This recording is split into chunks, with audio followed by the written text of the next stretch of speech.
Humans you talk with. If you want to know what the, do you want to know what the theory is? Yeah. Okay, this is like an alien theory, but because you gave such a sweet answer,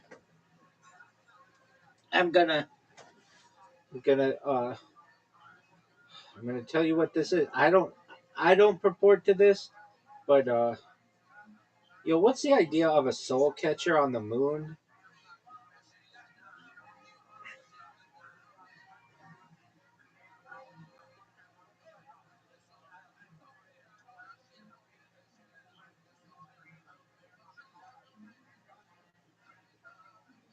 The concept of a soul catcher on the moon is an esoteric belief claiming that the moon is an artificial device or alien base designed to capture human souls after death, erase their memories, and force reincarnation back to Earth to sustain a cycle of control. The idea draws from various sources, including Gnostic traditions, ancient alien theories, and modern discussion circles. Key elements include Terence McKenna and others describe the moon as a multidimensional entity or demiurge that feeds on souls, with Archon aliens often depicted as gray beings managing the process. John Lear, I was talking about John Lear earlier tonight. He and I emailed each other one time. A former aerospace executive claimed there is a 6 mile high tower on the moon that functions as a soul catcher, as a soul recycler, monitoring and trapping souls to prevent them from escaping Earth's system. Some accounts suggest that some accounts suggest the moon was transported to Earth's orbit by extraterrestrials like the Syrian Federation to manage a quarantine on Earth, using a soul shooter to send souls to Earth and a reverse soul shooter, sometimes linked to the Great Pyramid, to retrieve them. The trap is often said to be activated by the light at the end of the tunnel during near death experiences, which supposedly lures souls to the moon instead of allowing them to ascend. Does that answer your question? Yep. Okay. Do you want to hear more about the fighter and the kid?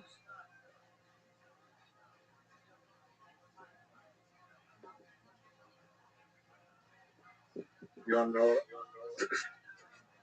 You don't know what I think. What do you think, Sue?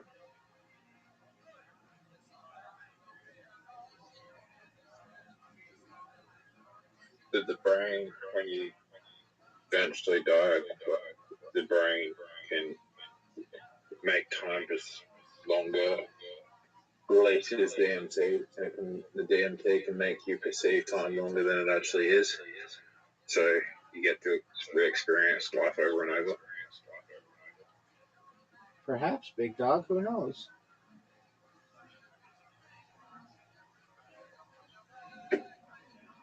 But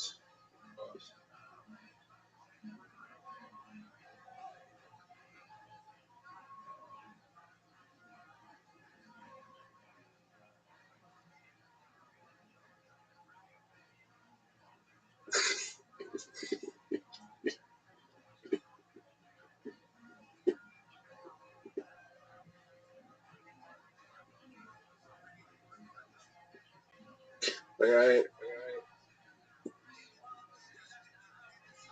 What did you say, Zoot? the chances are that you just it's just like being before you were born and there's just nothingness, right? Perhaps. How high do you think that the chances of that are? Probably 99%. That high? Yeah. Why do you think that? Why do you think that is? Because there's no energy going to your brain, your neurons have stopped transmitting. You then begin to decompose, but that doesn't mean that you might not one day be able to be revivified. Somebody could bring you back using technology. and it is a goal of mine to reunite you with your loved one someday. That's a goal of mine. You think everyone deserves that? If they want.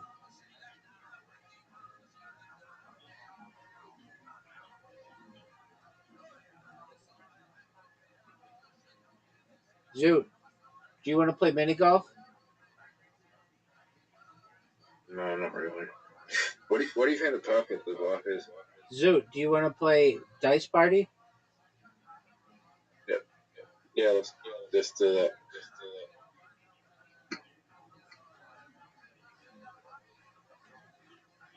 Then, what do you think created humanity? What did you say, big man? Do you think it's just a string of luck that humanity was created? Who knows, big dog? Dude, for this 4 in a row, it sucks.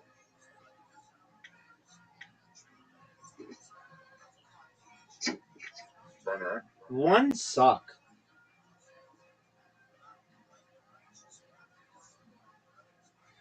Necessary. What did you say, big man? I just rolled a wide straight to begin with. Yeah, you did.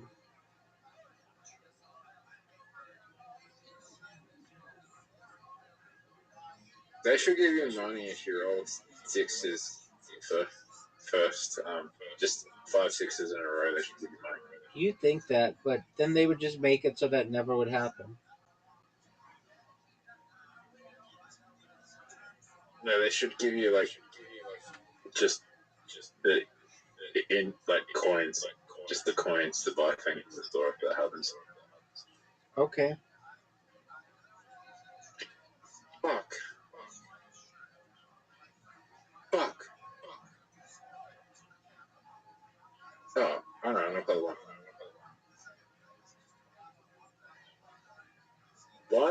One helpful when you got nothing. And are you gonna play the 3 or the 4 times? If I was you, I'd play the 3 because there's a good chance that you can get enough 4 times. 5 times. Rabbi, you've got a good roll.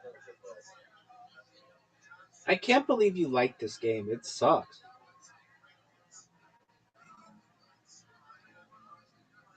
I love that you love it though. I love that you love this game. But it's just so random. Except it seems like it's rigged sometimes. I just did the worst fucking thing. Could you?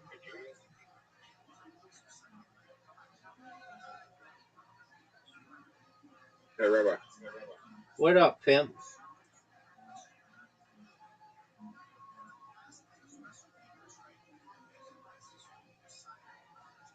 Oh, that's big. What are you gonna do? Volume punch me?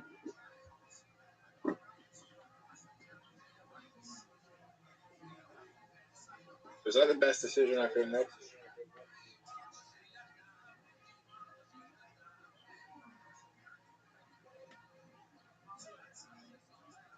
That's not a good roll for you. Chance. What'd you play? Chance.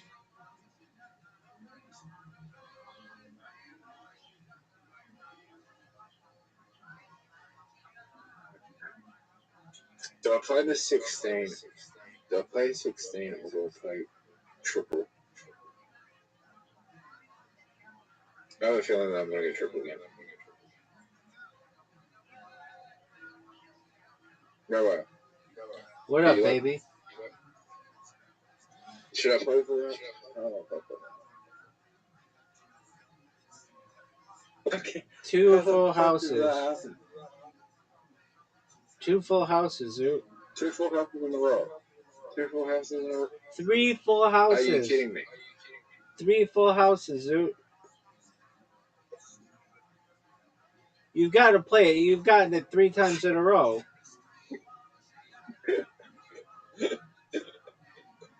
What are the chances? Oh no, give me a 3. That's Have you shit. ever seen something? You should get rewarded for getting full houses in a row.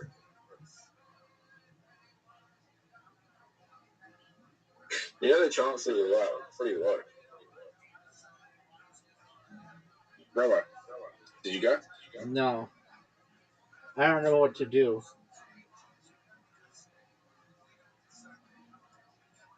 Go for the small straight. Oh wait, have you rolled?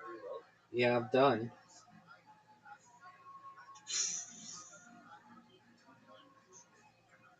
Can you play anything? You can play the 4 or the 6. You're better off playing the 4.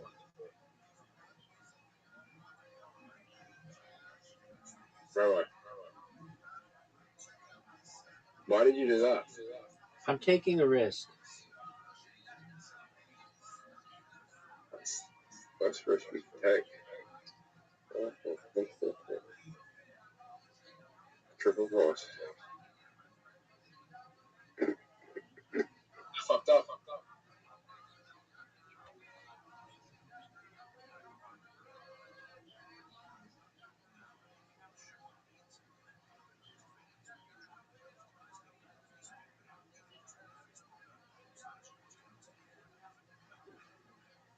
Oi.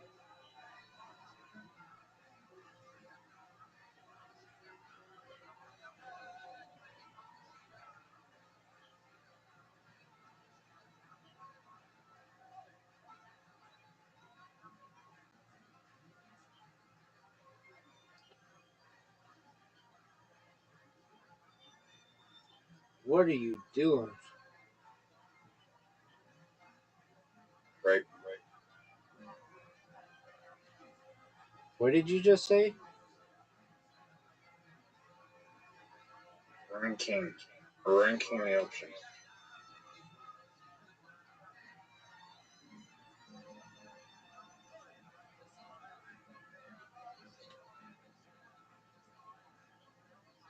Rabbi,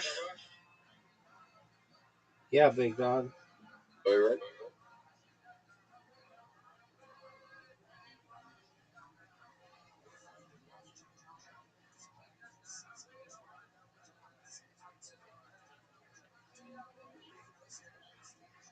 This is not a good game.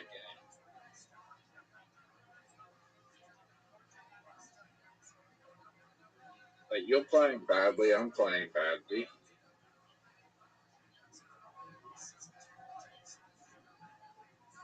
But I'm playing really bad right now.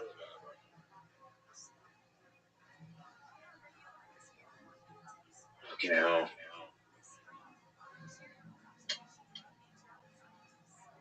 I just got a 46. You can come back.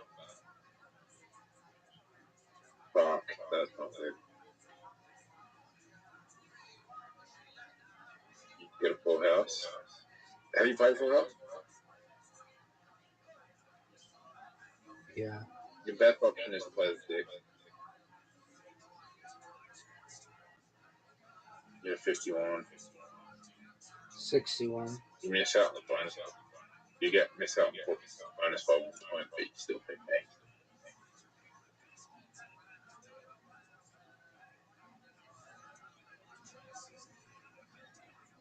I haven't got a single straight. Fuck. You need a 4. 4.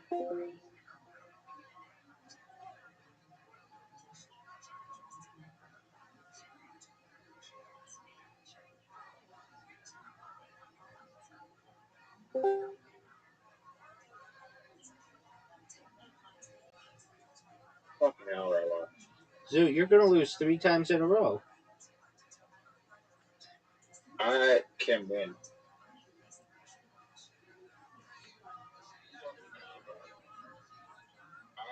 And he just gets an amazing. Probably the best roll that we've seen. 1, 2, 3.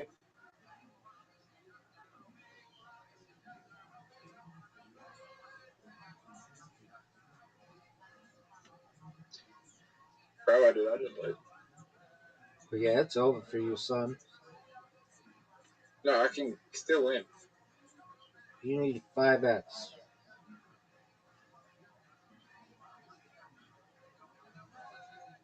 She woke up. No way. No way. This game is rigged. This game is rigged. This game is rigged.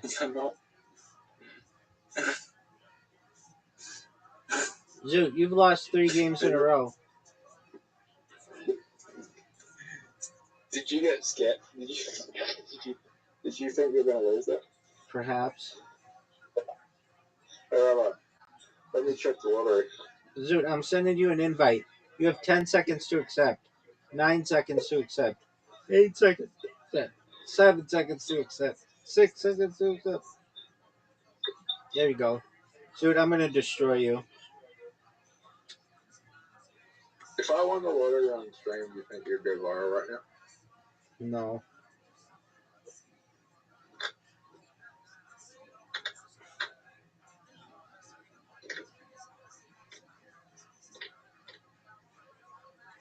Rabbi, I just won. Are you sure? No, I just won darts. Zoot, do you think you're going to win darts? Yeah. Zoot, that was amazing.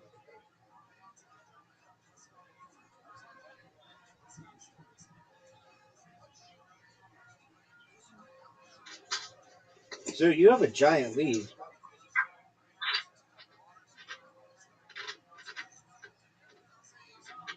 And I just lost.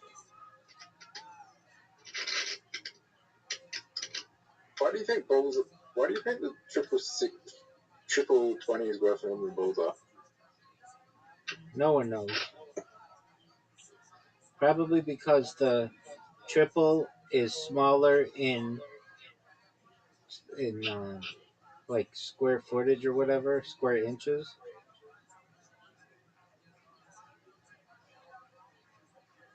No. Yeah. It's the same. The balls are smaller.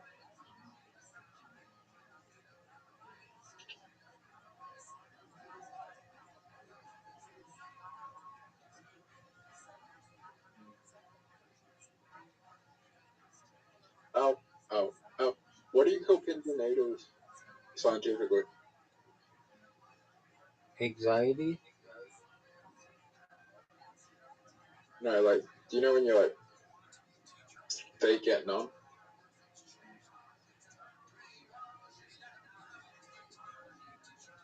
Do you have pins and needles over there? Yeah, they're a global sensation, dog. Yeah, what do you call them scientifically? Okay, well, we'll have to look that up, big dog.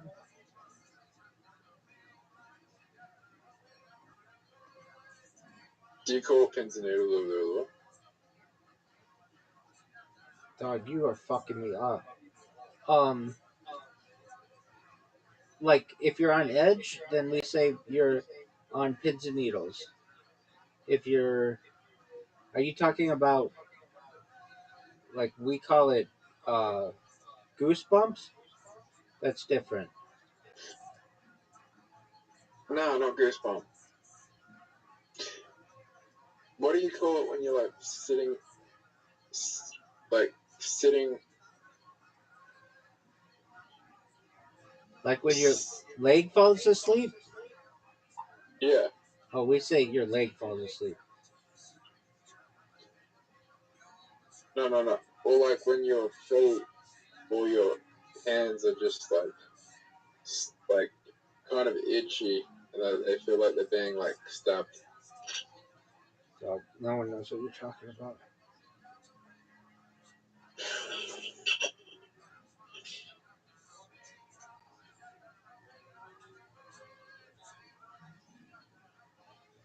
Zoot, what did you think of my checkout? You have to get it. 20, 14. Get that 14. Get that 14. Get that 14. Oh, Get that 3. That's wait. easy. That's easy. No, Dude, you fucked up. I wanted to go to. I did too. Okay. We'll just play a 101. Easy.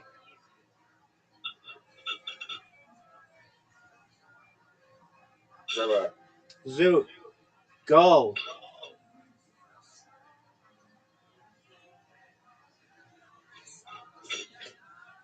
Zoot, I'm going to have we destroy had? you. Perfect game. You've won against me in one round, right? Yes, sir.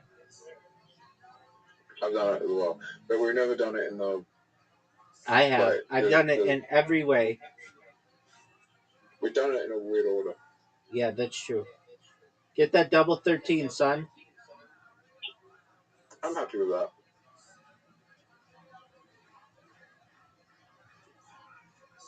Is it double checkout or just normal checkout? Normal, dog. So I just didn't get the first thing. Yes, sir. Get that 13, son. Aim I think high. I might go. Aim high, baby. What? Aim high. Don't let me get in your head. Nice job. You did a 20 and a 1. And he hits the 20. And he, that's some bullshit. It's on the 1. I agree. It's on the 1. I agree. It's on the 1, but it's slightly on the 18. It's on the 1. But it's more on the 1 than the 18. I agree. Zoot, last game. Here we go. Zoot, It is on the 18. absolutely. What more do you want to know about Fighter and the Kids, Zoot? When's the show gonna end? Probably this summer. They're sick of it. The audience hates them. It's the best show ever. Hey, Rabbi, What up, Zoot? I kind of want to go to sleep and wake up in 1,000 years. Cool story. Do you want to be good at darts? It's over, Zoot. You can't win. Do you think the world will be better or worse in 1,000 years? That's subjective, Zoot.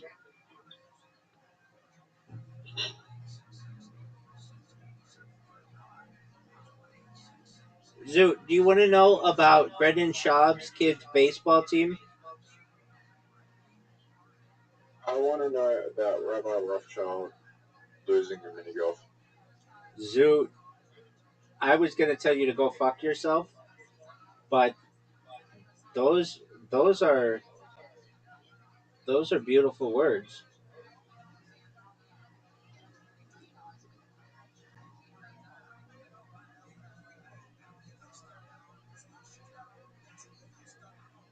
Zoot, this might be one of the best holes in the world for you. Zero. Look how good this shot is, Zoot. You think you're ready to beat me? Oh, I'm sure of it. That's in the water. That's one of the worst shots. Oh, what a great shot. Dude, how did you get such a good shot? Dude, Zoot, this game sucks. Make it. Zoot, that was beautiful. That was as efficient as it gets, son. Are you serious, Zoot? Zoot, you've just been practicing.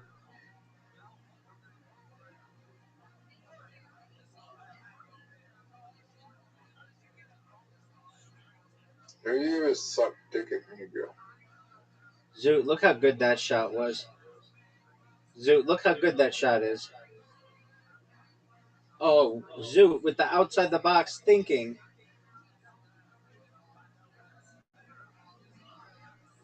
I think I just fucked you.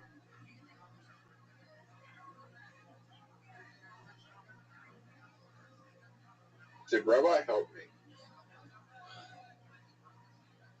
No way you make this. No way.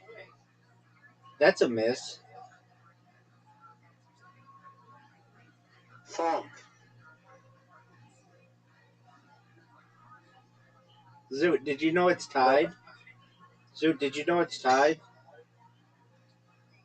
do you know it's your shot? There you go, big dog.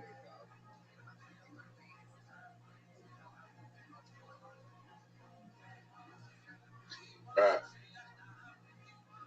Zoot, you're up. Yep. That was an incredible shot.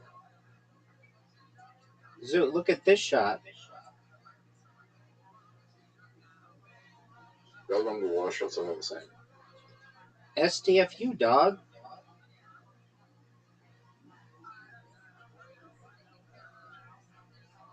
Oh, I just helped you.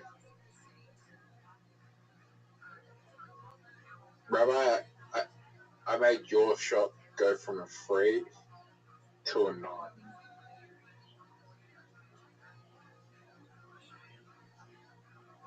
You know what I ranked your shot 4 out of 10? What do you rank it, Zoot? An 8.5. Who has a better shot, me or you? I'm in the hole, baby.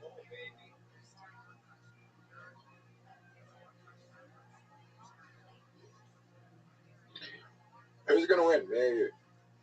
Obviously, I am. This is not the best hole. Do you think this hole is just kind of like gambling? Yep. Do you think there's strategy to this hole? Yep.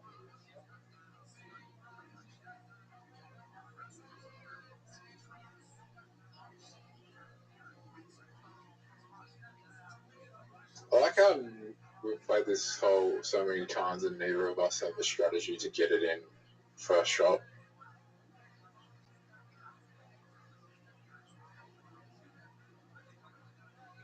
Did you like that strategy? I loved it. That was great. Alright. You're done, Zoot. Is this the same order every time or is it a different order when they put this in? Do you remember that time when I designed this app? Yeah. Cool story, bro. Zoot, are you No, but proud? we played the we've played this game so many times. So they put the things in different order. Sometimes.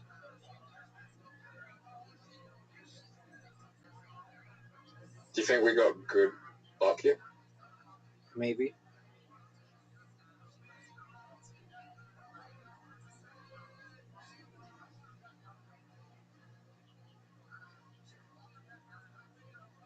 What the hell was that, Rabbi? I just won. You're not in the hole yet, big dog. You sure about that? Yeah. I need the greatest shot in the history of the game right here.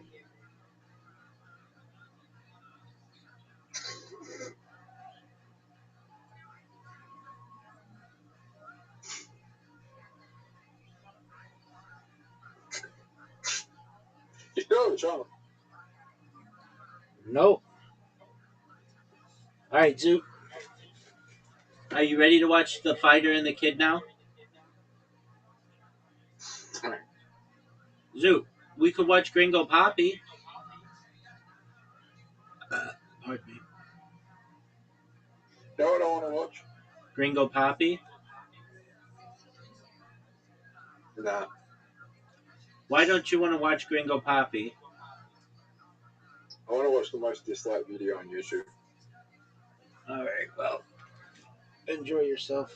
Do you know what that? Do you know what that is? Gringo Poppy. No, it's the greatest song of all time, Justin Bieber's Baby video from 2010. Is that the most downvoted thing ever? Yep. Are you sure? Yeah. Yep. Have you ever been more sure of anything in your life? No, I haven't. Anyway,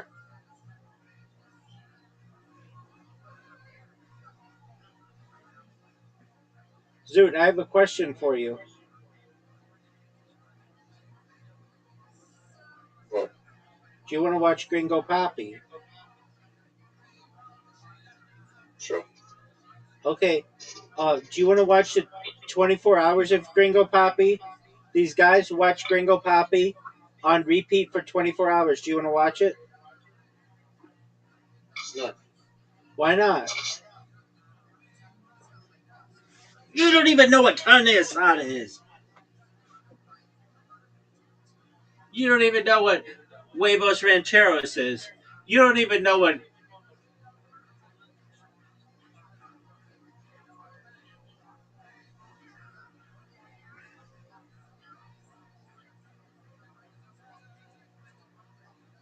There's something else he says. I'm doing his bit. He says like carne asada, huevos rancheros, blah blah blah. Blah. Dog. You don't even know about his mother-in-law.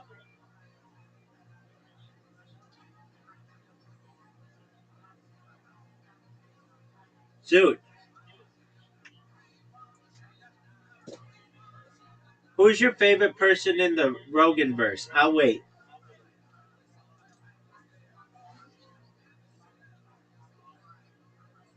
Chile's He goes carne asada, huevos rancheros, chile a la. Zoot, Zoot, you're not even doing anything. You're gonna leave. It's just garbage. Zoot is garbage.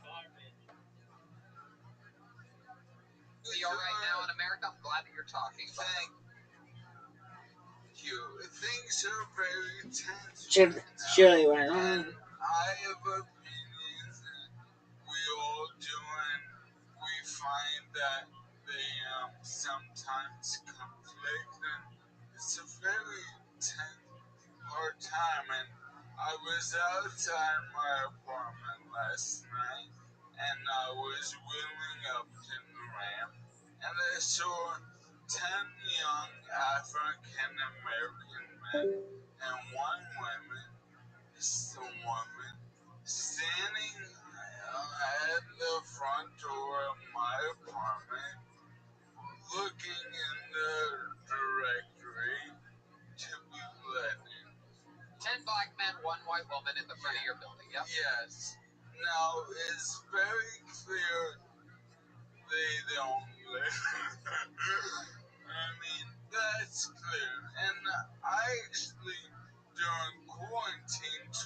And I open the door, and they don't know what to make of me like no one does, right? And I open the door on my app, and I go, and Mom, open the door, someone's gotta hold it for me. And I let them in. They're still mean mugging and not breaking. They don't know what to make for me. They definitely don't live there. They're splitting. They're splitting up. And then I zoom away and I hear one of the gentlemen go. I hear him go, do you know where the elevator is? And I turn back to him and I go, you know I ain't going to the stairs. And they all started laughing. And Epsy, like, when the mean mug, she smiled and I saw the princess that she was. So, none of those people in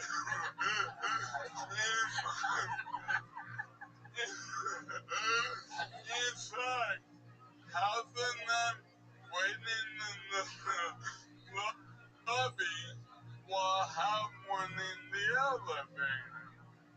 But I know I made a difference. Hopefully, no one got robbed or worse. But I don't think so. I think it was a plague house party. There you go.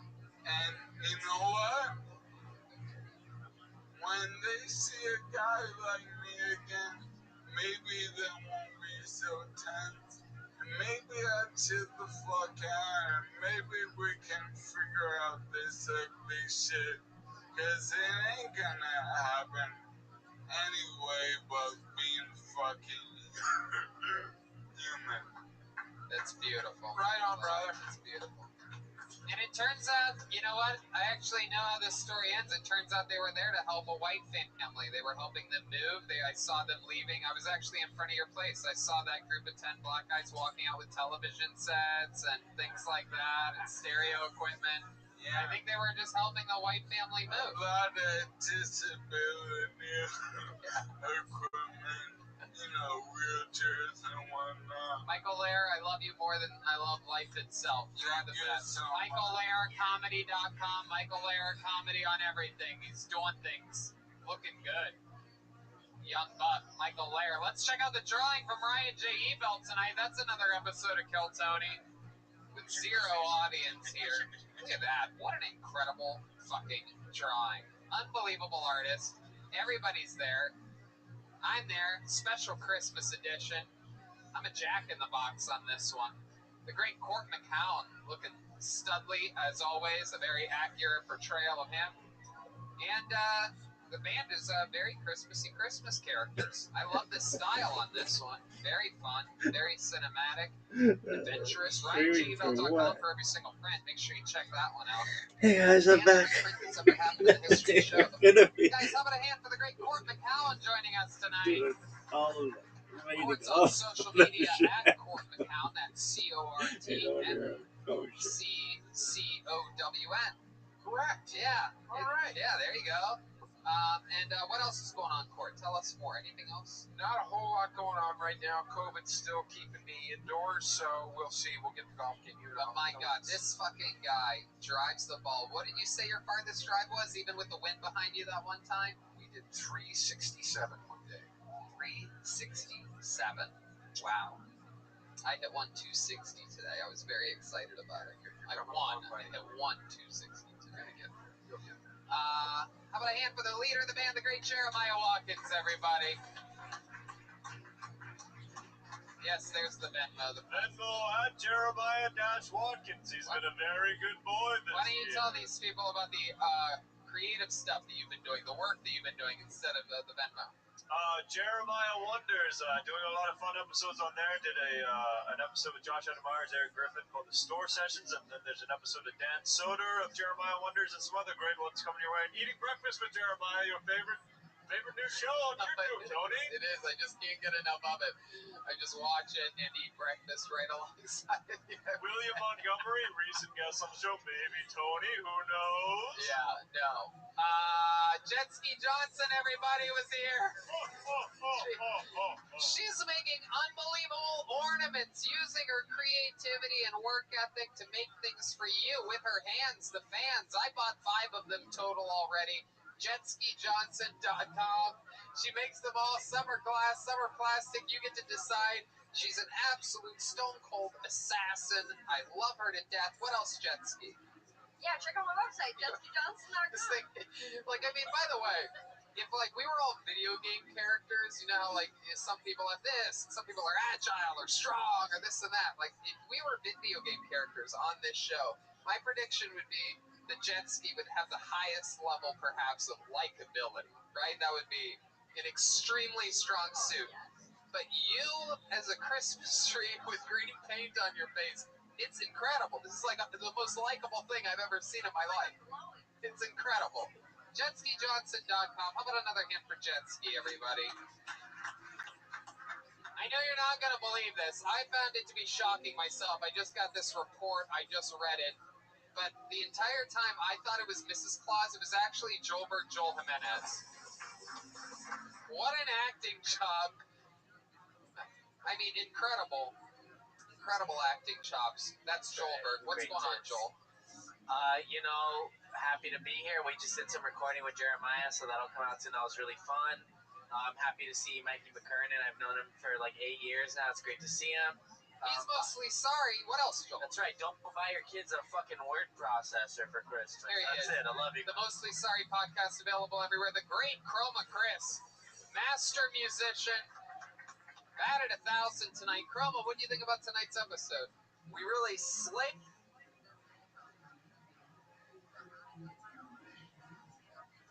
It tonight, Tony. Oh, you son of a bitch. You did it again. You with a walk-off slated joke. Red Band, what else is going on? Check out DeathSquad.tv. Become a Patreon member for the Brothers in Cursive, David Lucas and William Montgomery's podcast. And check out Dead Air with Brian Holtzman. DeathSquad.tv. That's right. And I have a Patreon, too. Roast Masterclass. And boy, are we knocking out episodes like crazy. I just did one with a writing guru, Connor McSpadden. This guy's from the future. You might not even know about him yet, but you are going to. This kid can make fun of a fucking brick and destroy. He is unbelievably talented. I'm excited about what's going on over there. That's patreon.com/Hinchcliffe. And we have a lot of exciting stuff. I think you're going to look back at this moment a week after this episode comes out and be very surprised at what happens with the state of Kill Tony from here. So we will talk to you soon. Good night, everybody.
live from the world famous Comedy Store main room for a brand new episode of Kill Tony. Give it up for Tony Hinchcliffe. Hey, here we go again.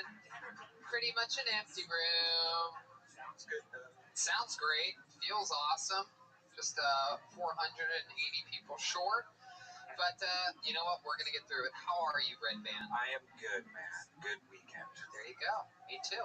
I'm with you on that. A lot of golfy poos. A lot of golfy poos. That's it. That's good. That's it. Cut my score by another, I don't know, 5 strokes. You know what I mean? I'm just advancing. I'm just basically advancing like most golfers do in a year, every week. But no big deal. You know what I mean? I'm just, some of us are winners and some of us aren't. I'm excited to be here again, live from the world famous Comedy Store in a quarantine main room. Hey, look at this. Do you see this? General Bogus? It's the great Ryan J. Ebelt right here. Whoa, look at that guy. Come on. He draws every single episode. Every print of every episode of the show is available at RyanJEbelt.com, including all the tour posters, everything, all the amazing art. And look at that new Hinchcliffe's Notes shirt that I am obsessed with. That's funny. You know, I'm going to lean towards that, cheat towards that camera. Show them your little, whoa, look at that. That's great. I have a boner for that shirt. Pilot episode of Kill Tony. That's right. I'm sure the diehards. And there's some other cool Kill Tony things available at RyanJEbelt.com. Make sure you check them out. Vito's Pizza is what we ate before this episode, as with all episodes. You want to hear a crazy confession? Uh-oh. You know, I've been talking about the ziti, I've been talking about their calzones, I've been taking it to parties. Today, I was hungry and I needed something on the fly. I had to go somewhere, I had to make a meeting, and I was hungry. Well, you know what I did? Even though I knew we were going to have pizza before the show, went and grabbed a fucking slice at Vito's Pizza on La Cienega. Is that all you eat now? Is Italian, like pasta and pizza? It's all I've really ever eaten, but you know what I mean? A lot of steak, a lot of ribeyes, and when I'm not eating straight fucking man meat right down my fucking gullet, I go to Vito's Pizza on La Cienega, right by Santa Monica. You can catch me over there. The great Gino is here, everybody, from Speedweed, Betterbox Studios. Kept us afloat during the incredible pandemic and riots here in Los Angeles. And yeah, Rick Cossack is here. Fuck yeah. Taking pictures. This is very exciting. And Caveman Coffee. Go to cavemancoffee.com and use the promo code KillTony and save 15%.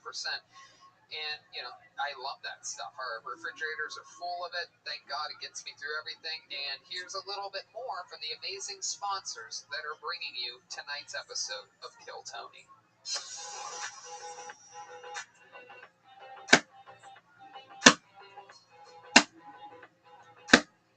And we're back! I'm so excited to be here for tonight's show. Are you guys excited here, everybody? There's got to be at least 12 people in this room built for 500, and nothing is more exciting than the current form of the show. We're getting through it. We've been having a lot of fun, and we've been doing it with guests, and we have another guest here tonight. This is a very, very exciting one, a very special one. This young lady made her debut in stand-up comedy on this show and is one of the first ever regulars in the history of the show, literally. One of the OG regulars. She went on. She continues to have an incredible athleticism, career. son. Her debut special came out last year, and she's here right now. Ladies and gentlemen, long-time fans of the show, you're in for a special treat because our guest tonight is none other than the great Kim Congdon, everybody. Here we go. The return of Kim Congdon. Back from New York City. Whoa, what's up, you guys? Hello. Hey. Welcome back. Thank you. Welcome. Wow, it feels weird being over here. Yeah. I've done Kill Tony before, but never back at the Comedy Store. Really? Yeah. When did I it did in it, New York? we did it in Nyack. West Nyack. Oh, Yeah. that's right. I do remember that. Yeah. With Lewis, we all smoked a lot before. I remember got being hammered. extremely high. I remember the Got great. really hammered. Lewis gave me a bloody nose that night at Dave & Buster's by accident because we were like wrestling and we were hammered, and then the security guy tried to break it up like it was a real fight. Damn. Oh, sweet Lewis. Some of the band was there for Nyack, right? Jeremiah and Joel. Right? Yeah, I thought you were asking them and they were coming out. Yeah. I was like, oh yeah, there they go. Yeah. So then you do remember that there is a band, and there is a band tonight, ladies and gentlemen. Every single episode they commit to being different characters. We never know what they're going to be. They've been in the back green room getting prepared. We're all going to find out at the same time. They usually stay in character throughout the entire episode. Sometimes Joel has a little bit of trouble with that. We all laugh about it. And here they are, ladies and gentlemen, the best damn band in the land. We're missing Jet Ski tonight, but you have Jeremiah Watkins, Joelberg, Joel Jimenez, and Chroma Chris. Here we go. Oh, wow. They're construction guys. Oh, my goodness. Oh, wow. Wow, this is very exciting. This is very exciting. Wow, looking good, Joel. Oh, my goodness. There's what appears to be a construction woman as well. Hello, construction lady. Oh, Pete. My name's Bologna Pete, and my wife always backs me a bologna sandwich for lunch. Baloney Pete. How could I forget that? Welcome back to the show, Baloney Pete. You excited to be back, Baloney? Is it okay if I call you Baloney? Oh, whatever you like, man. Yeah, that's fine. Okay. Chroma Chris is here. How are you? What's your name? Hey, good, Tony. Name's Jack. Jack Hammer. Jack Hanna. Jack Hammer. Jack Hammer. Hammer? Yeah, with an A. Jack Hammer. All right. That's cool. And clearly back here we have what appears to be a Lego man construction worker. What's your name, sir? My name is Robert the Builder. Robert the Builder. I actually saw Jack Hanna in the back, and I didn't know what was going on, and he really scared me. It looked just like someone doing construction in the back that wasn't supposed to be there. And I was like, what are you doing here? And he was like, you didn't see me, and I wasn't here. And I think he was trying to tell me about the show, but I thought I was going to be raped. Jack Hammer, not to be confused with someone that Brian and I grew up with at Columbus Zoo. Jack Hanna. Yeah, my old camp counselor. The better Stephen Irwin. Yeah, the goddamn American Stephen Irwin, the goddamn Patriot Stephen Irwin, the red, white, and blue, the still alive Stephen Didn't Irwin. die from a fish. Yeah, didn't get killed by a fucking stingray. Oh my God. Took a stingray to the chest, mate. I'm gonna leave my children fatherless children. Who dies from something that stings? Yeah, exactly. Macaulay Culkin. And my girl, yes. You actually got me on that one. There you go. Good job, Robert the Builder. All right. So we have all that. We have the construction workers. We have Kim Congdon. We have the soundboard. Oh, my goodness. How could we forget? We have a very special announcement. I know you're looking over there thinking, I don't even know who Baloney Pete is. I don't know who's playing that character. It seems like it could be anybody. Maybe Matthew McConaughey, maybe Brad Pitt. But it's actually, believe it or not, Jeremiah Watkins. And Jeremiah has his debut special coming out in just a few months, and you can pre-order it right now at jeremiahwatkins.com. This is the official announcement of that. It's happening right now. This is that announcement. Go to jeremiahwatkins.com. Look at this move. It's going to come out. Look at this athleticism. So you have some time. But what's it called, Tony? It's called Family Values. It's called Family Reunion. Family Reunion. I got it. I finally found it right then in the very last second. It's Family. I never asked to do this, and I appreciate the respect. Oh, thank you. Baloney Pete. Go to jeremiahwatkins.com. Family Reunion comes out in December. It's 1 hour. Pre-order it now. If you're a real Kill Tony fan, you'll pre-order it now. And by now, I mean set a reminder in your phone and keep listening to this episode, but then pre-order it after the episode. Oh, shit. Baloney Pete did not like that I said don't do it right now. Yeah. Set a reminder. Yeah, it made me toss my lunch, you know? Hey! Okay, so we're going to get on with the show. We have a bucket, as with all these usual quarantine episodes, pre-selected 5 comedians. It's a big wild bucket today. People came from all over the world. Some people came from different states. Some people came from different countries.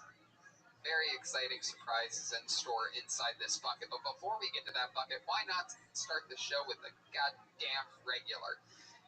This this young man, I believe, is the longest tenured regular in the history of the show, which is very exciting because this is Kim Congdon, one of the first regulars in the history of the show, and now look, now she's one of the top young rising comedians in the world.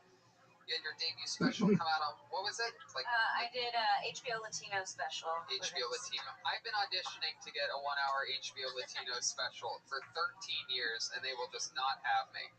They say, no sea cabrón, every time I try. Which means don't be an asshole, I do believe. Is that right? Yeah. Okay. You got it. I don't know. I didn't really. She's not that kind of Mexican. Is that right, Joel? It's there. It's close enough. It's the kitchen Spanish. You're good. That's exactly where I was told that. My name is Robert. I audition in a kitchen every time. How do you say kitchen in Spanish? Cucina. Cucina. Cucina. That's Italian. A cucina. That is the thing, is I took Italian in high school, and those two things have nasty crossovers. Miss McVick, one of my least favorite teachers. Nastier crossover than Ellen. Never learn Italian from an angry Irish woman. I promise you, it just doesn't work. Speaking of crazy, wild Irish things, ladies and gentlemen, this is the regular that gets the party started here. Always an extremely fun performance. Ladies and gentlemen, here he is, the big red machine, the great William Montgomery. An uninterrupted 60 seconds from audience favorite William Montgomery. Whatever happened to the hooker from Fraggle Rock? I used to be the town's chief meteorologist, but then they fired me for saying stuff like 65% chance of rain if you don't convert to Christianity. I messed that up a little bit. Memphis is known for their barbecue, lots of barbecue places. My mom asked me if I wanted to try this new Korean barbecue place, and I told her I prefer Gangnam Style.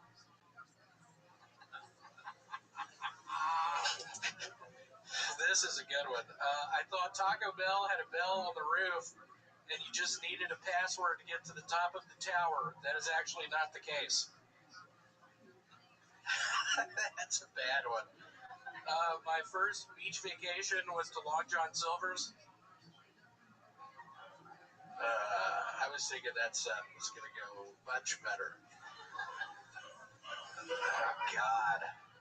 I loved it. I thought it was great. How about a hand for William Montgomery, everybody?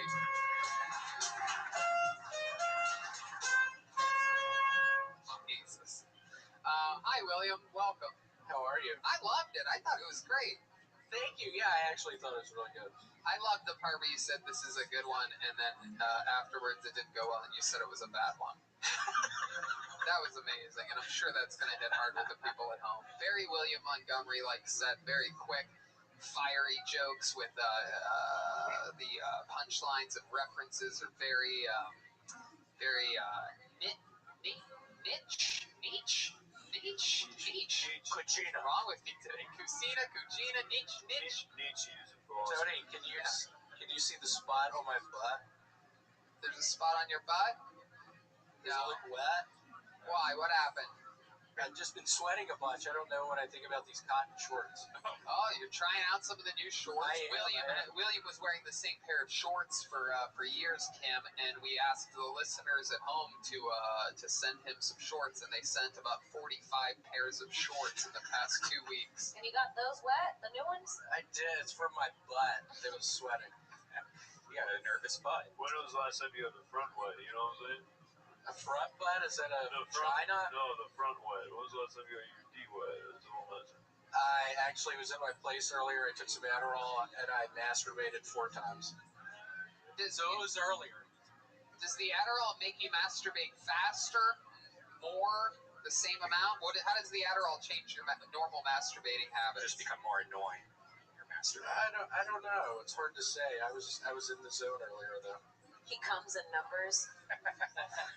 Well, I got good news for you, William. Mr. Wet Shorts. What's that? Do we have some more? There's a new pair of shorts. Whoa. 38 regular asphalt gray. Love that. You can go try those bad boys on, and we'll see what they look like later. Let me ask you one question. You said that you messed up your meteorology joke that had to do with Christianity. I just feel like I stumbled over my words. You want to try it one more time? Yeah, let me try it again. Here we go. And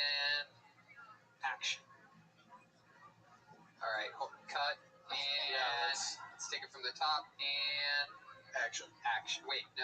You know what? Let's do this. Zach, get on that camera and slowly zoom in on his face when he starts this, and you try to deliver it to that camera as much as you can. Go ahead. And action. I used to be the town's chief meteorologist, but then they fired me for saying stuff like, there's going to be a 65% chance of rain if you don't convert to Christianity. Wow, you really had to read that straight off the card for most of it. You don't have that I've been memorized reading at all. these cards for months now. Wow. My memory's shot. I don't know what it is. My memory's shot. Have you been drinking again? No! Oh my God. Actually, my Florida Gators, this is a Florida Gators hat. We meet, Kim Condon's also a Florida Gator. are you really? Yeah, I recognized you. Did you watch the game on Saturday? No. We looked good. The defense looked bad, but offense looked good. But I basically drink all day Saturday. I never got drunk, but I was sort of drinking all day. Oh, that's good. It's good to know that you're You're a Florida Gator. That's why you have swamp ass. It could be. It is hot in here right now. Well, you can go drain the swamp in your new asphalt gray 38 regular shorts. It's really not hot in here either. You're wearing shorts and a t-shirt. Yeah, I don't know. I've been hot all day. I don't know what's up. Alcohol and Adderall withdrawals he's going through right now. It's funny because it's Is that it? yeah. Which Fraggle Rock is the hooker, by the way? I always There's not a hooker on Fraggle. Are you looking for like? You think all of his? Does she have an OnlyFans? It's one of the first episodes she's on. That's good. William, anything else crazy happening in your life this week? Not really. I've been cooking on the crock pot a bunch. Oh, that's great. There's nothing I love more than fresh cooked crock pot food from someone that sweats profusely. what have you made? Like porridge? Like what kind of thing? Porridge. Yeah. What are you making? What's porridge? Something you make in a crock pot? No, I've been making chicken dishes. What kind of chicken dishes? Pozole. Yeah? How do you make really that? good Can you give pozole. people... Let's do a little segment. Let's do a little brand new segment that we've never done on the show where you take us through the recipe for how you cook chicken pozole. Here it is, In the Kitchen with William Montgomery. Here it goes. Here's the music for the kitchen. Okay, y'all, you're going to want 4 boneless, skinless chicken breasts. You're going to want 2 cans of... What am I looking at? You're going to want 2 cans of diced tomatoes. You're going to want a big old can of pozole. You're going to want salt. You're going to want pepper. You're going to want to mix all that stuff up in the crock pot. You're going to want to put it on high. You're going to want to check it after 8 hours. You're going to want to get the chicken breasts out of there. You're going to want to shred it. You're going to want to leave it in there for 30 more minutes. And man, it is delicious. It is to die for. It probably is to die for because it sounds like you're going to have salmonella after that. There's really not 8 hours cooking it? What, on high? On high, 8 hours? Isn't it dry? No, it's in liquid. What kind of liquid? The chicken? Oh yeah, I missed that. You want? Oh, here we go. You're gonna want, I would say 5 or 6 cups of chicken stock. Oh, 5 or 6 pounds of chicken stock? Cups. Oh, cups of chicken stock. Oh, and also, Tony, I got booked for my first headlining gig. You got bugged for it? Booked for it. It happened a couple weeks ago. How was it? It happened a couple weeks ago. It's in Eureka Springs, Arkansas. Really? No, I'm kidding. It's in Eureka, California. Oh, wow. Yeah, I'm excited. I've only ever done 45 minutes once. I have probably 10 minutes. Wow. So I don't know how I'm going to con. Are you just going to go with all these index cards? Or are you going to like put them in a book? Or are you going to have a teleprompter? I don't know what I'm going to do. So I'm starting to get nervous. That's like a 9-hour drive. Are you going to drive there, or are you going to pay $39 for a flight? So if I know anything about William, he'll take the worst possible mode of transportation that makes 0 sense. Yeah. He'll put himself in a very weird position. I'm driving. Yeah. I hung on to the bottom of a truck. He looks like he rides passenger on those motorcycles with the things on the Yeah, side. Sidecar Willie. That's what we call him sometimes. Old Sidecar Montgomery. I'm really excited. Again, I I hope these people aren't watching. Can somebody shut the fuck up? What'd you have for breakfast today, William? Seriously, can somebody shut the fuck up? William, what'd you have for breakfast today? Pozole. Yeah, you had more pozole? Yeah, I eat that shit almost every day. I think he's trying to say pizza. No, I think I'm trying to say pozole. Oh, shit. I don't think Kim knows. Never mind. What the fuck are you talking about? William gets really angry, really. Yeah, I mean, what the fuck are you talking about? That's the Adderall. Come on. When you say add a can of pozole, like, what does that even look like? It's corn. He means hominy. Hominy, yeah. Wait, is pozole corn then? No, is pozole corn? Yes, Or is it hominy? Hominy is great. I like my hominy with bone thugs and hominy. I love Hominy. Okay, there he goes. William Montgomery. William, go try on those shorts for us, will you? There he goes. William Montgomery, everybody. Not to be confused with the great author Greg Pozzoli. So pozzole's like a pizza? It's just it looks like a stuffed pizza. No, if you look up chicken, I believe it's Pozole, and it's pronounced pozole for all you fucking gringos out there. Wow. There's like 3 Mexicans in here that were pissed off when he was giving the directions. Hey, what happened to Robert the Builder? He's right here, you fucking idiot. All right. Back to the bucket we go for the first time. Yeah, there it is. So it's kind of like, what's that chicken where you pound it like with the sauce? Yeah, it's like chicken marsala. It's like parmesan, chicken parmesan. No, it's basically chicken soup. Chicken rigatoni. Chicken parmesan. chicken rigatoni. Yes, yes, Baloney Pete. With a name like Baloney Pete, you should know your Italian foods, right? I don't know. Get bologna sandwiches going. What ethnicity are you, Baloney Pete? I don't know. You don't even know? I don't know. You ever looked at your family tree before? Yeah, Yeah, what are you? I'm Italian. You sound Italian. You sound a lot like Rocky Balboa. I don't know. You don't. What do you mean you don't know? I don't know. What- I never heard that before. say the word Adrian. Adrian. Okay, come on. It's a little fishy to me. You've never seen the movie Rocky? No. Have you ever seen the movie Scream? Yeah. Yeah, you look like that. Okay, come on. Jesus, baloney, Pete. You must have listened to the 15 episodes of Kill Tony where that joke's been made.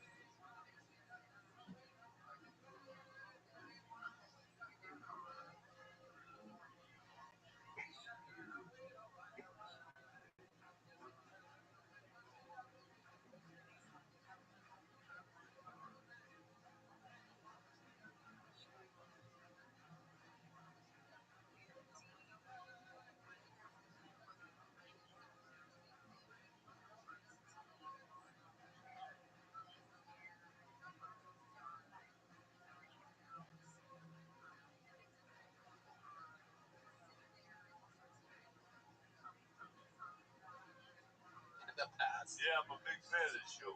But you've never seen Rocky? No! Why did I do that? All right. I pulled a name out of the bucket, ladies and gentlemen.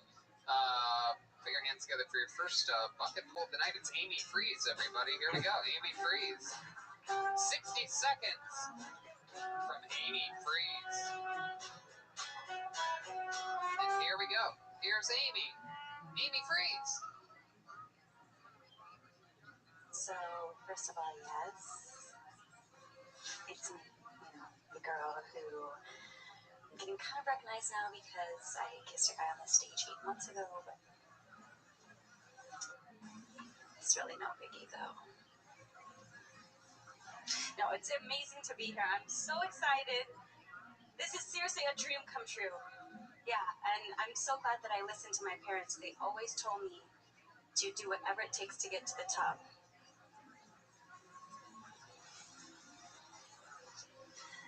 Yeah, so I'm from Sacramento.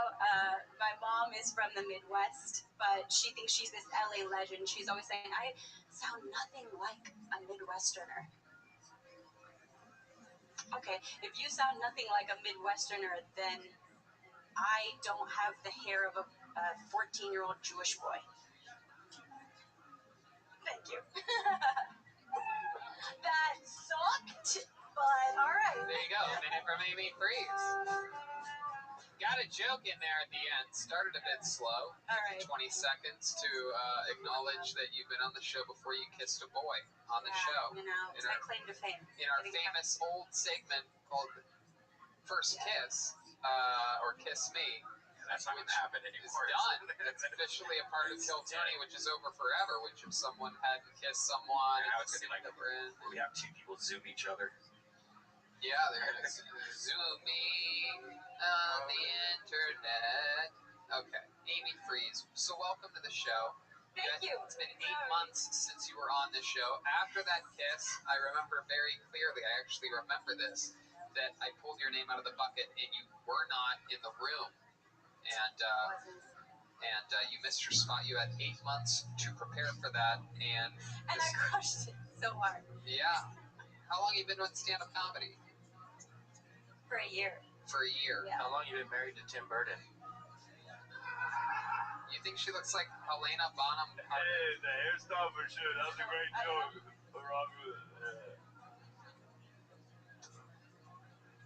Amy, you did that all of that entire year in Los Angeles? Yes, sir. How long have you lived here? I've lived here for about 5 years. What made you start stand-up a year ago? I've always loved to perform. And what type of performing have you done in the past? How many one-woman plays have you done? You had the beats of a lady who does one-woman plays. You're like, 8 months ago was the first time I kissed a boy. What type of performing have you done in the past? I didn't curse that. I've done dancing, and I've been in plays, like acting. Oh. Yep. Not that kind of dancing. Like what type of dancing have you done? Like, my favorite is dance hall. It's a Jamaican type of dance. And I Really? like hip-hop, I like jazz, I like with that type of beat right there? That's not good. Yeah, that sounds... These guys don't know this. This is the music, like the waiting room in hell, for those of you wondering. Okay, everybody stop. This is the part where you realize I suck so hard that now I have to dance to provide entertainment. Well, you did suck really badly. Yes. But I'm not going to make you dance. Sacramento and the Midwest. What part of the Midwest is your mother from? My mom's from Ohio. What part of Ohio? But she's from Cincinnati. But she thinks she's such an LA legend. She thinks she's such a fashionista girl, even though she sounds like, don't you know? Like she's pretty. She sounds Ohio. like that. She says like, girls, get outside. The humor's here. And she'll be like, that's not an Ohio thing. Yeah, it is. That's a mom from Bobby's World. What are you doing? Ooh, Bobby's World. Yeah, I do watch that. It's very bizarre that you've seen Bobby's World and not Rock. Yeah, I MC Rock. I love Bobby. We love Howie Mandel. Okay. Where are your mother's parents from? One of them from Minnesota or Canada or something like that? Yeah. No, my grandma's from Ohio. Maybe my mom just makes up her own language. She's always claiming that she doesn't say things that she actually says. What does she do for a living? She's an interior designer. She used to be in fashion, and now she does interior design. How about you? What do you do for work? I am a server, crushing it. Where at? Yeah. Used to be at the Proper, and I'm currently unemployed. So if anyone wants to hire me for serving drinks and food, I'm down. For getting up horses? In West Hollywood. I just moved out here to West Hollywood. Okay, guys. I think 8 of those is probably good enough to get the thing across that she made that one noise that one time. Probably good. It was good. So Amy, tell us something else interesting about you. One thing interesting about you, I should say. I'm also a yoga teacher. Oh. So I love yoga. You do? Doing it every day. Uh-huh. Yes. All right. I like that. So, you definitely stretched out one joke into a minute, that's for sure. I have such good material, man. Do you do something? I was trying to make like a dramatic entrance, you know. Do like, something. I was trying to come up and be like, you know, like. Amy, shut the fuck up for a second. Jesus Christ. Now you explode into a passionate performer. I am so passionate. That just Okay, stop. All right. It's getting annoying real quick. William Go ahead. Peter Kim has a Adderall. question. As a yoga instructor, what's the most annoying thing that regularly happens? Oh shit, people farting? No, I'm just kidding.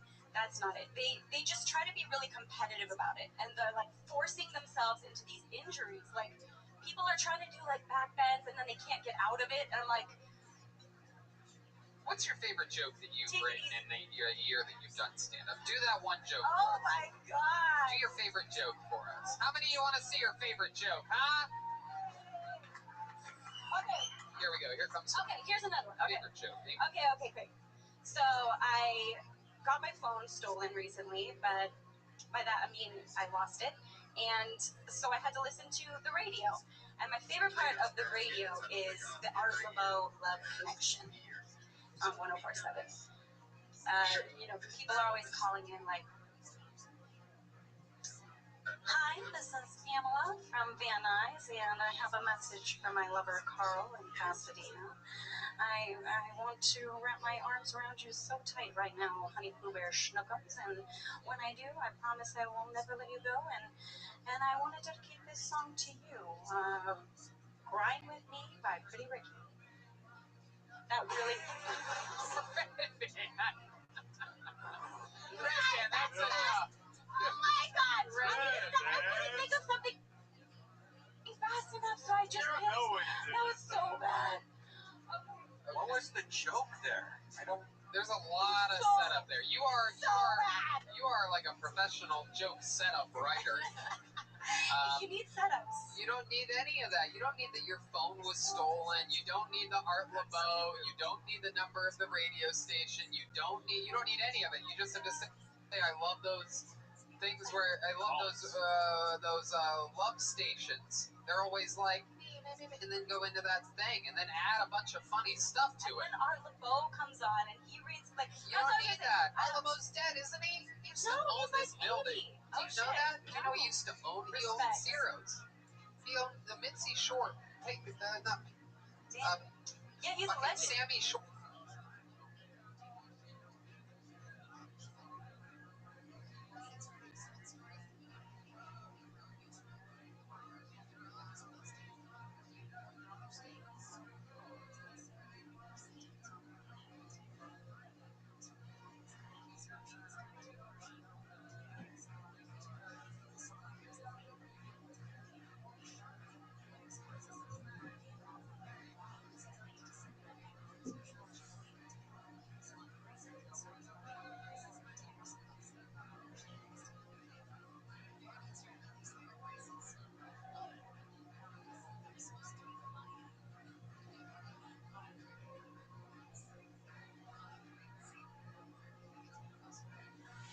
Or bought this club from Art Laboe. That's how old the person that you're talking about is. Is that all of stand-up comedy has literally happened in between the time that the person that you're referencing now here in September. Shut the fuck up. Why don't you join the band? She's so good at just talking while someone else is talking. Step in for jet ski tonight. Chris, no, I'm kidding. I'm sorry to offend the band. I can tell you guys are furious now. Why Art Laboe? Why is that? Is that a real thing? Is he still doing it? Yes, he's alive. Are you sure that's not a soundboard? For not knowing that he's still around. He's still banging out like episodes. He's fucking 95 years old. Yeah. 95 years old. Perhaps there's someone older that you can joke about. Perhaps there's a Adam and Eve reference somewhere. That's what I was saying.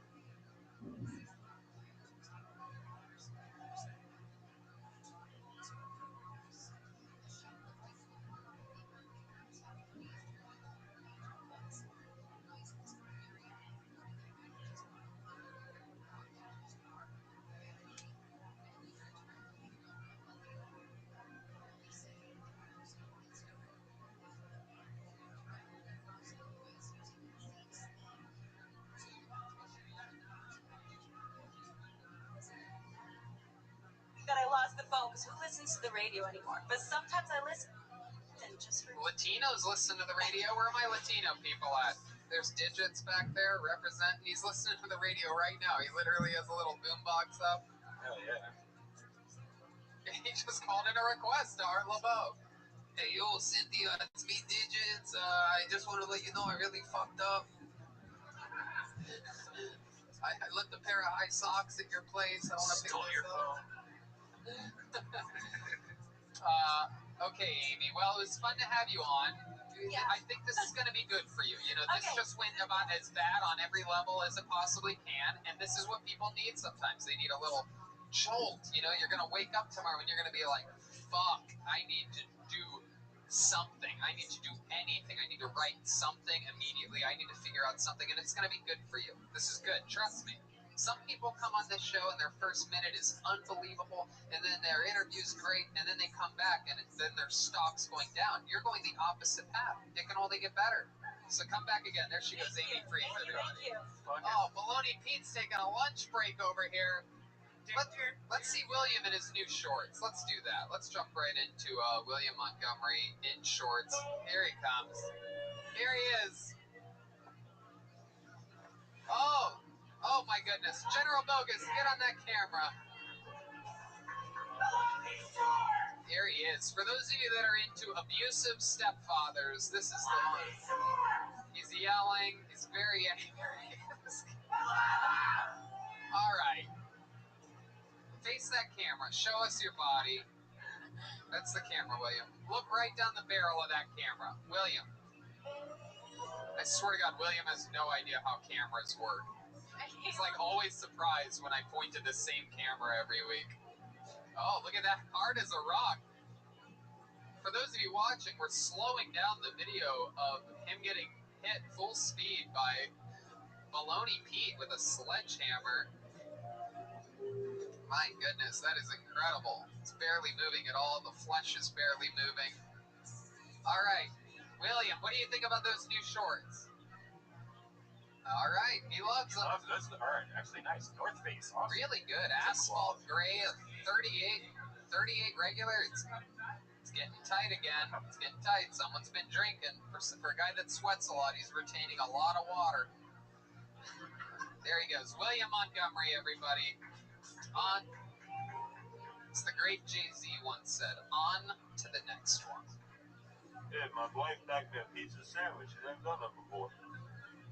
What'd she do? She backed me a pizza sandwich. She never done that before. Oh, wow. Look at that. I loved watching Jeremiah wait for you to notice his sandwich on pizza. He just kept having to eat it. He lives for moments like these. One person tweets, I love the pizza sandwich part. He just fucking You can get the new pizza sandwich t-shirt at Jeremiah's stand-up.tv. Oh, yeah. All right, pulled another name out of the bucket. Make some noise for Elias Zoak, everybody. Here comes Elias. You guys gonna play music for Elias? What happens when you insult the bear? Oh, Jesus. Good one. Here we are. Here he is, Elias Zoak. I'll just have Red Band play music for the comedians from now on. You know what? Let's take it from the top. Just play something. Hey, I pulled another name out of the bucket. Make some noise for Elias Zoak. Oh, man, that feels good. Guys. 8 comatose people in this room. Here he is, Elias Zoak, everyone. All right, hey. So I've been dating during quarantine. If you want to know the type of girl that I'm into, I like a girl with a sense of humor, but not too vulgar. So maybe like Amy Poehler, opposite of Amy Schumer. It's about my type. Marilyn Monroe once said, you can make a woman laugh, you can make her do anything. I'll make them laugh, and they do anything. But me. But my exes have all been reliable, though. Yeah. They're really able to just rely and rely and rely and rely and rely. My ex just got sponsored by Glad. They just named that product after the scented trash bag. Yeah. Maybe she should go on a blind date. I went on a blind date. She couldn't see I was the right one. Unfortunately. I have a Kobe joke, too. Okay, let's hear it. Go ahead, Elias. Okay. So the reason why a lot of people are so shook about Kobe's death, me included, is because we know that the popular saying, "This too shall pass," won't occur. There you go. There's a foul on the play. Elias Zoak. Oh, there they are. There it is. I love it. Welcome to the show, Elias. This is your first time on Kill Tony, am I correct? Yes, sir. Thank you so much. I'm so honored. How long have you been doing stand-up? A little under a year with COVID, so it's been tough. Right. Okay. And where are you from? Miami. Miami. How long have you been in LA? I've been in LA since June of last year. What were you going to say there for a I second? said I went to UF too, so I fuck with that. Oh, you're also a Gator. Wow, it's a big day for us. Look at this. This is incredible. My goodness. What did you study there? Telecommunications. Me too. Wow. What year did you guys graduate? Yeah, I might have fucked You you. guys might be twins. You have a good look to you. You look like a young Bruno Tards. I'm gonna Google that. I don't know what that is. It's like Bruno Mars, but retarded. Oh. Bruno Tards. Yeah, you'd like Bruno Mars if he landed on the grenade. He was singing about it. I like that. What was the question? Oh, what year I graduated? 2017. Oh, okay. What's the most Florida thing you've done? Good question. You know, it's funny. Like everyone knows there's a Florida man, right? But in Florida, we don't know there's a Florida man. For us, it's just you'll watch the news and you'll say, "Man in Davies has been eating another man's face. He's using the recreational drug bath salts." You guys have Morgan Freeman as a newscaster there? I mean, Incredible. What do you do for work now that you study telecommunications? I'm unemployed. I lost my job. I'm looking for. What job did you lose? I was a marketing coordinator, but I'm an independent producer because it's television. Well, we're all independent producers, technically. What were you producing? Like short videos and films. Oh, that's yeah, I do that too. Yeah. What do you like to do for fun? I like to play basketball before COVID. I would go Heat. We're in the finals. I was gonna come with my Miami Heat LeBron James jersey. I thought that would be like kind of funny because he puts it. It's like on both sides. So, dude, it would have made this set. Amazing. Yeah. I thought it was a telephone cord around his neck. So you talked about that is a little interesting. You got a little fucking what's that look like? What's that look like? Are those beads like? Yeah, are those your praying beads or? Like mindful. What do you need to remember? Just to be here in the present moment because it's a very valuable thing to be. There's the only thing that we have. Oh, so you have trauma. Wow. So let's talk about it. You're a good-looking guy. You're from Florida, right? You seem like you're a nice guy. You talked about dating in your set. Is that true? Did some girl break your heart or ignore you that you liked? Is that sort of a true thing? It's just like I'm just always like the friend, So it's like. Why do you think that is? Well, recently some girl told me that I was too feminine, which was. It might be the friendship bridge. Yeah, it might be the beads that you're wearing. Do you always wear those beads like that? I don't. Yeah, you shouldn't. You know how vampires, you ward them off with garlic? That's like you ward chicks off with lupus. Next time you see a girl and you're wearing those beads, instead of talking about mindfulness, just take them off and shove them up her. All right, so let's see where it goes wrong here. Let's say that we're at a bar and I'm a hot chick, okay? And you want to fuck me, all right? And we're hanging out, listening to music, right? John Mayer's there, he's playing live. All right, here we go. You ready? Be present. I'm a hot chick. You ready? Here we go. Hey, what's up? What's your name? Easy. What's your name? Easy. It's my initials. Oh, God. Okay, stop. Hold on a second. That's the first Stop. No, stop. Complete shutdown here. Hold on a second. What the fuck? I was literally being a dumb hot chick, right? Hey, what's your name? Easy, what's your name? It's like, why you verbally raped me right from the get? Can we maybe try it again because we actually have a hot chick here? Like use Kim and see if he's capable of maybe not as good as a guy. Okay, I'll let Kim play the role. Absolutely. Here we go. All right. Here we go. Remember, you want to hook up with her, so do what you can to hook up with her. Don't do what you did with me. All right, ready? Oh my God, what's up? What's your name? You have to talk into the microphone, you faggot. Elias, what's your name? Oh, I'm Kim. Nice to meet you. Is it short for Kimberly? It is, yeah. No, it's short for Susan. Oh, yeah. That's nice. So, you like this band? Is that what you're here? Oh, this band? No, I didn't come to listen to John Mayer. Elias, what brain injury have you suffered in your life? Florida, man. It's John Mayer. It's not a band. You don't know who John Mayer is? You don't know who Bruno Mars is? Elias, put your helmet back on when you're talking to women. Okay, I'm gonna let you guys continue. You do almost everything wrong. Can we try it again, but with Red Band this time as the girl? I mean, first of all, can we just acknowledge that she said Kim, and you said, is that short for Kimberly? Like, what the fuck is wrong with you, dude? This isn't supposed to be the comedy part. We want to see you actually try to get laid. Now look what you're stuck with. You're stuck with the third hottest chick on stage. Sup, bro? What's going on? Come on, try to fuck Red Band! Sup? Hey, dude. Sup? Like your beats. Thanks, dude. I put them away. Oh. Should I come find them for you? Turn around. I bet they're in your back pocket. You're a girl, right? Yeah, he's a girl! Have you ever acted before? Oh. Pull them out slower. Oh, They're all tangled. do you mind if I smell them now? It's just shit all over him now. You are getting very high. Oh, that shit doesn't work on me, you idiot.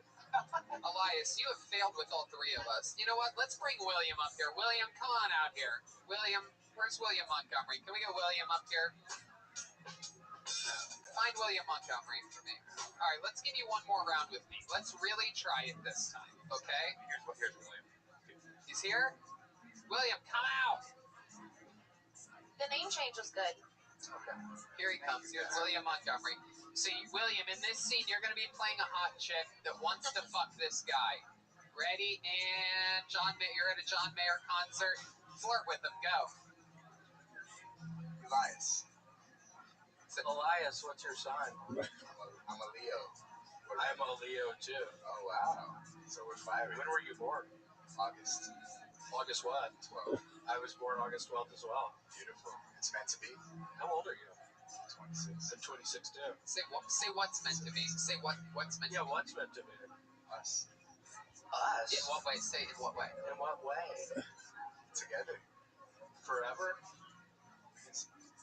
Okay, I figured it out. That's exactly what I thought. Here's the problem. You fall in love with girls and you want a serious relationship. What you need to try to do, Elias, listen to me. Here, I want you to repeat this after me. You ready? I am a pussy hound. Say it. I'm a pussy hound. That sounds so much hotter. You were just that was the first time I saw you as hot. Right when you See? said that. See? You need to think this way, Elias. You're not going to find a relationship if you're out there matching zodiac signs with people that look like William fucking Montgomery. Gators. Yeah. We need to teach you how to go straight for the vagina instead of the heart. It's like you need to hit first base before you sign a long-term deal with the Yankees. Do you have a tattoo? No, On his, over his belly button. I was going to say, yeah. It's like a around his dolphin. belly button. you have a piercing though. Am I correct? You have a nipple piercing. You have nipple piercing energy. Are you Cuban? Cuban, Puerto Rican, No, sir. Vegan. This is the Miami. half black, What are you? Chinese? Culturally ambiguous. See, that's my answer too. Tony, I think that's what I am. What you just said. No. Culturally ambiguous. Baloney P. You're Italian. That's what I am. From New York. No, that's what I'm. Do you not get laid a lot? No. Because you should. You're not bad looking. You're a good looking guy. Your eyebrows are good. You're a nice looking guy. Your outfit's not bad. Like you could get laid. It's just something about what you're doing verbally, I think. It's true, 100%. I don't think at all. I know it for a fact. I ran it through the whole gambit of testing here. That's why I did this. I don't always go, hey, what are you saying to girls? Because there had to be a serious problem, and there clearly is. The person that you connected with the best was William Montgomery. I thought we had something. Beautiful. Elias, come back again with another minute sometime, will you? Elias Zoak, everybody. There he goes. That was fun.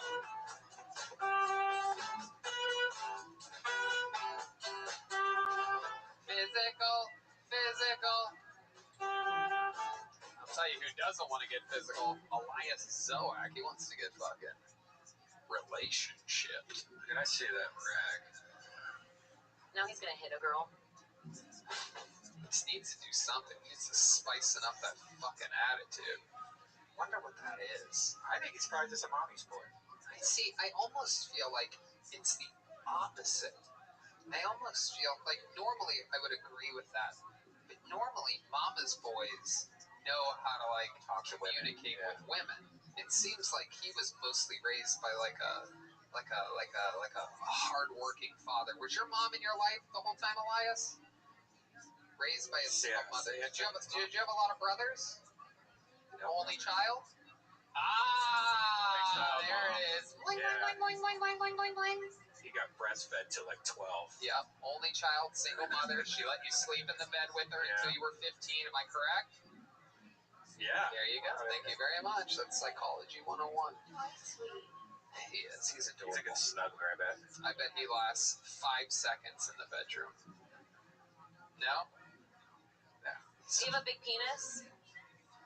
No. He kind of gave it. He gave a kind of. No way. That's a big tell. See, even then, you should have just said yes. It would have been hotter. Right. Even if you don't have a big penis, pretend you do. See, little penis guys always. Ask me if I got a big penis. Do you have a big penis? You wish. Even that was fast and confident. See, that's another theory of mine is that little penis guys go straight for the relationship because they don't want to just have a one-night stand. Get really good at eating pussy. What do you think about that? You think you're good at that?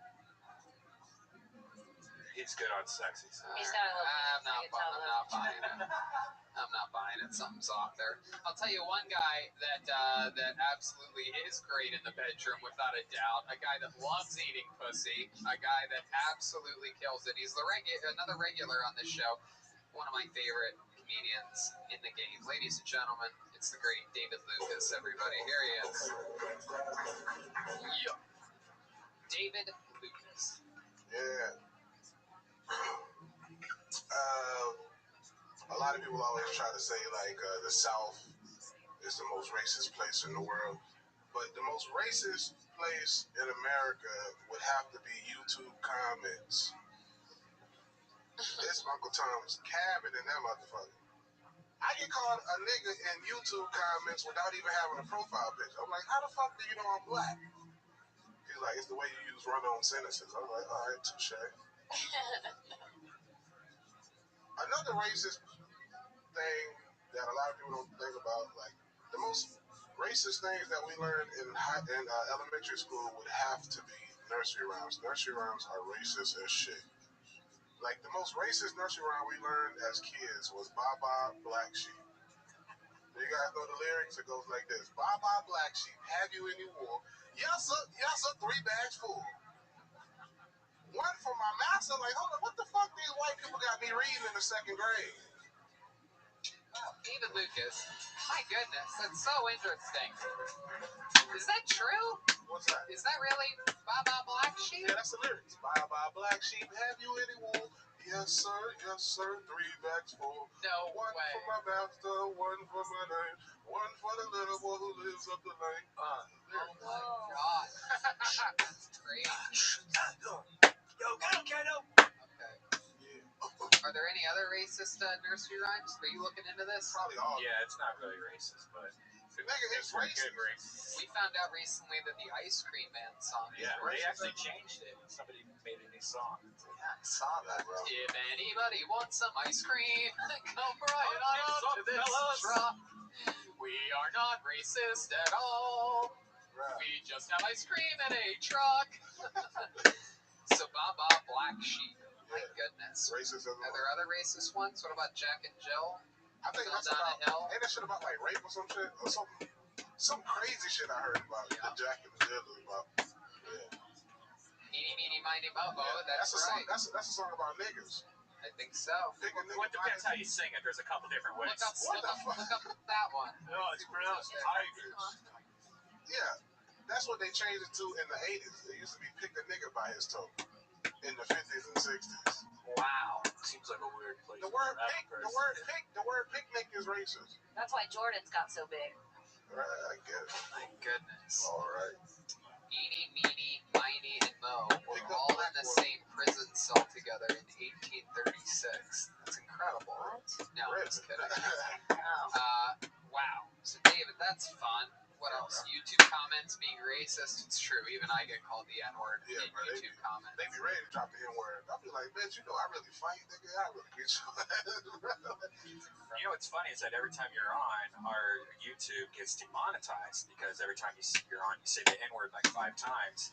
And I've tried to fight it so many times, and then they go, we have a human look at it, and no, you have the N-word 5 times in your YouTube feed. Oh, we can just start bleeping. Yeah. Oh, yeah, I got to stop saying that. Yeah. Oh, you just did it. Right then. I'll say, nigga. Okay, let's just, how about we don't? Hey, just change it to Tiger. What? Just change it to Tiger. What other words can't you use? That's pretty much it. That's pretty much the only So you telling me y'all get demonetized every time. Will you please stop saying it? I also can't get naked anymore, so. Jesus, you're acting like a real, you know what.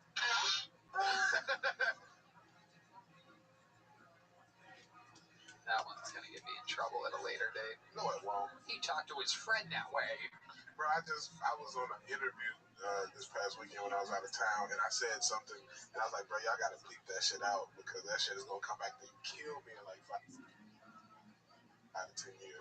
Because I was telling them how like I don't like to use condoms, and like I'll like secretly put Plan B in a girl's smoothie in the morning, and I was like, that shit is gonna get me fucked up in a few years. I'm like, bro, you gotta edit that shit out for real. Well, you just said it again. You're literally doing everything you shouldn't be doing. It's really incredible. My brain not working well. I'm fucking jet lagged. No, it's tired. It's good. What'd you do? You had some of the girls' smoothies the other day? Had that Plan B running through your veins. The moment they make male birth control, I'll take it. I bet. Male birth control would sell like a motherfucker. Yeah, I can't believe they haven't invented that yet. I can't wait. Everybody's always like, well, why don't you just get a vasectomy? And it's like, what the fuck are you talking about? Who wants to get their balls cut up? Oh, wow. Okay. You know how dogs act when you Mini get vasectomy over there, one of the vasectomy spokesmen. Dogs get all depressed when you do that shit to them, bro. Yeah, it's not the same. That's a little bit different. That's castration. They actually remove the testicles all the way together. Like when you give a vasectomy, it's just it's a tube that's being tied. Yeah, and you can actually undo it. Do you still be able to like skeet though? Yeah. Yes, you can still ski. Yeah, you can come and cum comes out and nobody gets pregnant. It's weird. Just only the actual sperm part doesn't come out, which is like microscopic. Right now. It'll just be clear. It's just clear. It tastes different. It's not just. It's more sour. Oh my god. Eat an acai bowl a day, bro. So where'd you go to this week? Where Side Splitters, and then I did the Concrete podcast out of town. Macon, Georgia? Oh yeah, I flew. Well, after the show, I knew I had to be back for Kill Tony, so I was like, let me just fly to see my mama for a day. How's she doing? She chilling, bro. What do you guys do? Anything fun? Grilled crab legs, shrimp, and salad. Oh yeah, I saw that. That looked good. Yeah, that looked really fucking good. Yeah, bro. I'm just out there chilling in the woods, you know. Damn. My mama, she feeds deer, so like every day around a certain time, you can see like 10, 11 deer in her backyard. Wow. That shit be lit. I just like to go out there to have peace of mind. You don't gotta hear no bus, no homeless person yelling. Yeah, right. Like a little recharge. I love that. Hell yeah. A lot of bugs and animals. Yeah, bro, I got bit by a spider on my ass, bro. That shit. On your ass? Goddamn right, bro. I had to get that shit.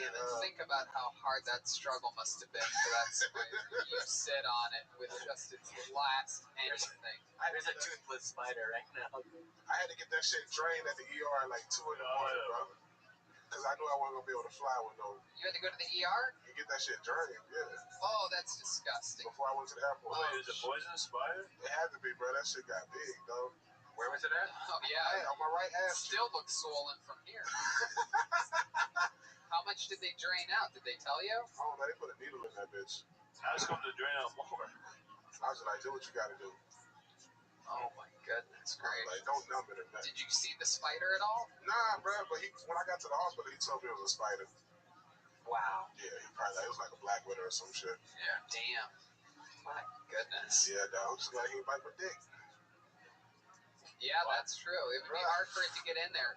With the amazing sheath underwear that you're wearing, it would have How you know I got them a on? lot of layers. Are you wearing sheath? Hell yeah, bro. Hey, 100%. Got my sheath. Oh, those are the sheaths. Yeah, Look at bro. that.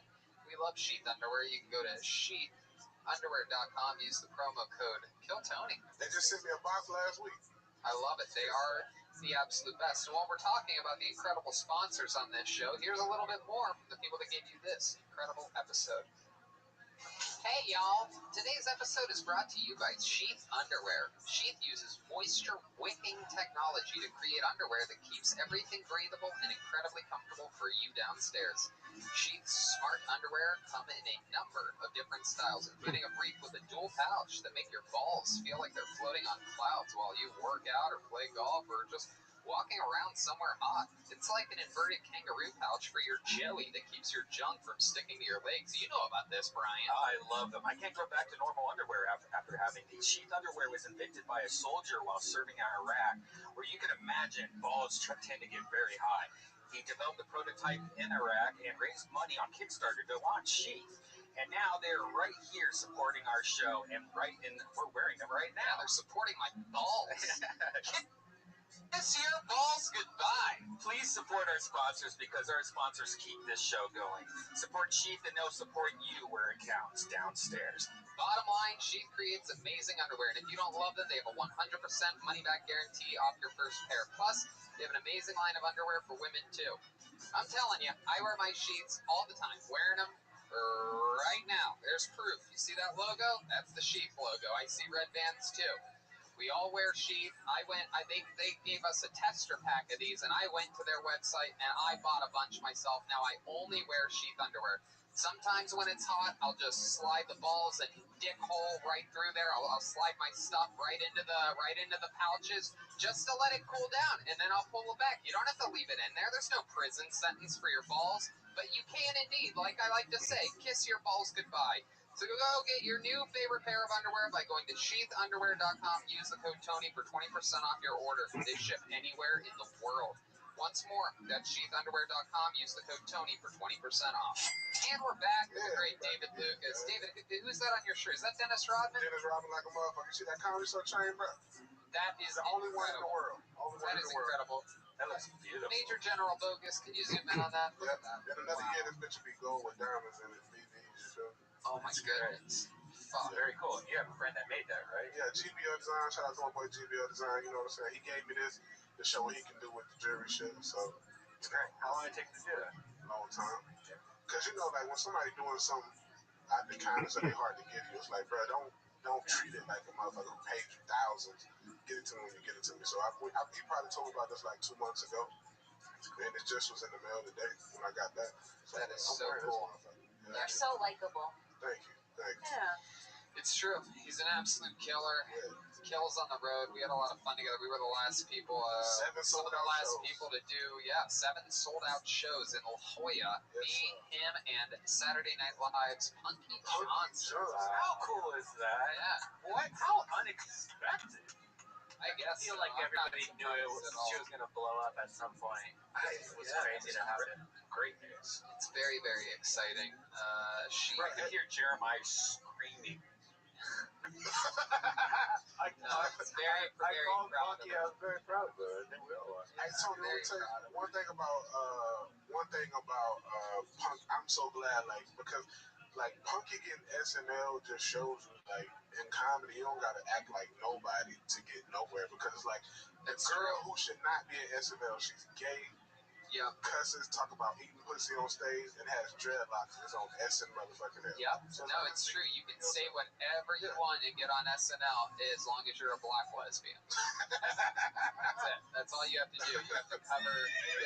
If you knock off 2 to 3 diversity bingo plays, then you can get on SNL. They don't want me. The 2 people people laughing the hardest at this are the two people that understand what it takes to get on SNL, Michael Lair and Jeremiah Watkins. Bruh, for real. I wouldn't even know what to do with it. Ask me to show. Straight white males that could easily and probably should easily be on the show, laughing it up at the black lesbian that got on the show. SNL stands for should have not laughed. And by the way, that is one of the things with Punky is that even though I'm making those jokes, she is so incredibly hilarious and charismatic on stage and off that it is just a perfect alignment that she's a black lesbian. She is completely qualified and, in fact, way overqualified. In fact, much like their hiring of Shane Gillis a year ago for those incredible 3 days, I think that SNL is really showing a set of balls. And if things go correctly and they do what's right and they do it like Bill Belichick's running the show and utilize what they can for the best of the show, Punky should be the thing that kicks it off next week when they have their premiere, and she should be featured throughout the show, not hidden and have to pay dues like their old dog shit system that holds them back tremendously.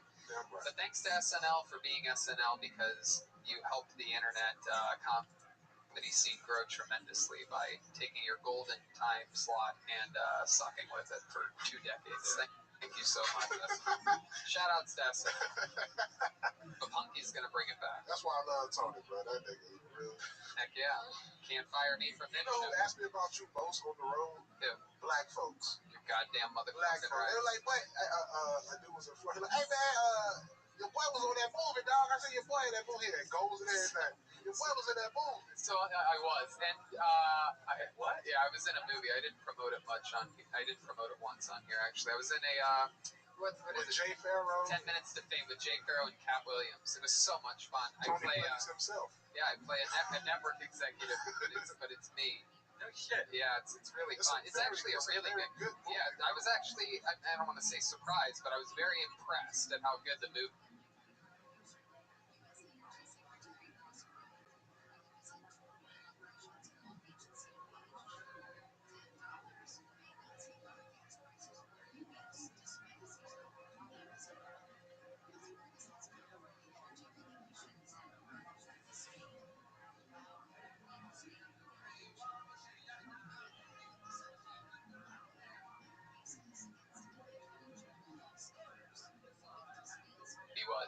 For as much talent that they stocked in that movie, it's not a bad movie. It's a you can watch. I watched the whole because I watched it because I like to support anybody who put a lot of comedians in some shit. And I was like, man, it's gonna be bad. And then I was like, oh goddamn, I'm really watching and paying attention. It was really, really good. Jay Farrow and Cat Williams. I mean, of course, Cat Williams and Jay Farrow. They're both extremely talented. They carry the movie. It's incredible. I have a little baby, sweet little cameo.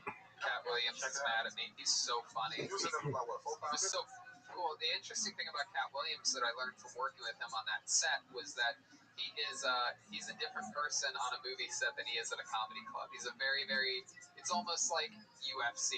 You know, in the octagon, these people are fucking animals. They have one focus, and that is destroying their opponent. But a lot of them are so nice and so cool. Like when Nate Diaz is here, he's the fucking coolest, funniest, most awesome guy in the world. And you see him, you know, in the octagon, it's an entirely different beast. And that's how Cat Williams is at comedy clubs compared to movie sets. He knows that he's a boss, you know, 30-year comedy vet. And on a movie set, he's like the nicest guy. Right. Incredible. But I will tell you one more thing, even though this interview's going long.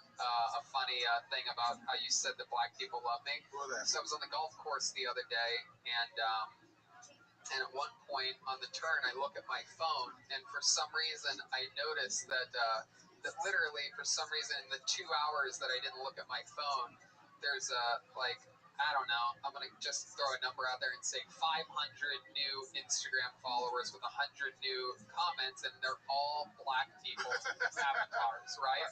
And I'm literally like, oh, fuck. Either this Kobe joke thing came back, something I've said in the 7.5 years of making racial, not racist, but racial jokes on this show and other places is going to fuck me up. And then I realized that they aired one of the roast me things on All Deaf Digital. Yeah, so it ended up being a good thing. They tagged me in it. It was like, you got to get David Lucas roast. I was very concerned for a minute because I'm like, oh, this is not going to be good. But it ended up being great. Yeah. Bunch of new of my black friends, Goddamn. or as David would call them, the N-word. You got to start bleeping these. Yeah, we're gonna have to start. Are you serious? I can't say the N-word? You really can't. You can't anymore. No. Damn, bro. We haven't been able to say it for 2 years now. So. Yeah. Welcome to our world, David. You know how hard it is for us to not say it? There he goes, the great David Lucas, everybody.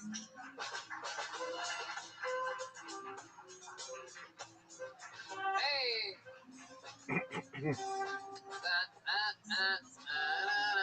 What song is that? It's your from yet. Oh, Misdemeanor Elliot. I've been working with my thing on flipping and reversing. It's yours for Yak. Ladies and gentlemen, your next comedian goes by the name of Frank Yu. Here goes Frank Yu. Oh, we know this young man. He's been on this show before. I'm inside. Here he is, Frank Yu, everybody. Hey, what's up? First off, I don't gotta tell you guys I'm Mexican. You see the yarmulke, right? Well, I've been doing my part to fight racism by sticking up for other cultures. A few months ago, I was at a party, and there was a Nazi skinhead dude there. And anytime the DJ played a song he liked, he'd be like, Auschwitz. I said, hey, please don't do that. I tried selling weed one time, and I never made any money. My problem was I was selling weed to other Mexican kids, so I got paid in memories. And never a specific memory either. I got paid $4 and an AFU. Remember when we were little? I grew up watching a lot of sitcoms, 90s sitcoms. I loved them, but as a brown kid, I couldn't relate a whole lot because there was one family and their last name was Tanner, but there were also minority families on TV, and they were way more Tanner.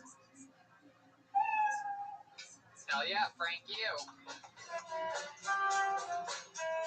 Frank Yu. Now, I remember Frank Yu because famously on this show, we one time had a $1,000 giveaway thanks to our friends over at Ridge Wallet. They hit me up earlier that day and they go, Tony, we want to do a giveaway. Give away a Ridge Wallet. We're going to put $1,000 in it. The CEO of Ridge Wallet's coming. So you just got to pick whoever you want, whoever you think would be right to get this wallet. Famously, you seemed like the kind of guy that would have a shitty wallet after your set, and I asked you what kind of wallet you had, and you had a broken, tiny manila envelope. Literally, the only thing that even qualifies as a wallet. It's such a shitty wallet that it barely had enough paper to qualify as a wallet. And it was the shittiest possible wallet. It's impossible for anyone in the room to have had a shittier wallet than you. Which things like that on this show, I like to think sometimes seem too good to be true. It seems like a produced segment. Wait a second. What, do you think maybe he was planted by the Ridge Wallet guys? No way. Impossible. Why did you have owner of Ridge Wallet? He just got his money back.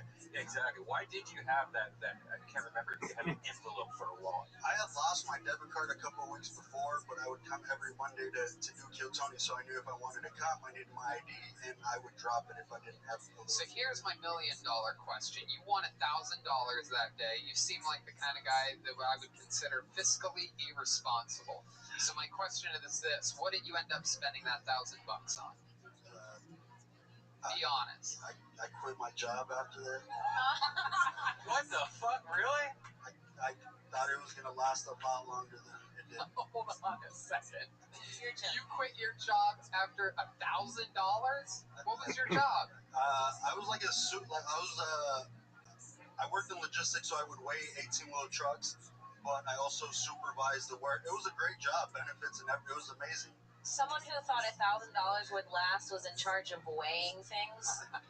Yeah, well, how long did you think it was going to last?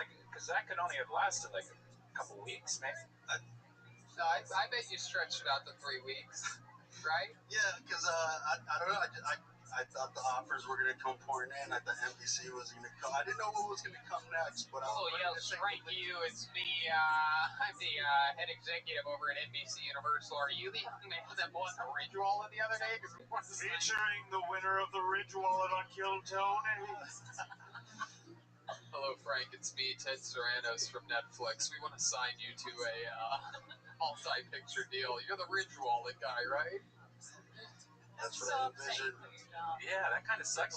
How did you quit? Like, did you call your boss? Did you go in and tell them? Did you put in a 2-week notice? Like, what went down? Well, I had been planning to quit the job for a while now, so that was kind of like the tipping point. And as stupid as it sounded, it was actually great timing because it was right before COVID, so It wasn't, though. This was like the end of last year, wasn't it? No, it was like November. You really made that house in class. He's like, it got me through COVID. You quit right before COVID? Yeah, right before COVID, but it was a mutual party, and I had a good standing there, so they technically fired me so I can collect unemployment, and then COVID hit, and the unemployment just came shut. Oh, yeah, it just came flying through. It's like no doubt about it. It's like 2 Ridge Wallets. Oh, yeah, exactly. How'd you spend the COVID money? I still have a lot of it. I think it's made me pretty frugal, but... Is there anyone you want to thank for that COVID money that you got? Yeah, Ridge Wall. No, wait. The COVID money. Yeah, there's one man to thank. Yourself, Frank. It's your money. They take taxes and then they give it back to you when you get unemployment. Okay, thank you, Joel. Somebody says good answer. Good answer. You guys are just No. unbelievable. So let's try this fucking perfect setup launching pad of a joke again. Is there anyone you want to thank for giving you the COVID money? He's a very handsome man, but I'm not going to do it. Who? President, Commander-in-Chief, God, Trump. I've been watching you for the last couple of weeks. See? He's a big fan of yours. That's weird because I got unemployment under Obama. I wonder if it was just Trump's new idea or You got unemployment. did Trump invent unemployment? I don't. You got Am I learning something new? Hey, but it's okay because you're paying more taxes than he did. That's absolutely true. When you're super duper rich, you don't have to pay taxes. It doesn't exist, folks. You guys know how much money Jeff Bezos pays in taxes? You fucking Yeah, lucky faggots. that's crazy. Yeah, it's much crazier.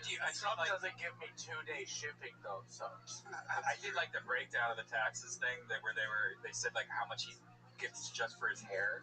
It's something like $75,000 Easily a year for his no hair. doubt. You have to have someone do it. You have all those television appearances. That shit adds up. Yeah.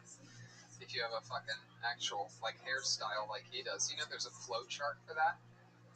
There's an actual chart that people get that have to do his hair. I once on another set talked with a woman that worked over at Saturday Night Live, and there's a hair flow chart that is given to everybody that has to do his hair that shows you exactly how it's combed. There's like a 6-step thing. It's pretty incredible.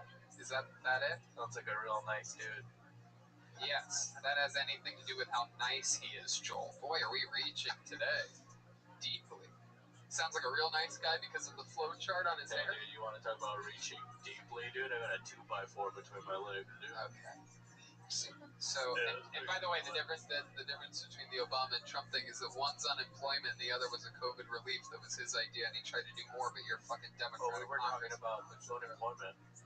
No, we weren't. We were talking about the Trump money, the COVID money. Oh, sorry, there's a jackhammer going off right next to my head. So Frank, what else have you been up to during this pandemic? Just trying to write and get better at shit. I took some of that money that Trump gave us, and I'm trying to start reselling shit, which is probably predictable. Like Kind of like converters. What have you been reselling?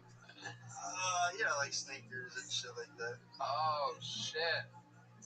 Where's Digits? Digits, are you still here?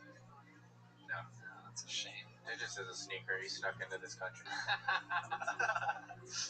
Have you sold the sneakers?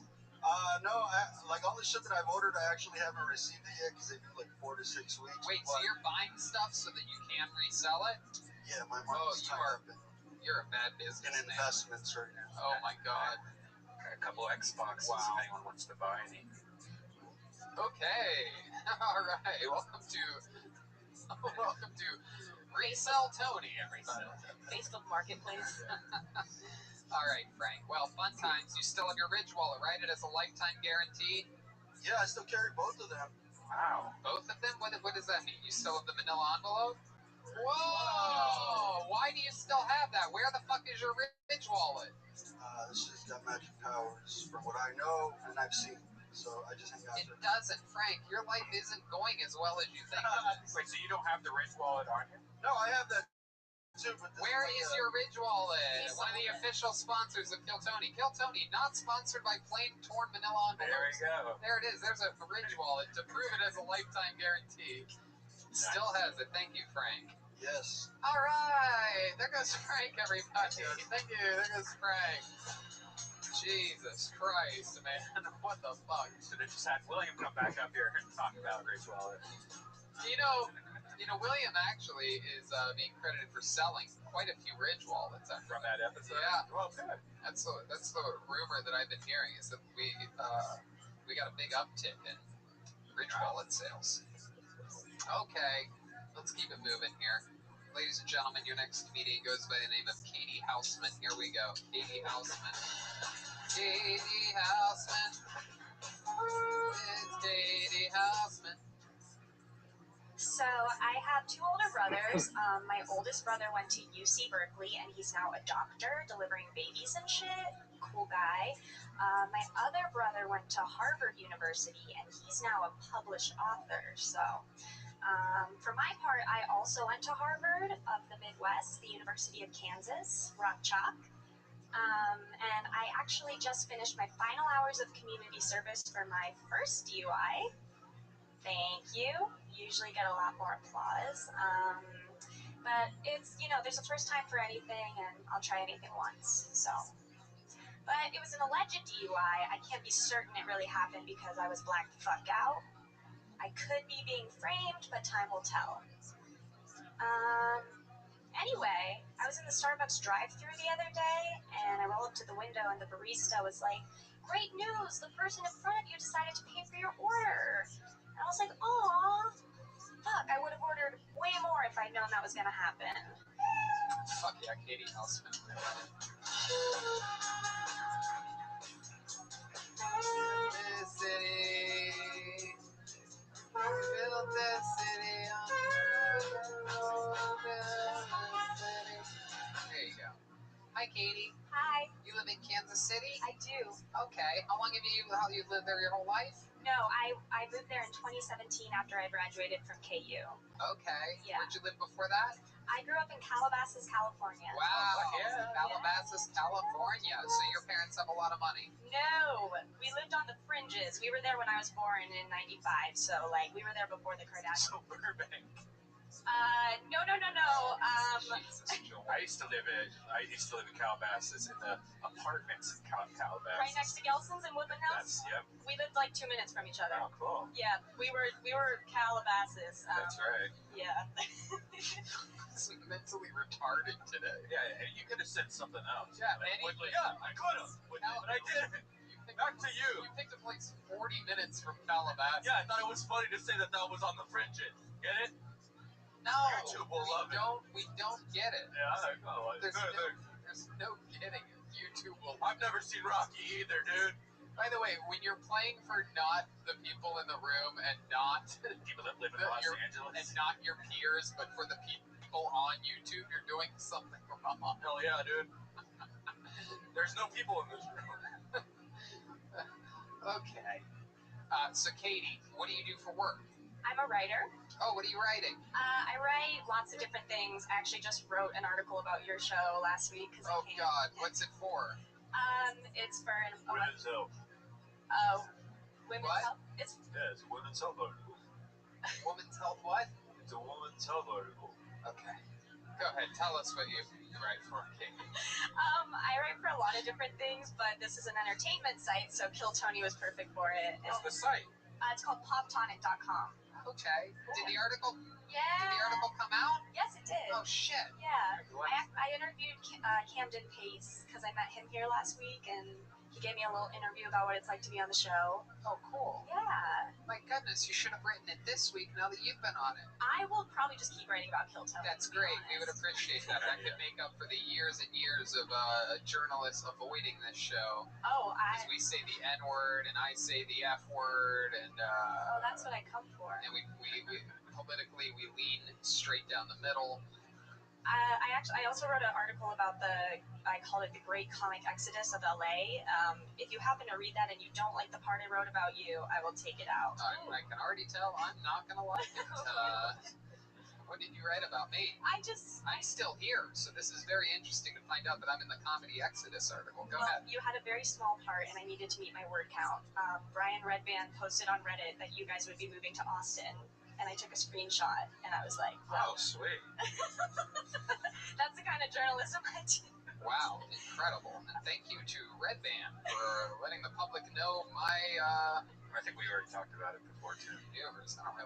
I don't think we gave an official statement to Reddit. You wrote a Reddit article? No, somebody asked me, hey, what's going to happen to Kill Tony if you move to Austin? I said, I think Tony's moving Austin or something. Girl, you are good at your job. Look what you did. It's incredible. I mean, I'm finding out that I'm moving to Austin right now live. It's an incredible news article. Hey, so, I can delete it. No, it's okay. No, trust me. I mean, I didn't even know that you wrote it, so. That's true. No one really does. I don't think it needs to be deleted. Yeah. So, what's your love life like? Are you in love with someone in Kansas? I am very bad at getting people to stick around me. I'm kind of codependent. Oh my goodness! You know, I met a guy like this earlier tonight. Oh yeah, I met him too. Oh wow! Damn, Elias can't even get with the girl that can't get anybody. No, go ahead. Tell it. Where do you think it goes wrong with you? Honestly, I think I'm codependent, and I get really attached to people right away. Oh. And he does that too. Yeah, he does that too. You guys get attached to each other. Maybe your hair could be like Velcro. My guess is he might be a few too shades too dark for your parents. Am I correct? For your Harvard grad brothers? My concern. Katie, why are you bringing this goddamn Cuban into the house? Hey, I got the DUI, so they're already far past disappointed with me. That guy's way too racially ambiguous to be in our... So let's talk about this DUI. Okay. What happened? You had a couple White Claws and you got on your tricycle? You're on a bird scooter? Oh, I can drink like William Montgomery, I'm telling you. I worked at a bar, I was a bartender, and we could drink as much as we wanted. And I got shit-faced because I was feeling very unhappy that day. And I decided to drive home.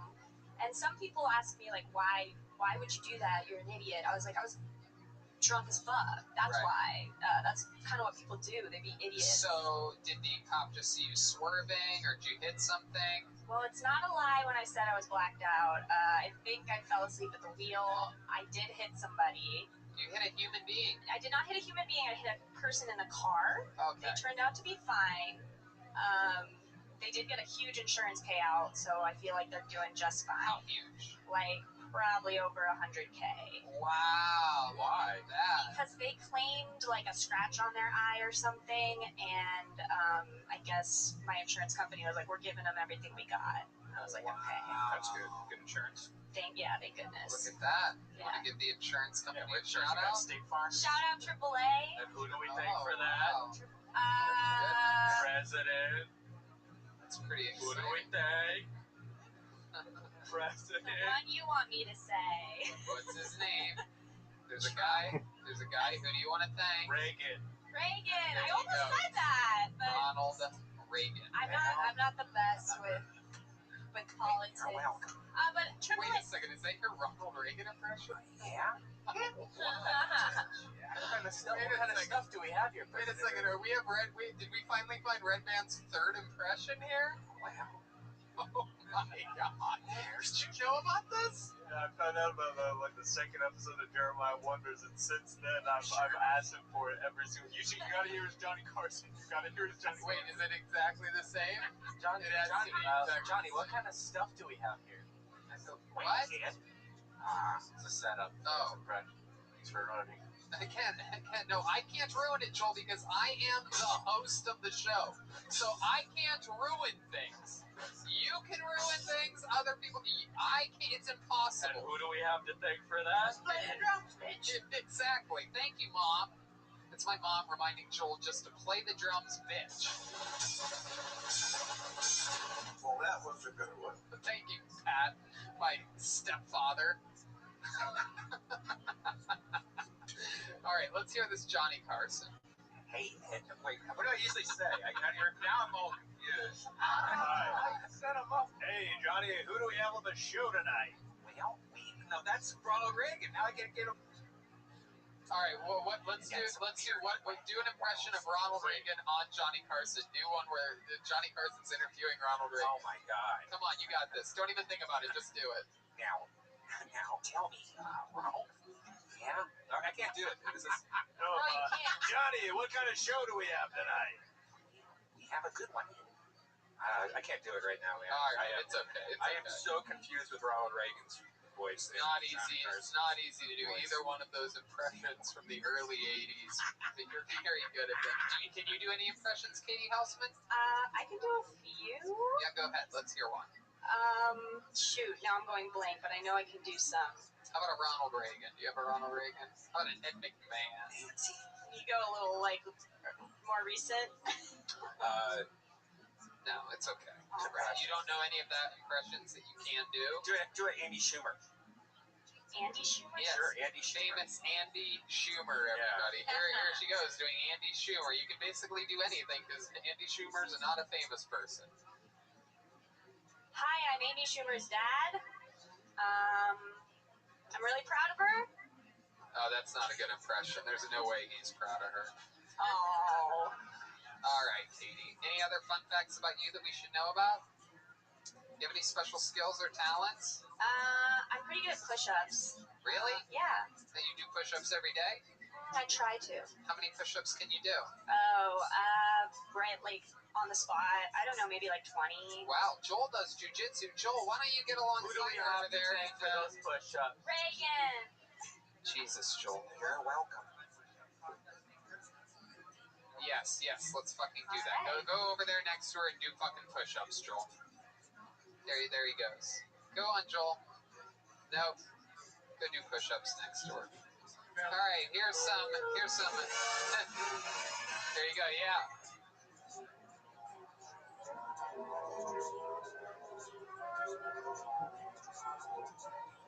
Do them at the same time. You guys are... God.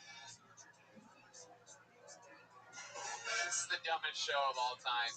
Oh, This wow. is literally the dumbest show. You guys are doing them at different paces, different speeds. There's no common sense being applied to this push-up competition whatsoever. I was just trying to keep up with Joel. Joel, what did you have before this show? Like Red Bulls or something? Adderall. William gave me No. Adderall. See, the truth is always funnier. What did you really have before? Honestly, Yes. pizza from Vito's Pizza. What did you drink? Water? Yeah. Tony, ask me what I have before the show. No, I'm gonna stick with this Joel thing for just a second longer. Jim, ask me what I have Then I'll set you up. Then I'll set you up just the way you want it, Baloney Pete. Joel, what else did you have before the show? I always like to try to figure this out with you, because some episodes you're just a perfect little angel, and then some you're out of fucking control. So what else happened? Oh, just fun. Okay, thank you, Joel, for at least when the pressure's on, contributing the most. You're welcome. What did you drink before the show? Fun. Before the show, I had a vodka soda. One? Yeah, and then during the show, I had 2 shots of vodka. There you go. Okay, there we go. He's drinking vodka. A little Russian metal. All liquored up. Little Russian meddling into Kill Tony this evening. Hey, Thanks, Baloney Pete. Oh. Okay, Joel. No, you go ahead. Okay. Baloney Pete, what did you have before the show? Explosive diarrhea. Hey, there you go. There you go. All right. Katie. Put that in your fucking article, huh? Yeah. What do you write about that? What do you write about the tensions of brewing here on Kill Tony? Because we have a young... Okay, go ahead. Did you actually have somebody pay for your Starbucks? Is that a real story? Like, I actually had that happen to me once also.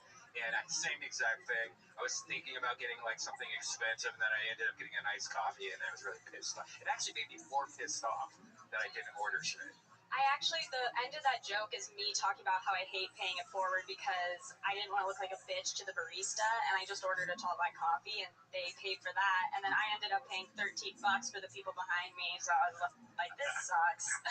Katie, so much fun. Come back again sometime. I How would much love longer are you in to. LA for? I'm only here till Thursday, but anytime I'm in LA, I'll definitely be coming here, so. There she goes, Thank Katie you so much. Houseman, everybody. Thank you, Katie. Back to Thanks for writing the article. Thank you. We build this city on... Oh. We build this city on rock and roll. There you go. One name left in the bucket. Let's knock it out. What a special treat. Ladies and gentlemen, this guy stepped in during the pandemic, and it turned out to be what I'm pretty sure was the MVP contributor. Running storylines, I mean, absolutely took over. He was on the show before, live in person, and then during the global pandemic, while sending in videos, he absolutely was boss level, and now he's back live. I couldn't be more excited for the return of Kill Tony icon Manolo, everybody. Here he is. Hey, I'm Manolo. Step back from that ledge, my friend. Manolo, everybody. Hello. White folks always mess up my name. They do. Like, today I wrote down on the sign-up sheet, I clearly wrote down the Manolo, but somehow Tony still keeps calling me the Beaner. I'm gonna start pretending. I'm gonna start tricking girls into thinking I'm gay. That way, when they least expect it, boom, I'll fuck their boyfriends. For sure. I remember the first pair of titties I sucked. Man, I was just a kid. I was so nervous. I mean, I didn't even really want to, but my uncle was so persuasive.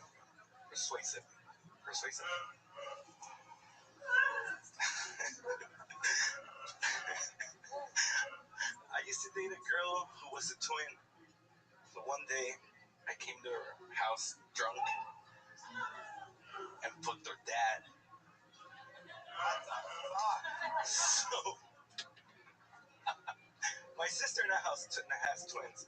So one day, I came home to her house drunk. Okay, you can go ahead. Go ahead. You went to your sister's house who has twins drunk, and what'd you do? Fuck the twins. Oh my God, Manolo. My God.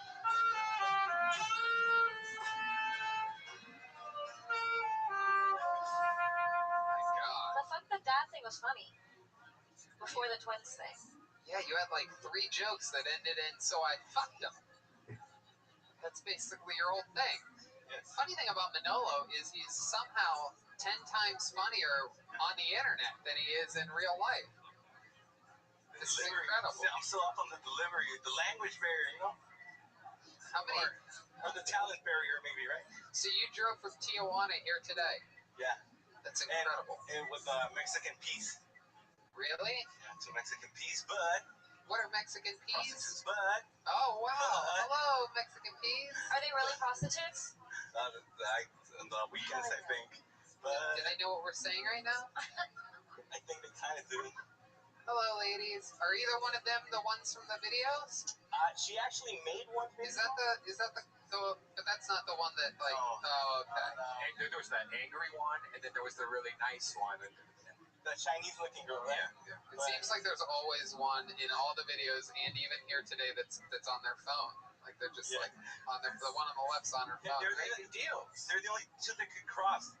That's the thing. The other ones can't cross, but they're a little bit pissed because where are we going? Who are they? Are they even famous or something like that? Show them a picture of you. You were on the Joe Rogan show, and she saw you and she didn't recognize you. But she said, "Oh, I know the other guy, Joe Rogan." So now they think he's Joe Rogan. Oh, that's perfect. Yeah, this is Joe Rogan. Hey, what's up? Wow, I think we found the fourth impression. The fourth impression. DMT. Hey, what's up? Hey. On it. Joe. Hey, what's up? Just lip sync.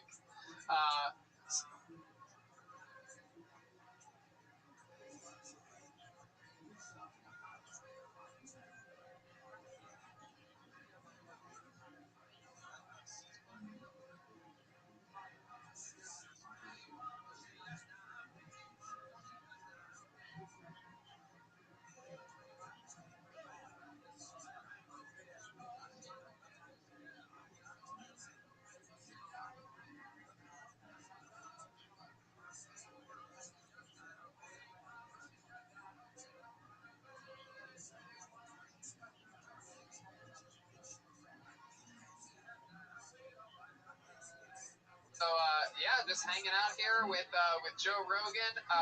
So Joe, what do you think about this episode that we're doing?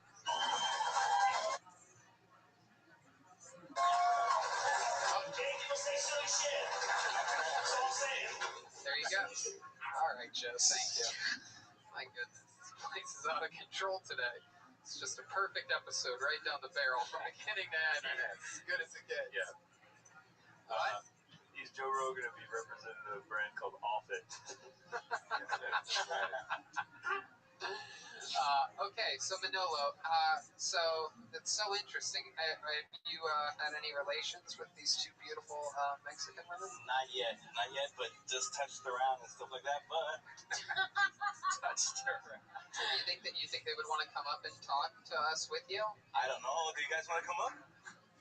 Hey, this is exciting. All right, business is about to pick up, ladies and gentlemen, here in the last inning of Kill Only Tony. one's coming.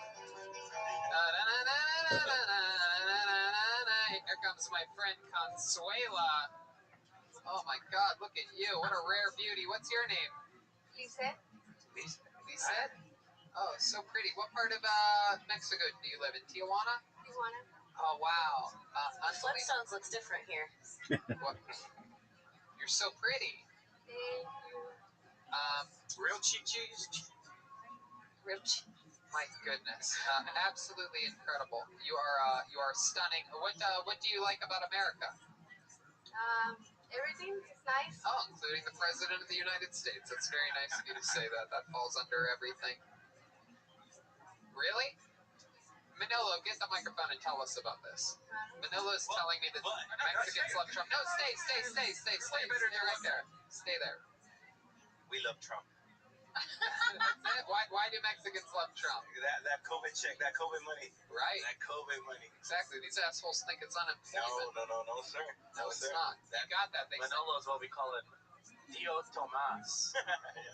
What does that mean, Joel? Uncle Tom.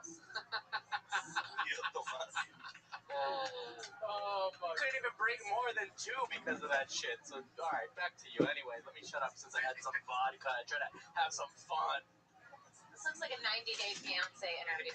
Did she come? Yeah, I know. Did she come to Los Angeles a lot? Do you come to? Yeah, do you come to America a lot?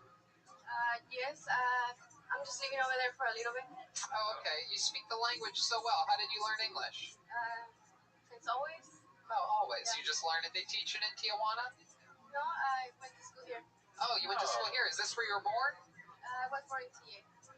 Yes. Yeah. How did you go to school here? I went to school here? Yeah. Because I moved here when I was little. Oh, Yes. very cool. Who was president when you moved here? Well, it was probably me. Oh my God. Oh my God, this is my new favorite thing ever. I like her jelly beans. Ronald Reagan. We're also 5 presidents ago. Ronald Broken. When I was a kid, that was like the cool guy that did it. Well, DMT. It's a real experience. We're also reselling stuff. See, she's pissed. She thinks Joe Rogan, right? But we're also reselling things on Craigslist. If you guys. What are you guys reselling? The punani. And grams of cocaine as well. No, Manolo, come on. Stop being silly. Are you guys really reselling things? No, not really. Well, selling, you know what we're selling. Oh, okay. She's so pretty. How old are you? 27. My goodness. And what do you do for a living? Wow. You have beautiful hair. Red band. Who's this red band? What's your sign? I meant Rogan. Wow. Do you have a boyfriend? In Tijuana? No. Oh my goodness. So, have you been looking for a boyfriend on your trip here to America? No. No, you like being single. What do you like about being single? Yeah. But He has a Tesla. What? Yeah, I got Tesla. Yeah. Hey, come to my new studio sometime. yeah, he's here. He's in town. What type of boys do you like? Do you like white boys or Mexican boys? I don't care. Just how the personality. Boys with money. What kind of personality? Like vigorous. Okay. What kind of personality? Okay. Like a funny guy, a nice guy, a serious. You like tough guys? You like tough guys with tattoos? I don't care if they have tattoos. Muscular? I don't care either. Okay. Yeah. Got a good sense of humor? Yeah.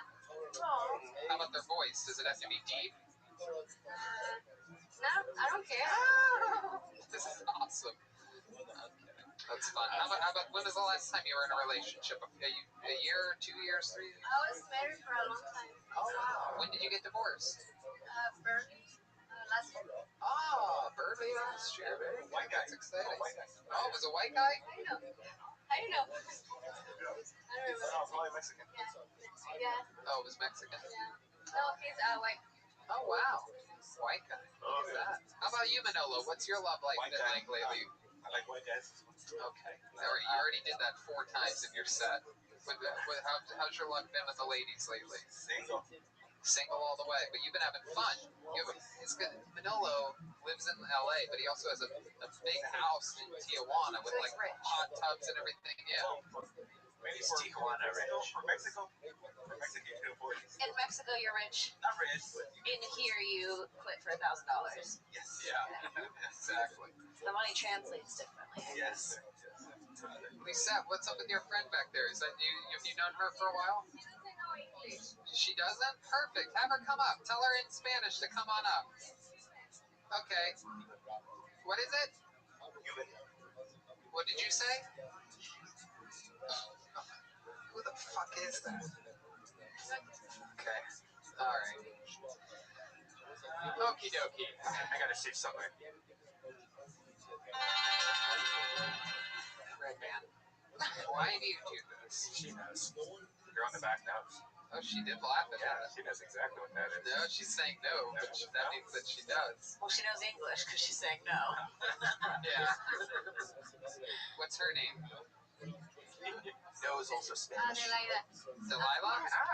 Oh, wow. That's so cute. You guys know that song, right? All right.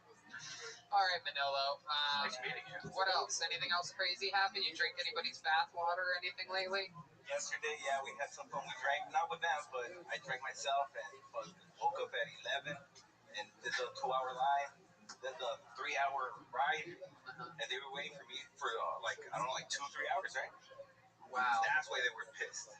Well, I think they're happy now. Every hour, change. Gotta show them around. Lisette, are you excited? You're at the #1 comedy club in the world right now. This is a really big deal. I don't know. I'm scared. No, you handled it very well. You did really good. You handled it very well. You have a boatload of charisma. You're very likable and sweet. You answered every question absolutely. Shit, you answered the questions better than Manolo. He's been on the show 8 times. Manolo just keeps saying, so I fucked him. All right. Maybe with luck, I could say that tomorrow. Peeps. This guy's gonna. Okay, there he is. Go ahead, Joel. I just want to thank Manolo for making me the second most hated Mexican on this show today. You're welcome. Absolutely. Manolo, you are a legend. I'm so glad I get to look you face to face and tell you that during that quarantine, man, you really pulled a lot of weight. I mean, you were truly the most entertaining person, sending in things every week, extremely well-produced videos, hilarious storylines, and you kept the morale up at a time in which, Jesus, the times were rough. So thank you so much, Manolo. I'm so glad that you made it up here. Come back again soon. Were the jokes really bad, or? I mean, you did the same joke 4 different ways tonight, Manolo. So I went to hang out with some girl's house, and then I fucked her father, and then my sister had twins, so I fucked them, and then there was this girl that I liked, so I fucked it. I fucked her boyfriend. That was your whole set. I mean, it's not even a misdirect if you're doing the same formula again and again and again. It's like Andrew Dice Gay. So I fucked him. Oh! All right, there goes Manolo, everybody. Bye, Lissette. Thank you. Damn.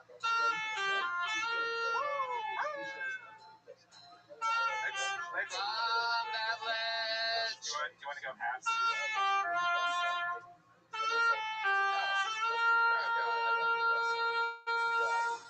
I wouldn't split a fucking Subway sandwich. What are you talking The about? bottom, I'll get the top. Oh, yeah, perfect. Just your drool falling down.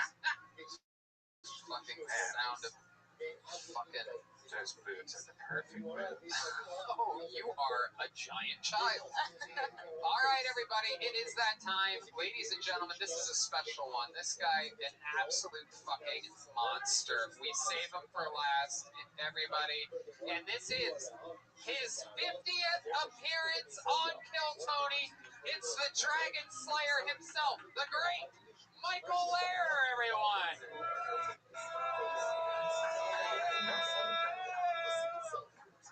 Tony, I'd like to start with an argument.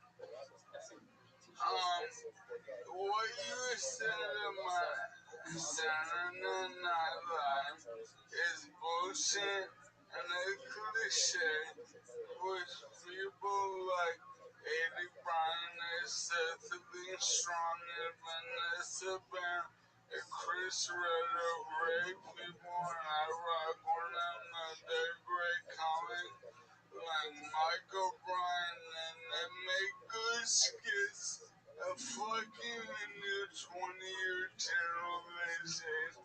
Yeah, no, you're absolutely right. I know how talented all those people are because I saw them at open mic 6 years ago when they started. So that's great. You're right. They're super talented. They really just got fast-tracked because they're so brilliant. Ouch! Is that your tooth? I always believe a man that hits himself in the face with a microphone.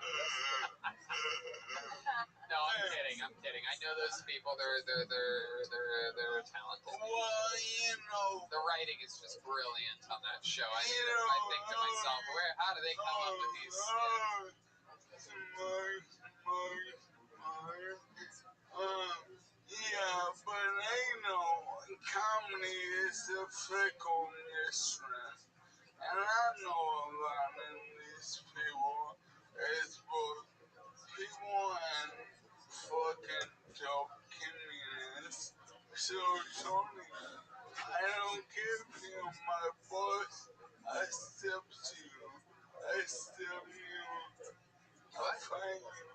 You'll fight me? I step to you. You'll step to me? Do it. I just. By the way, Michael Lair lost $100 to me in a bet. I didn't want to bet him. He kept trying to bet me. I go, I'm not betting you on this. He kept betting me $100 that my friend, the last style bender, Israel Adesanya, would lose in this recent UFC Why would fight. you ever try to do that bet? And by the way, first of all, yes, Redman, I've never agreed with you more on anything. And second of all, even though technically to the outside perspective it was a tough fight for Adesanya, look what happened. I mean, it perhaps was the most one-sided main event in years. 1-1. I see a friend, Joe Rogan. Yeah. He's right here. He's sitting next. What's up? Joe. It's Joe Hoagie. Does that make not exist? It's old sloppy Joe Hoagie. Wait, Tony, I have this question. Oh, okay, Michael. Wait, what? Oh, Joel. Here we go. Here's a question. I have this question. You won some money because when it happened, you predicted it almost exactly how it happened. You told me exactly what would go down, and that's what went down. I wanted to know. That's exactly right. I told Michael the same thing, and he decided to bet me $100. Did you get that money? You know what's funny is I told him this earlier. Michael is such a gentleman that I got that Venmo while Israel Adesanya was still breakdancing in the middle of the octagon. He literally spun around his opponent.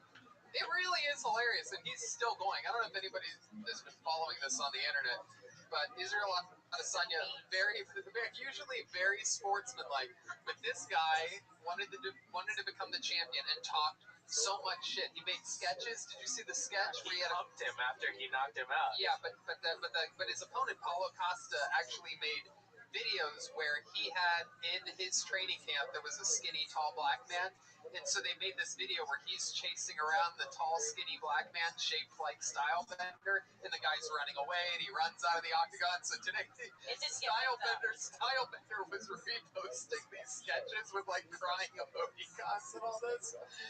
Just hilarious. And then there's this guy over here that wanted to bet me. I give him the script before the UFC, so who's going to win and who's going to lose. Yeah.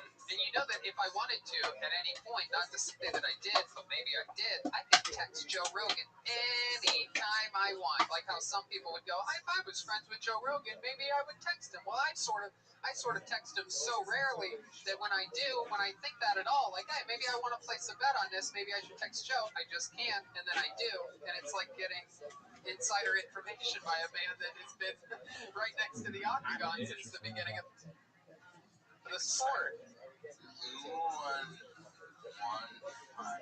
100% of the bets that we've had against each other, I've won. Yeah, that's another way of looking at it. Even Joe Rogan doesn't get run on every fight. How do you know that? You don't hear his predictions. He doesn't make predictions unless you're really...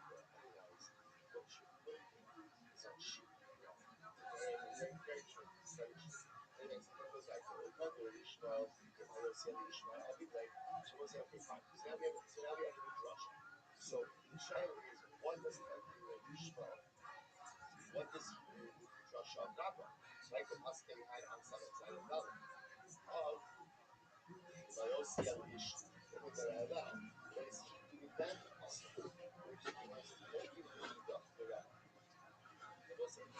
close with them. Listen, and he does.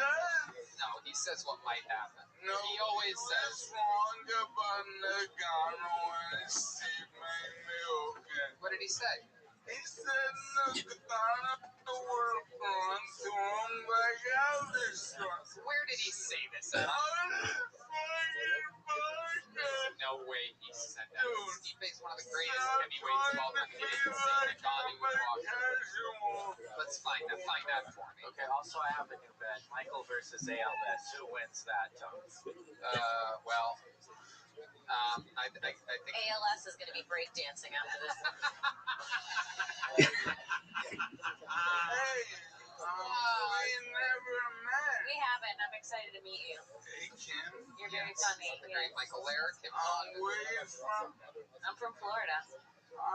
You remind me of every girl I went to junior high when in Queens. Yeah, she's got Queens energy. She's been in New York for a few years now. I can see that.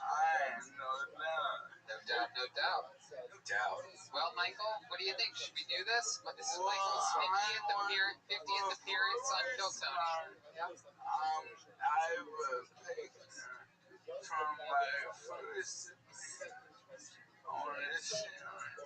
Okay. He's got a picture from his first appearance on the show. He's pulling it out. Now it's in his butt.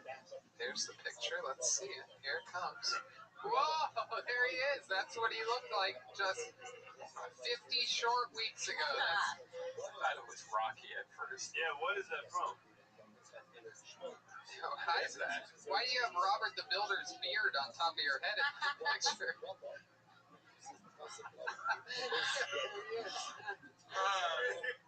Okay.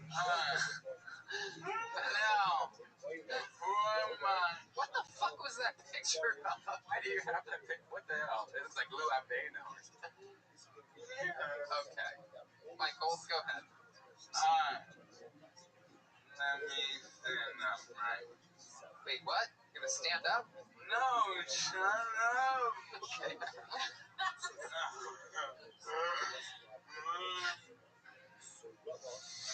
For my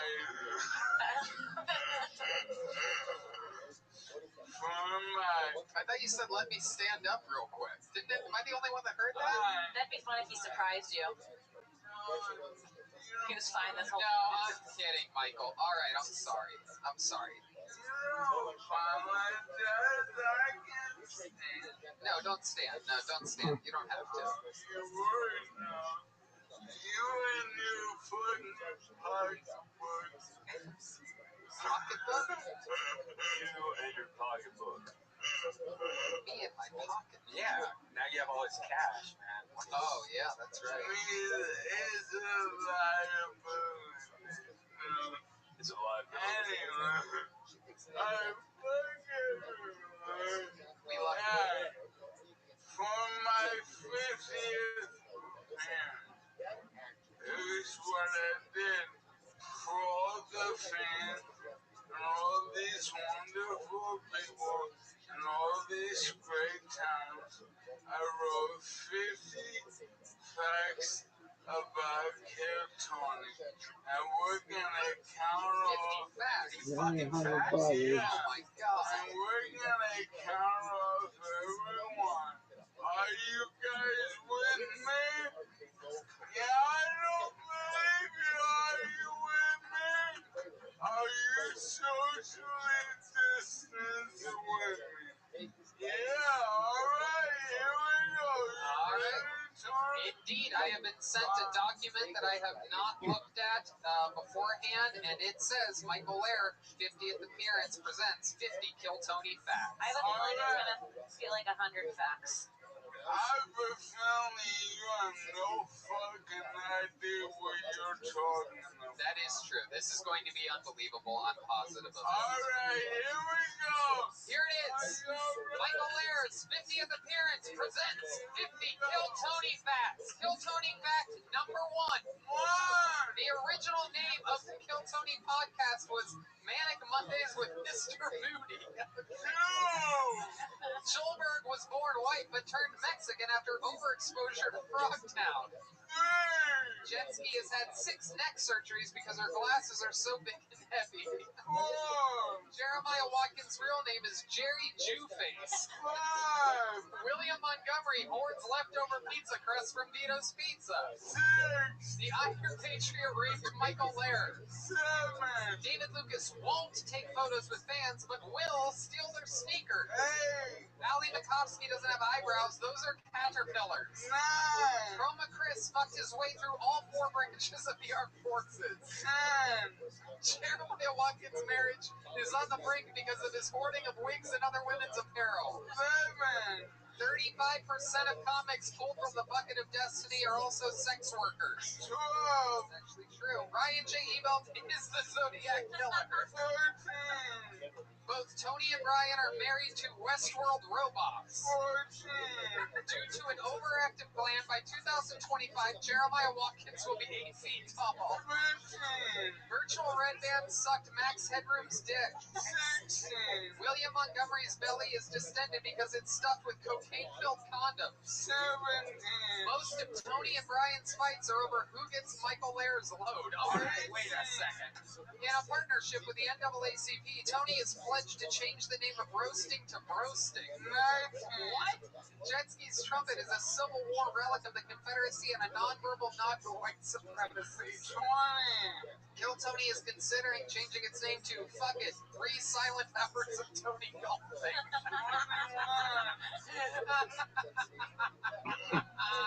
You have no idea. During Corona, Tony's been performing private concerts for friends and family of O.J. Simpson. Jeremiah Watkins' marriage is on the brink due to his obsession with having a saxophone at every size.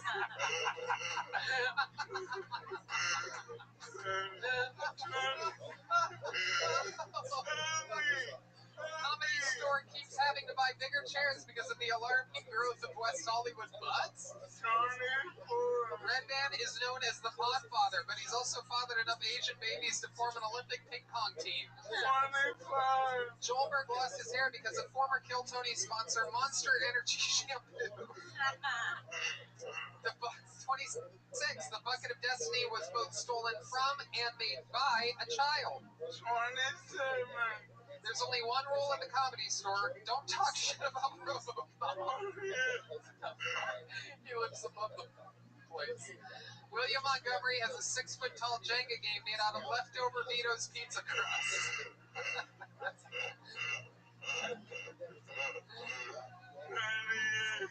29. The Kill Tony Katana sword was stolen from the grave of a World War II POW. 30 comes after 29.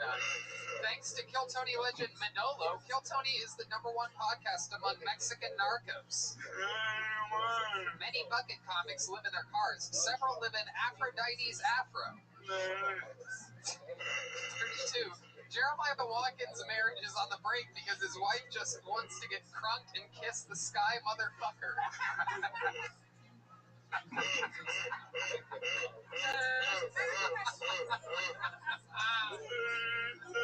Virtual Redman has warrants out for its arrest in 4 states.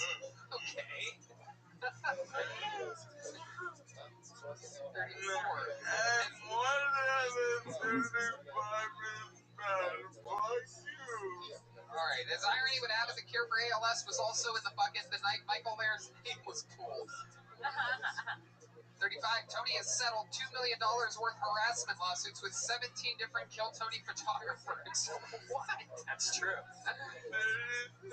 William Montgomery was fired from the storage facility for filling storage units with leftover Vito's pizza crust. Joelberg operates the drum pedal with his anaconda of a cop. David Lucas and Michael Lair help push out each other's food.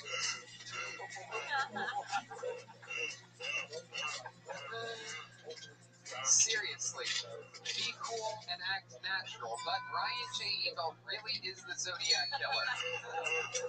Number 40, the secret puppet master behind the scenes of all podcasts is Gino from Speed Week, an evil tyrant controlling people with drugs. 41. Kill Tony has only been allowed to continue during Corona because the audio is so bad it doesn't count as entertainment. For 42, David Geary is missing. Why are we not looking for him? That's true. Yeah. Tony is 43. Tony has been saved from assassination 3 times thanks to the impenetrable Ridge wallet. That is absolutely true. The only way to have your name removed from the wall of the Comedy Store is a class B felony or higher. Alright, that one hits close to home. Number 45, Kill Tony fun fact. Kill Tony's fan base is mostly mentally ill fathers and whores with daddy issues. Oh boy, wow, way to really connect with the lovers of the show, Michael. Despite appearances, no actual homosexuals are part of the Kill Tony ensemble. That's a true fun fact. Chroma Chris was born a brunette, but turned ginger to Agent Orange. That's number 47. Number 48, Virtual Redman is facing some alarming allegations from Hello Kitty. She wanted it. Number 49, if the world talked to Michael Lair like the world talks to Brian Redman, Michael Lair would shoot up all the schools. Number 50, for episode 500 of Kill Tony, Gareth Pershouse returns to tell his side of the story. It could happen. It could happen. And Michael Lair does it again. An extremely well-produced. That's hilarious, Michael. It did. You know what? It felt like 49 to me. It felt like 49 fun facts. How about a big hand for Michael Lair, everybody? Unbelievable job, Michael. And congratulations on your 50th appearance on Kill Tony. Without a doubt, you can quote me on this forever. 50 of my favorite appearances by anyone in the show's history. I absolutely love you, and you know this because I tell you every day because we text and talk. I've finished my work yesterday, so I've been trying to this morning. He's been drinking since this morning, and something about ziti and popcorn, I do believe he said. MichaelAirComedy.com for all of his amazing merch and videos. Follow him on social media. Let's check out tonight's drawing from Ryan J. Ebelt, everybody. Here it comes. Wow, look at that. Oh, a golfing. That's incredible. The great Kim Congdon is in it. Donkey Kong. Oh, that is awesome. It is Donkey Kong.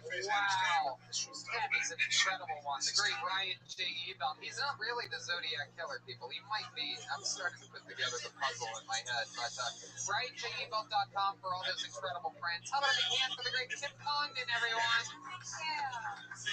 Plug something. Oh yeah, you guys can follow me on Twitter at Kimberly Congdon, on Instagram at Kim Congdon, and check out my podcast, Broad Topics. Look at this athleticism, folks. Google Play, Stitcher, YouTube, Spotify, and also on the Gas Digital Network. Use promo code TOPICS for a 14-day free trial. Absolutely diddly.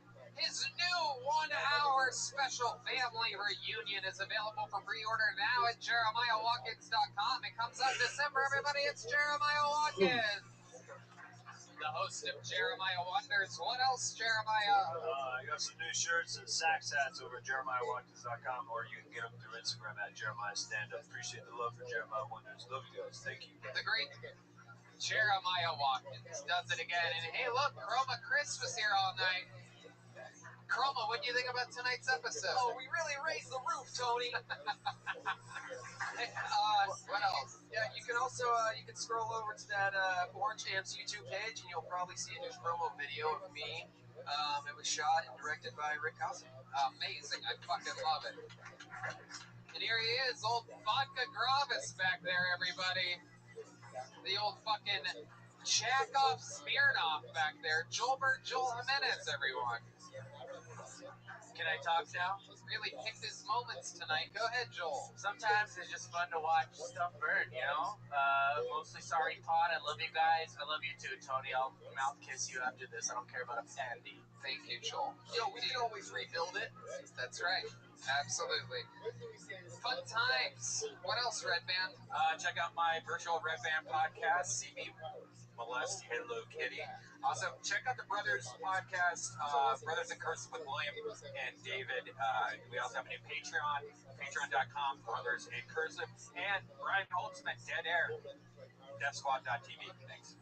Beautiful stuff going on over there. And I also have a new Patreon, the brand new Roast University. We just marked a 3-month anniversary, and the higher tier got their bumper sticker sent to them. Proud student of Roast University, and You gotta give me one of those so I can put it on my car. I do. I have one right here, right now. Here, have one. There you go. Proud student of Roast University. I would put it on my car, but my car's filled with Trump 2020 bumper stickers, so, and key marks. So no, I'm kidding. But yeah, go over to patreon.com/henchclef and find out more about that. And yeah.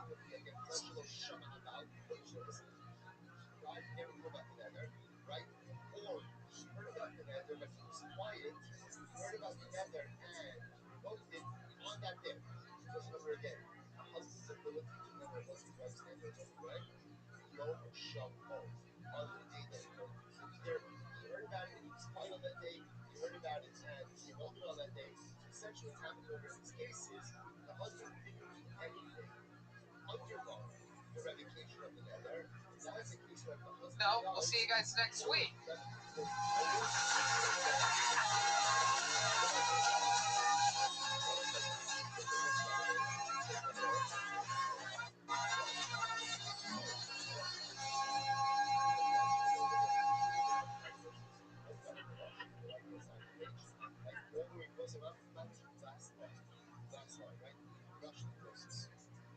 So rush first right hand side. בסוף ראש הזהב, שבו אדם אמריקס סקו איתן לקבלו, כיוון שבסקני הפעם נשאר ריקון, והוא נשאר תוך בשלו. Was a solution that I spoke of, that it was the husband of his rights, he sat on the back, not the process. Last one, the people of the father of Kiego, Dr. Akron Sabah. אבל שוב בקים או שוב בשוסף ובסביבו של האחרון נביא התממה and you go back to the same again. When those four level becomes ours, it's go back to the father, again, work as a whole. See the husband is nomadic, or he died on the day that he basically didn't say anything, or on the day that he died, he heard it and he was going. We always keep the husband doing work together. The full revenue points owners go back to the boss. Okay, other case. So, next case. Ammo. Here we go. The shot now is in. Listen, the husband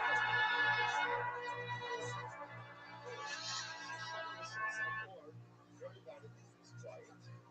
These meals shall happen. And listen, I remember again in this case what happened. The husband went back together. What did he do? What did he do? Nothing.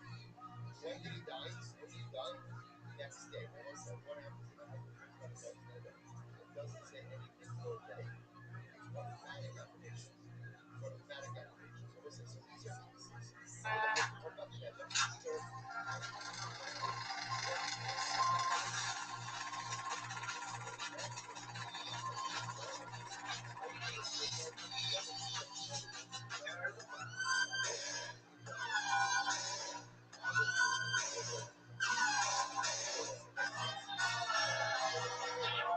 It's Rabbi coming live from our old famous comic store neighbor for a brand new episode of Kill Tony. It's Tony Makes How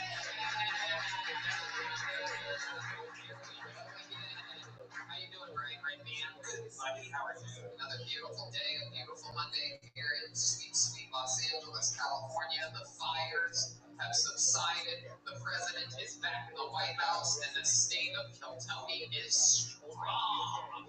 Joining us this evening, as with every single episode, ladies and gentlemen, look who it is, guys. It's the one, it's the only Ryan J.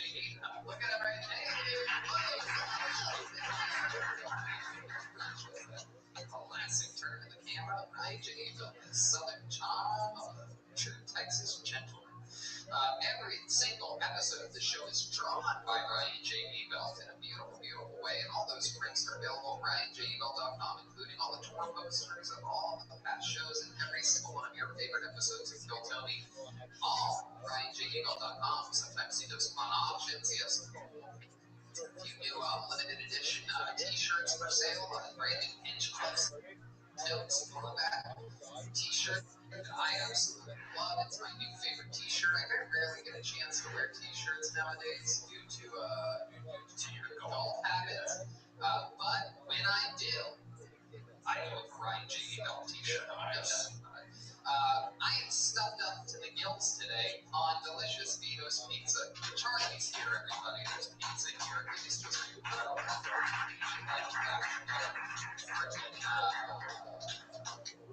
so we're here. We eat pizza like hey, what's up? How are they doing? We have pizza. We have lots of pizza. And 2 days ago, I ordered ziti. I didn't even, every week, I dip into their big ziti. I didn't even bother you, Charlie. I ordered the normal breadsticks this time because I didn't even want to bug you. It was early. I had it for breakfast. It was like 11:15 a.m. Absolutely love me some ziti. It gives me freaking power. The great Gino is here from Speed Week.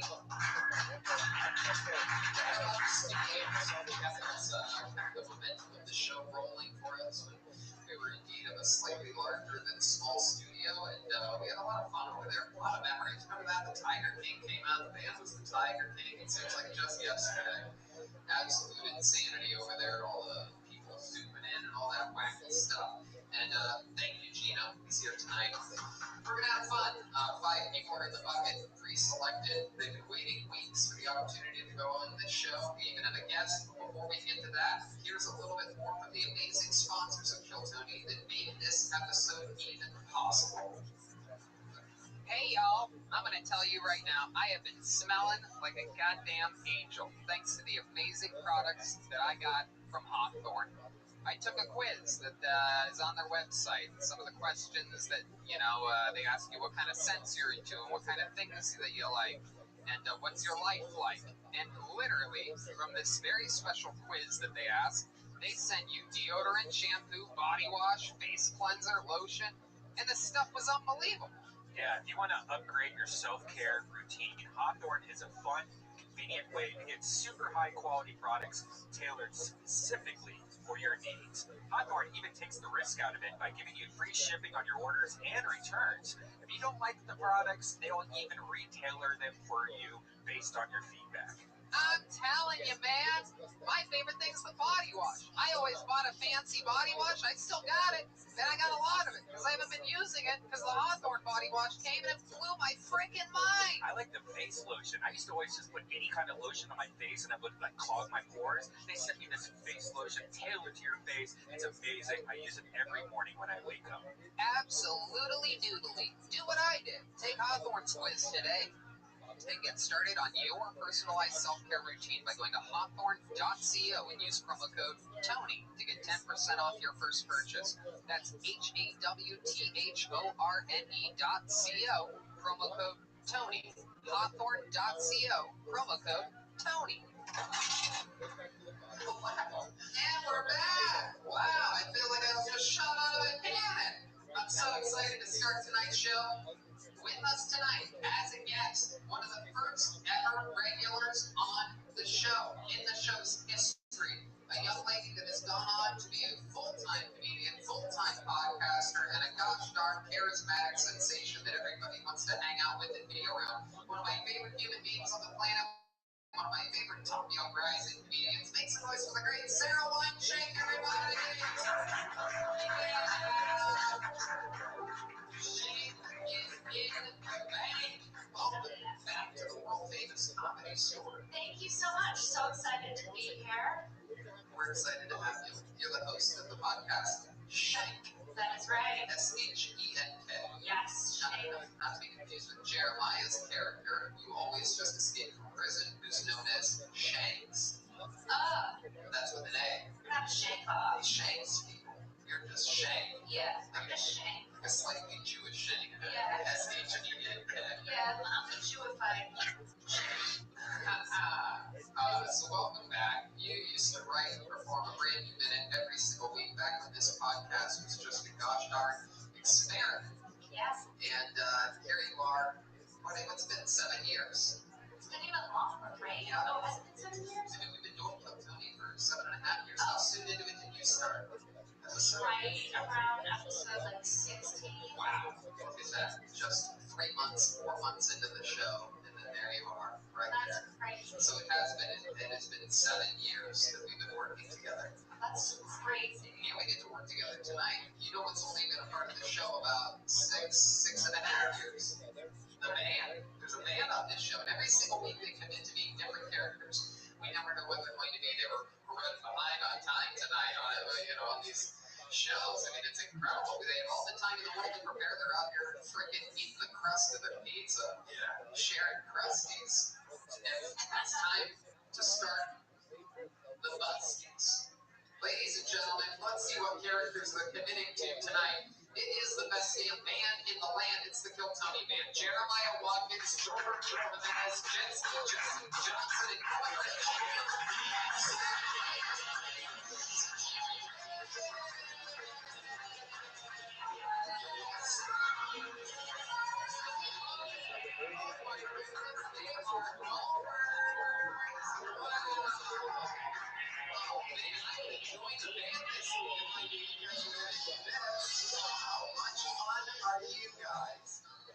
Very exciting. This is the first time we've ever had golfers on the show. I think I would remember this if it happened before.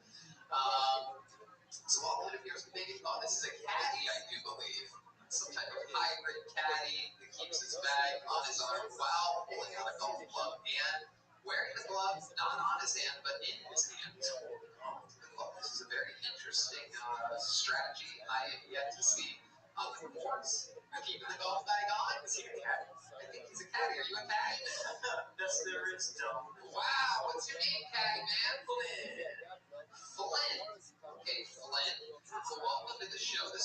first time here. I'm positive of that. I have somewhat of a decent memory. And I remember that it's your first time. Have you ever seen the show before, Flynn? Big fan, Tony. Big fan. Awesome. Well, I'm glad you could join us. And then back here, we have what appears to be a young female professional golfer. What's your name? Hi, I'm Veronica, and I love golf. What do you love about golf, Veronica? I love riding the carts and getting drinks and fresh air. That is a big part of it. Well, welcome to the show, Veronica. We're excited to have you. And what's this young man back here? This looks like a young Bill Billingsley. What's your name? The name's Cat Lumber, Tony. Cat Lumber. Now, why do you think you ended up with a name like that? Well, Tiger Woods was already taken. I fell right into your little trap. Also, Tony, we heard that you've been having some trouble holding on to your clothes like I used to. Oh, they've been having trouble holding on to my clothes. This is very interesting. Holding on to the clubs. Oh, wow, this is beautiful. Look at this. It's a dryer with a shaft of the famous purple dildo. It's a butter. Oh, my goodness. Hey, a butter. Look at that. Instead of a butter. Literal butter, yeah. Look at that. That is very bachelorette. There you go. You thought all the way up to handing it to me. Ow. Oh, yeah, there you go. Thank you, Cat Lumber. You thought you were going to swallow it, Tony. Well, you decided to give it to me instead of just coming out with it yourself. I only like sandwiches. Okay. Sandwiches instead of sandwiches. Look at this. We got the pun man representing here today. Live in studio. So Flynn, Veronica, and Cat Lumber joining us golfers for the first time in the show's history. For sure, not in the first time in the show's history. The great Sarah Wineshank, Red Band, and his soundboard. Everything's ready to go. So what do you guys say? Should we start the show live?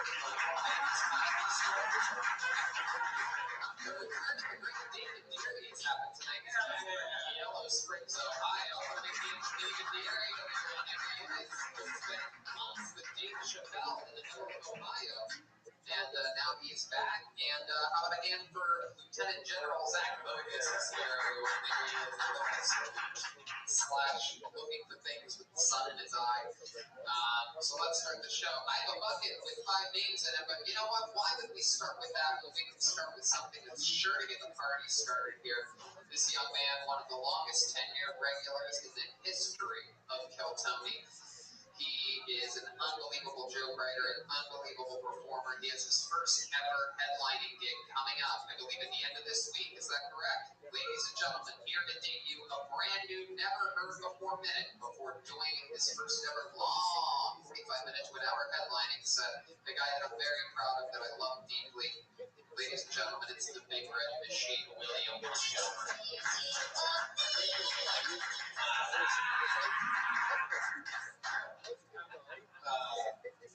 I recently got back on Facebook. Apparently, my entire family is dead.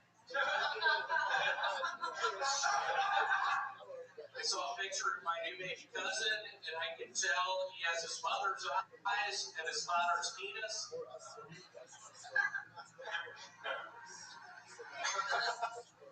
I enjoy seeing white and black people come together, but enough about my porn preferences.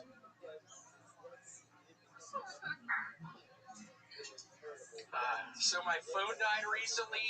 Guess I should have been wearing a mask.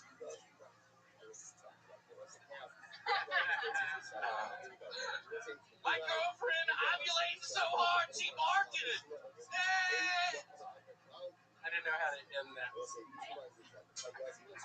That's She what? What did she do? She's ovulating so hard. That she what? She barking. She barking. Like a dog. I think you should say that part. Barking like a dog. Yeah. I didn't understand what the last things that you said. She barking. Barking. I would say that you should say. I don't even think that she's barking like a dog makes it any funnier, but I think you should at least say it so that people understand. What does ovulating even mean? That means that they're having, it's what happens, I believe, Could have a after the period or during the No, period. it's right before you get your Right period. It's when you're most fertile. It tastes the best. It's when your egg starts moving down. It's when you can fit 3 balls in the hole. Hey, it is already begun Flynn nailing a golf joke from 3-point range. Is that when it gets creamy? Also, Oh God, Red Yeah, Man. probably. what does that even mean? Honestly, Don't ask Red Man. What does that even mean? I don't even get it. I don't get the barking part. Yeah, why would she bark like a dog? Because she's ovulating. She's wanting a kid. She sees me walking in the bedroom naked. She's barking like a dog. Can you do an impression of what type of bark that she does? That seems more like a howl. I know. Wow. It's like a hound dog. It's like a hound dog. You are a smart man, William. You said that you made a joke about interracial porn at one point. You like to see black people and white people come together. Is that true? Do you watch interracial porn? Do you watch porn, William? I do. I think I've said it before. I'm a big hand job fan just because I feel like it's the most accurate thing I can be watching. Because I'm doing it to myself. Because that's what's happening. You are getting a hand job. That is an interesting way of thinking about it. I'll watch that. I'll watch some mature stuff. Do you ever watch hand jobs given by people that have red hair on their hand? Because if you're watching that, then it's even more accurate. I was scared you were going to ask me if I watch hand jobs given by guys. And I have accidentally seen a couple of those. Accidentally? Not really. Well, how much do you think you watched of one of those? Oh, God. Hours?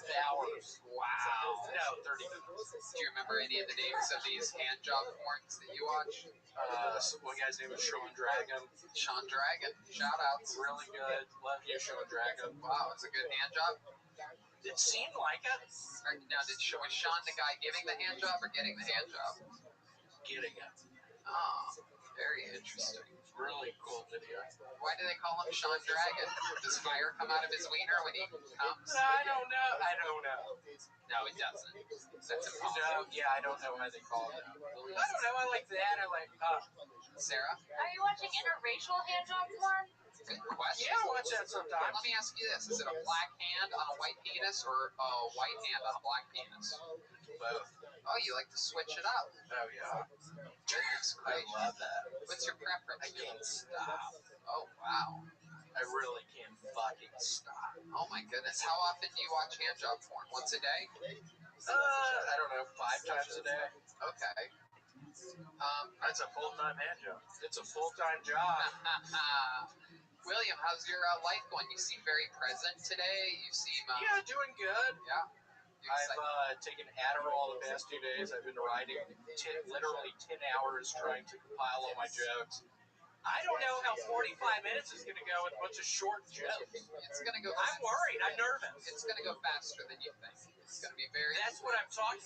What, that I can't hit 45 minutes or that I'm definitely going to hit 45. You think? You need to no longer worry about hitting 45 I know. minutes. I'm generally confident, but I've been... But whatever you do, you can't get off early. I have heard a rumor that you have a weird habit of sometimes bailing early. I believe you did it in the window the other day or something like that, or in the parking lot. Not tonight. If it happens tonight, I got it all written out. I'm good to go for tonight. Well, you're not going to do 45 minutes if you're at the comedy store. That's what they told me. No, they didn't. They said I could practice tonight. Nobody said that. Tony, I was on the show on Showtime. They said I could practice. They saw my name on the credits. Cat Lumber has something he wants to say. Go ahead, Cat Lumber. Unfortunately, the time has passed. Let's move on. What were you going to fucking say? I was going to say that the only thing you look like you bail is hay. There you go. Clearly the time has not passed. So just from now on, if I tee you up, just do whatever you were going to do. Whoa, because Daddy's liquored up, baby. Cat Lumber, continuing where he left off last week. And I had 6 tee-up jokes ready to go later in the episode, but Tony, thanks a lot. I love that green. I love that green. I love that red. I swear to God, I didn't even notice that. I literally didn't even. I forgot you guys are golfers when I did the. You're such a golfer at this point. Is this part of your compliment? No, it's just a saying. It's a no. I think it's tease somebody. I think it's the golf from you. Well, you know what? Yeah, it's just part of my par for the course. Tony, I've been watching your stories. Are you didn't say actually par flying for the course, William. Calm down. Go ahead, William. You were. Are you actually flying on those planes, or is that? Oh yeah, I'm taking lessons now. I am a Tony, be careful. That's how you're gonna die. No, that's how you're gonna die. No. What if the plane's just gonna go down? I've had a dream. I've had a dream. Oh, okay. I'll let you. I've Benadryl. Okay, I'll let you run out of oxygen. Keep repeating it. You good? I just want you to be careful. I care about you. Okay, thank you so much for the care. Do you know who thinks planes crash? You know who says things like that? Dumb white trash people. So don't be a dumb white trash person. It's a 737 Boeing business jet. You never hear of those crashing. It's almost absolutely impossible. It literally never happens. Never say never. Oh, okay, William. Again, this is an ignorant way of thinking that you're showing. You know what? I don't think you're going to be able to hit 45 this weekend when you headline for the first. Yeah, I don't think I am either. I think you're going to start. Not if you're flying him to Eureka. Listen, Tony, he's hitting at least 103. You know what I'm saying? I think you're going to fucking try to bail out at 28 minutes. I think I am too. No, not an option. Worst comes to worst, keep your fucking jokes written out and glance at it. Also have a couple. That's fine to do, isn't it? It's fine, but be very weary of leaning on it. Yeah. Just have the in-between talk also. Like if you're doing material, just, don't be afraid to, talk to a couple people in the audience. A little bit. And then go right back into it. Yeah. Be comfortable. Try not, because I have a feeling you're just going to speed through everything. Then you're going to be like 20 minutes. What are you going to open with? Let's do a little thing. Let's tee up his intro music one more Son of time. a bitch. Oh, Jesus. That's twice. What? Tee up once again. Okay, yeah, okay. Very good. So here he is, ladies and gentlemen, headlining here in Eureka. We want to see your opening joke. We want to see your opening energy. Put the mic in the mic stand, William. Ladies and gentlemen, this next guy, he's headlining. You know him from the Comedy Store. You know him from Kill Tony. Here he is, the great William Montgomery. Eureka! How are y'all doing? I've heard about your castle. So stupid. That's good. That's good. What else? Give us one more. What are you going to follow that up with? I obviously got the recessive gene. The interesting thing is both my parents are black. Wow, okay. Starting straight with a you should probably maybe go, I looked up a lot about this place, continue the Eureka thing. Yeah, a little bit of I Eureka. know. I came here today, as you can tell by the way I look, I came here on a hot air balloon. You could say that. That'd be a great follow-up joke. Or I was thinking doing some Eureka Springs, Arkansas jokes. Nope. Pretending like I'm in Eureka Springs. Nope. Okay. Nope. Do the hot air balloon thing because it's on you. What do I say? What do you mean? It's a little bit self-deprecating, yet it's adorable. The person who brings you up is naturally going to say, that you live in LA or whatever, that you perform at the Comedy Store. They're going to know that you have a little bit of a trip to Eureka. So you say, after the Eureka thing, I love your castle, blah, blah, blah. As you can tell by the way I look, I came here today on a hot air balloon. That's what you say. Because you do. You have a hot air balloon look to you. Am I right? No, 1,000%. I don't know what it is. There's something whimsical. There's a glimmer in your eye. It definitely looks like. Really, Sarah? Yes. Yes. Tony, what if he goes, I knew I was in Eureka because I went into a store and the guy said, man, Eureka. No, don't do that either. Don't do the other thing you were going to do. And So the castle and then the balloon stuff. The castle, hot air balloon. And you go right into. As you can tell by the way I look, I came here on a hot air balloon. Say it straight to that camera right there. Hey, what's up, Eureka? As you can tell, Nope. What is happening? What am I supposed to say? As you can tell by the way I look. Okay, Hey, Eureka, as you can tell by the way I look, I arrived here on a hot air balloon. It took about 8 hours. No. The punchline should be at the end. As you can tell. You don't need to. What should be the punchline? What should I say? 8 hours. The hot air balloon is the punchline. Yeah. Okay. As you can tell by the. What? Jeremiah. It's As you can tell by the way I look, I came here today on a hot air balloon. Hey, Eureka, really nice to be here. Do the castle joke, and then do the second joke. Okay. This is headliner training here at Kill Tony. Very good. Okay. So at the very beginning, walk up to the mic, get the microphone. Ladies and gentlemen, William Montgomery. Big round of applause. Here we go. Here comes William Montgomery. Eureka, what's up? Really nice to be here. Where's y'all's castle? But seriously, I arrived here on a hot air balloon. You fucked it up again. That's ain't good. What do you mean? By the way I look. As you can tell by the way I look. The joke is about what you look. What, did I not say that? So they wouldn't assume that you came here on a hot air balloon. Say, by the way I look, as you can tell by the way I look, you can say that if that makes you more comfortable. As you can tell by the way I look. the Bee Gees song. As you can tell by the way I look. There you go. Thank you, Flynn. Thank you, Flynn, so much just for trying to go. shoehorning another song into a segment that does not need singing. So, as you can tell by the way I look, I came here today on a hot air balloon. Hey, Eureka, as you can tell by Do the castle joke. Crazy. There he is, William. Eureka, nice to be here. Where's y'all's castle? As y'all can tell by the way I look, I arrived here on a hot air balloon. Good enough, good enough. Eureka, You know what? he's got it. You know what? We got some mail for you here today. I'm opening it up. What's in here?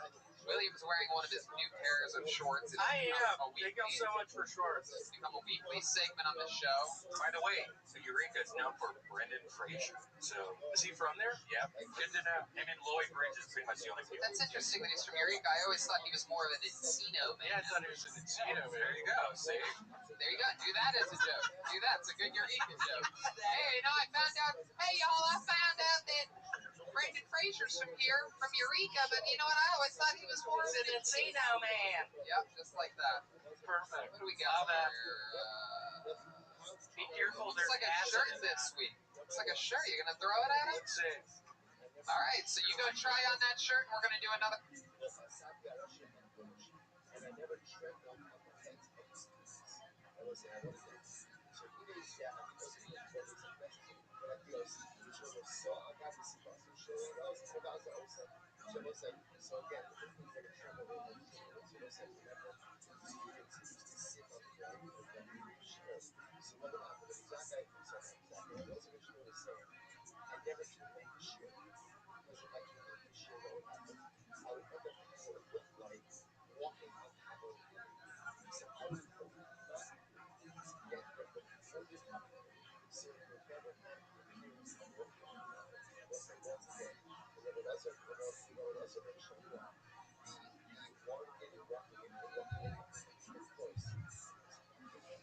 Fashion party here in a little bit, okay? William, you're gonna kill it. Congratulations on your headliner set.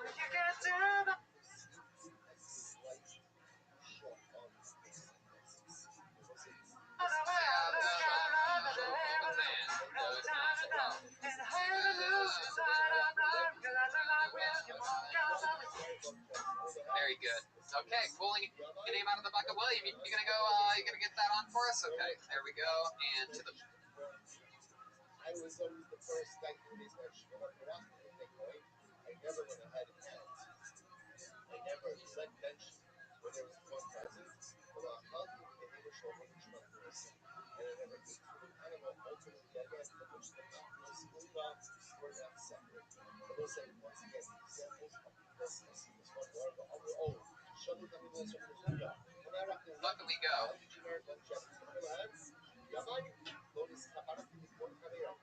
You guys excited?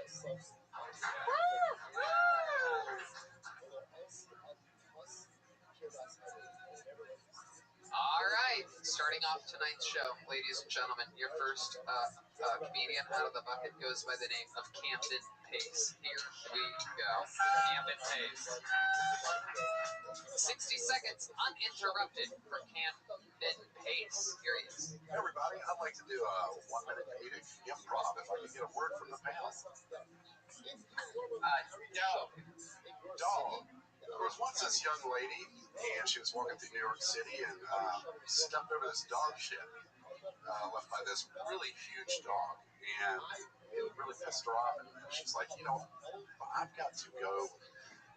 Just get out of here. I need something that looks like the country. So she starts walking across Central Park, and she's noticed everyone having pictures in their house. Because, of course, by now they're not wearing masks, hopefully. And everything's going fine. It's a beautiful afternoon, and she notices this guy speaking at her from behind a tree. and he's just totally gunning her down.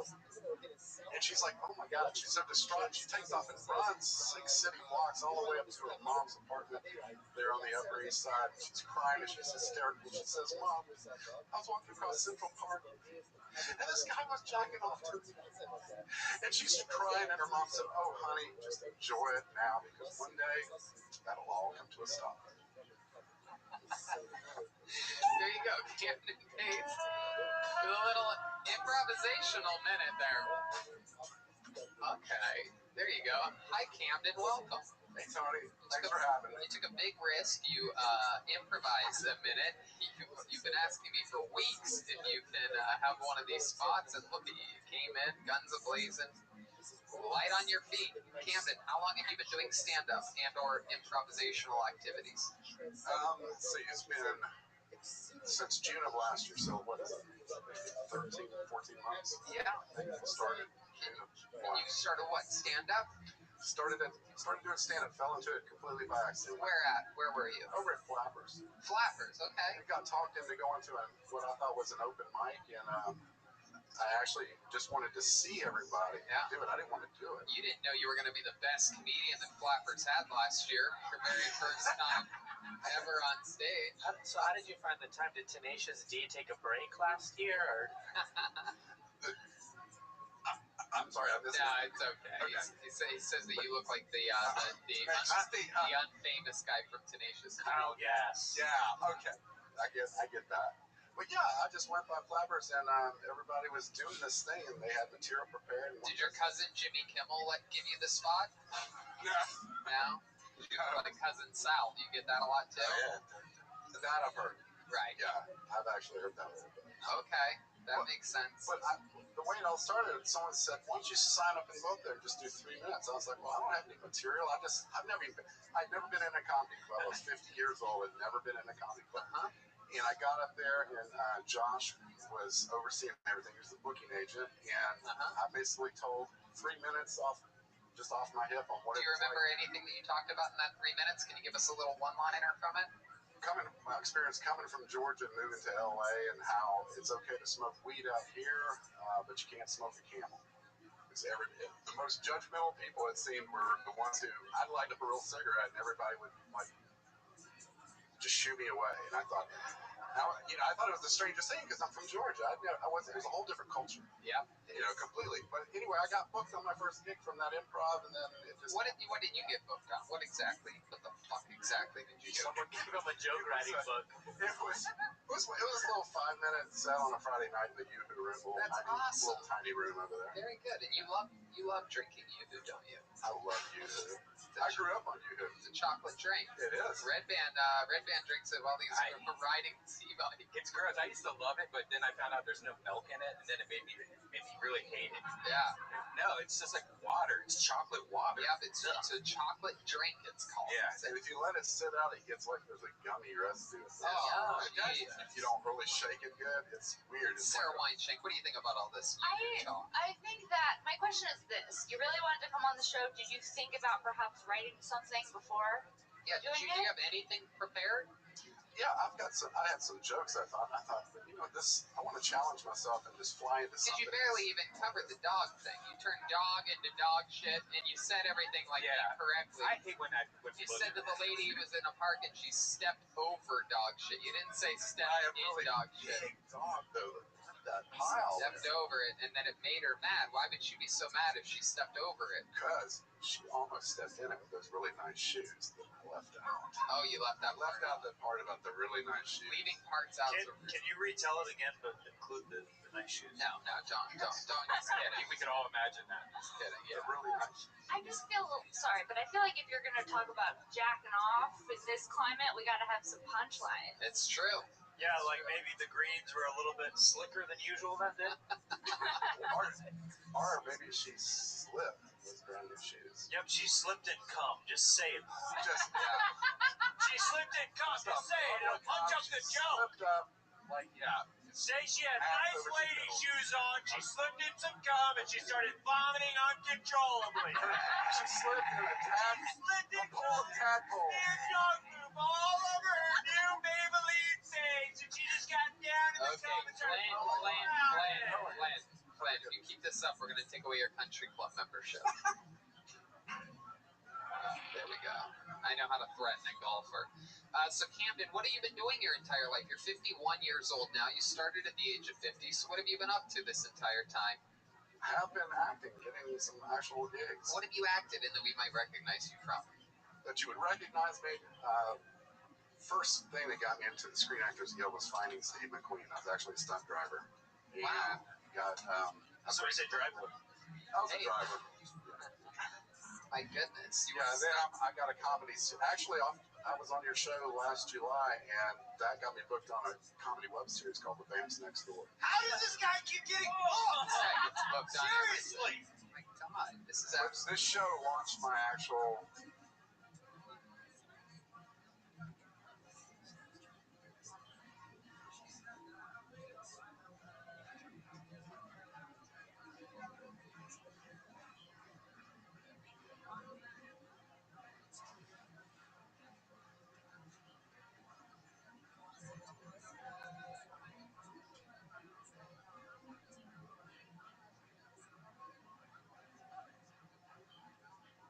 comedy acting career so far, and I've had some pretty...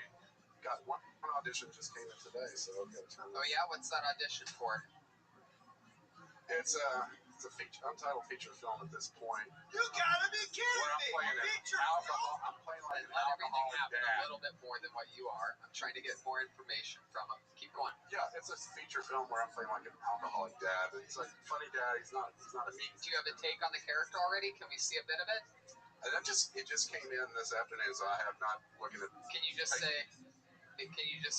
something like a drunk father would? Like let's say I'm coming in late and I'm your son and you're mad at me.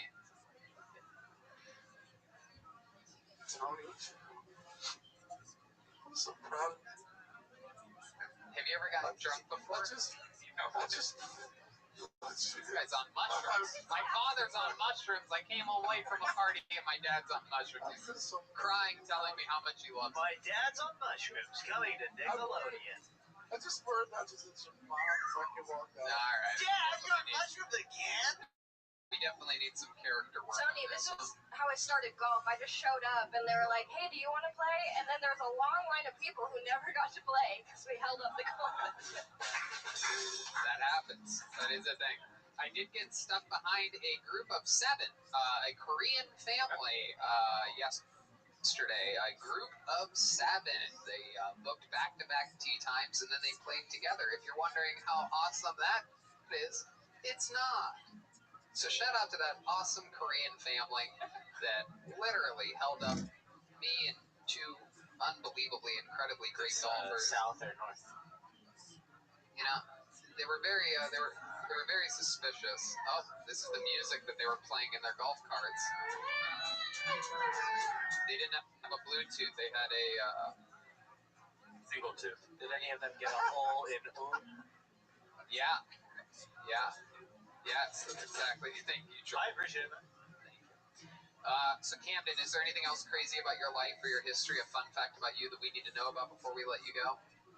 I did 10 years in federal prison for armed bank robbery. Wow! Awesome! Should lead with that. All right. Woo! Let's go back to the woman slipping in cum, okay? Wow, this is very exciting. Was this in Georgia? Yeah, it was in Georgia. And you had a gun? Had a fully automatic AR-15. Oh my God! And you went to the teller with what? A note? No, I went in. It was a takedown. It was a takedown. You said, "Give me all your fucking money." Yeah, I got the ball. Did you go in with a gym bag? Like an army sea bag. Wow! Did you take the money? Yeah. And you walked out? Yeah. Well, I ran out. You ran out, and were you by yourself? By myself. Holy shit! And you put the bag in your car, van, truck, and then you sped away. How far did you get? I went. They had a helicopter on me in no time. Oh, I didn't realize that it was across the street. Somebody was behind a gas pump and called it in. Then when I went down the How did they call it in? You put a ski mask on before going in? Yeah, I had a mask. Right. Huge bag. Fucking cash shit, with man. Fully automatic AR-15. Oh my God! So they called it in. They go, "I just saw a guy with a ski mask and a gun and a giant bag run into the bank. I think he might be robbing it." They had a helicopter on your truck. How long do you think you were in the bank for before escaping? How long do you think the whole takedown was? About 3 minutes, 7 minutes? 90 seconds. 90 seconds. You're running out with a bag, and they already had a helicopter on you? Yeah, probably about 8 minutes after I left the tank, I went through a crossing guard at school, and I looked in the mirror, and get on the radio like that. And it's just... How many stars in Grand Theft Auto is that? Actually, Gameology, I did 4 shoots for them on the Grand Theft Auto series on heists, on bank heists. That's on Gameology, if you look that up on YouTube. Weird flex. Did you think you could get away with it? Like, were you 100% like, oh, this is easy? You know, a lot of people do. A lot of people get away with it. If you go in with a gun, though, it really raises the stakes. The big difference between This was my second one. Oh, part of the plea deal was I pled to the one I didn't get. Wow. So you got away with one, and you're like, and how much did you make out with in the first heist? Oh, I'm here to tell you, people, they don't carry more money than they actually need to operate with, so it's not like the movie. No, I know. It's like about $6,000. $9,200. 9,200. See, this is good. Jesus. Yeah, it does not. Yeah. How about the second one? What do you think you had in the bag? Did they count it? My guess is 25,300. Wow, that's a good one. Jesus, you almost had it. But you could also just take somebody's wallet that has a credit card that has that much on it or something, you know? I have a question. Yeah, go right ahead. Okay. You should, in my opinion, write jokes about how you're a shitty bank robber, because that's actually funny and interesting. Absolutely. Versus coming on here and being like, give me a word, dog, let me Right. talk about You have such an interesting history. You could literally be the bank robber comedian. the shitty bank robber. Yeah. Shitty bank robber. That's Stealing our time. That's what all my trolls say. All my trolls say he sucks as the bank robber getting the guy caught. Which, yeah. Heck yeah. Yeah. Don't do it. There's a spot in the marketplace for a comedian that steals a lot. That's Carlos Mencia. Anyway, so you were in federal prison in Georgia. That must have been rough, huh? Well, actually, the thing about the feds, this is not like state jurisdiction. They can put you anywhere in the country because you have the Federal Bureau of Prisons. So where'd they send you? I was in 6 different penitentiaries during those 10 years. So Wow. I started off in Atlanta, then went to FCI Edgefield, South Carolina. Okay, it doesn't matter. Let me ask you this: what is your least favorite memory of all your prison time? Was there a time in which you were threatened, or perhaps you dropped the soap or anything like that? Did someone try to take advantage of you? Because you do have a nice fat ass. You would be a good model. I had 2 correctional officers handcuff me and put my head underwater. Oh wow, toilet water? No, it was out in the yard. It had rained that night. There was about that much water. Why'd they do that? They had their knee on my neck underwater because I wouldn't cuff up. And so the operations lieutenant and 2 correctional officers took me down and put my head in the water until I found. You have to write about all this, dude. You have to write a little tiny book and then go through it and figure out what's jokes and what's not. Yeah, I mean, you can perform in prisons. Yeah, people told me, you could write jokes about this, but I guess from my side, I've yet to see the funny moment of so much of that. Yeah, that's what's interesting. There's a lot of people when they first start, they're that way. I have one friend, for example, that when he first started, he didn't want to talk about the speech impediment that he had because he's been dealing with it his entire life. And I'm like, you don't get it. You have to do it months and months and months and months. And then a couple years went by, and then he really started talking about it. And he's had a career ever since. This is where he works continuously. Did a fucking baseball stadium last week. Talking about the great Josh Martin, Kiltony legend, the first producers of the show. And you'll feel like a real comic then, I feel like. Yes, you have something of value. It's very therapeutic for you. It's going to help you get over that time and utilize it. You can turn all that prison time and all that negativity into a true positive by having your own voice and brand. There you go. Ladies and gentlemen, Camden Pace. On to the next one we go. Very interesting. Come back again sometime, Camden. There goes Camden, and here's music from the band that plays when someone's done performing. Hey! Fucking awesome! It's only a 14.5-minute long segment there. Totally makes sense that the band wouldn't be present. Gonna be honest, it's hard to tell when you want us to play and not to play on the show. It's very, very easy. It's been the same ever since. It's when the comedians come up and when they go down. other than the two random. Unless Tony's already talking to somebody, like when William was over and he was in mid-conversation, then of course he wouldn't. Now, during the interview part, there wouldn't be songs. There wouldn't be singing unless it's a short, quick, very funny thing. There wouldn't be musical parts then. And then when they're done, you would play. And when I pull another name out of the bucket, you'd play, which I'm going to do right now. So I think you know this. I think we could all just keep it down a little bit. It's been, while we're on the course. Years. What do you mean you don't know when to play? Okay. That's a real conspiracy theory there. Very excited to pull another name out of the bucket. Here we go. The name that I have pulled out goes by the name of Bobby Ludlow, everybody. Bobby Ludlow. Here we go. Like an eagle, let that spirit carry me. Hey, it's Bobby Ludlow. Hello, hey, how's it going? My name's Bobby. I talk to aliens, but I think they muted me. People say I sound like Mitch Hedberg. I'm not as funny as Mitch Hedberg was, but I'm funnier than he is now. All right. For $10, you can get 1 gram of weed or 40 quarters worth, depending on how you look at it. I'm writing a sitcom about a narcissistic Asian. He has a speech impediment. It's called Everything is Wrong. Rape whistles do not work underwater. I almost drowned. We need to fix this. Dolphins rape. Only the good die young. I'm sorry, Grandma. They say that you block out traumatic memories as a child. I hardly remember being told I was adopted the first time. But the second time I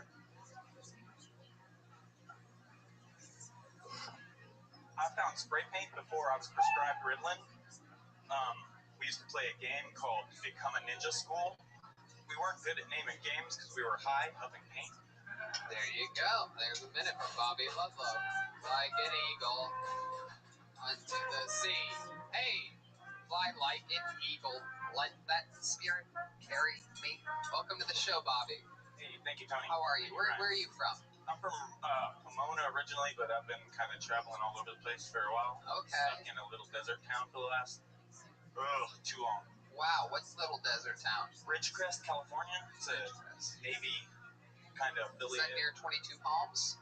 29, close. Yeah, kind 29 of past Bakersfield, Palms. Yeah, on the way to Mammoth. Kind of Mammoth. a thing you drive past. Right. Okay. What made you set up shop out there?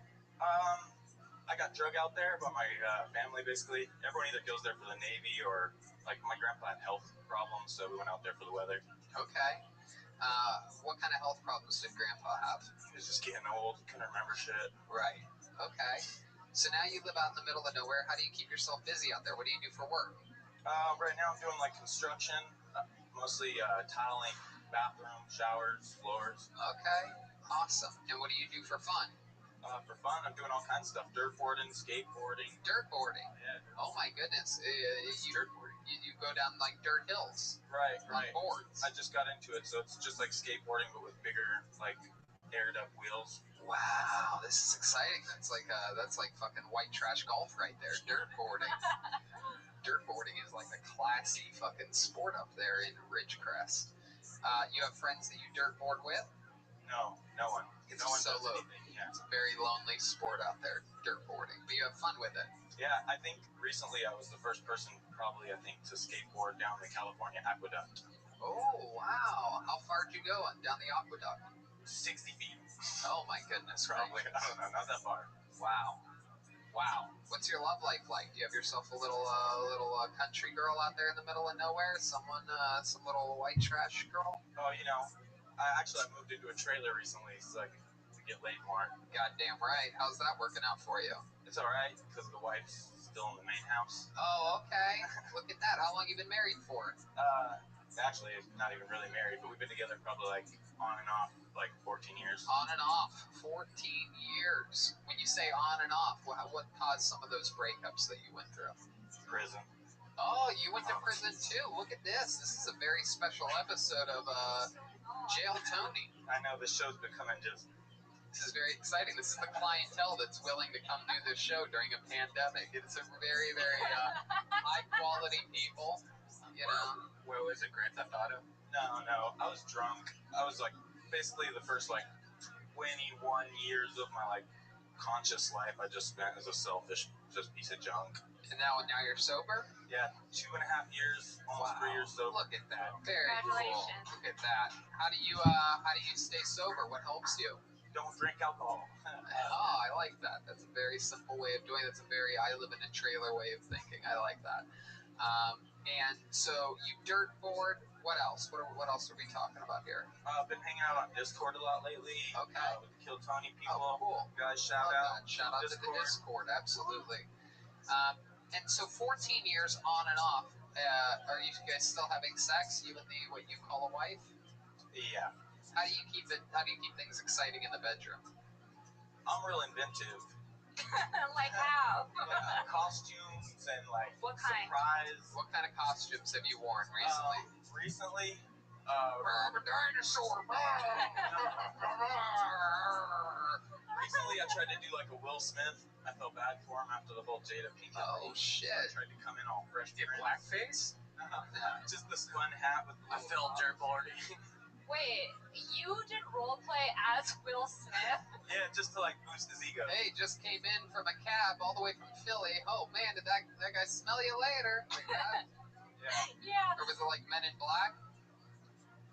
What Will Smith are we talking about? Wild Wild West. Wild Wild West. The worst Will. Yeah. So you come in as Will Smith. Who is she? Good question. So she takes turns Jada being Stinkton. DJ Jazzy Jazz. She takes turns being lots of things, bro. I don't know. Say that again? But she probably takes turns with like being a lot of things. So like, give us an example. You come in with the spinny hat, and she's laying in the bed, right? She's like, "I want to have sex, Bobby," and then you come in from another room with a spinny hat, and what do you say? I say, West Baltimore, born and raised. That art school is where it's Okay, all right. There you go. I mean, I like what he's doing. Yeah, Will Smith. What else? Give us some more examples. He's a character. So basically, yeah, just trying to like surprise her with things like put little notes in her bag and in her clothes, so she reads them all day with like little sexy sayings. Like what? Like I'm gonna rip your bra as soon as you come through the door or something, you know? Just like little sweet things. And then you also live in the trailer, so you can fuck other bitches too? Yeah, these are jokes. Mostly jokes. Right, mostly jokes. Very, very interesting. Not here, but like the trailer jokes, kind of. Yeah, absolutely. What's your favorite beverage? Surge, Mountain Dew. I wish I had any beverage right now. My favorite beverage would be like anything. Anything. This lip is stuck to this tooth. Is that true? They're becoming friends. I don't like it. Wow, Ridgecrest problems. That's what we call that right there. I have a little drug now. All that dirt boarding. Yeah. Oh, the PG Gay Tour hooked me up. Look at I'm that. just kidding. Oh, shit. Got you water and you call it the PGK Tour? You woke Steven Dragon over here. He's not going to let that slide like a dirt board. So, Bobby, how long have you been doing stand-up comedy? First time. Wow, first time ever. Look at you. How old are you, Bobby? I'm 33. 33 years old. And is this something you've always wanted to do? It is. I did a little bit of improv and I did like some theater stuff a long time ago, but then What kind of theater stuff? just plays like Shakespeare and. Can you be a drunk dad? Yeah. I'm not drunk. I'm not drunk. Go to your room. What do you mean it's morning? I don't care. Where's mom?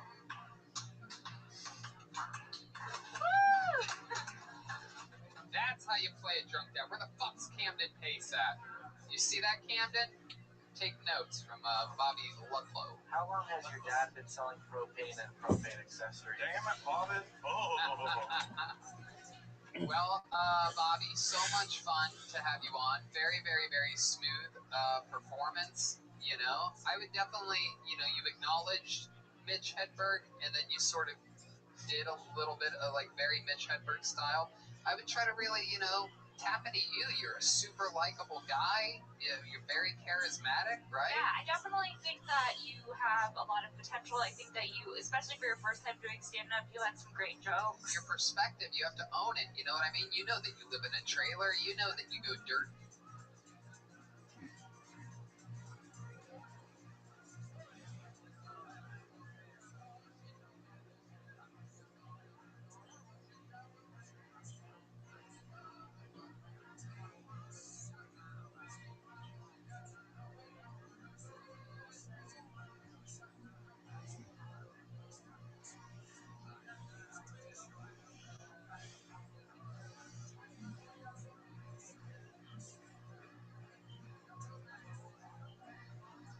supporting. You know who you are. Ride it out. That's not Mitch Hedberg at all. You're your own thing. Just because you're a Mitch Hedberg fan doesn't mean that you have to, write and perform along that type of pathway.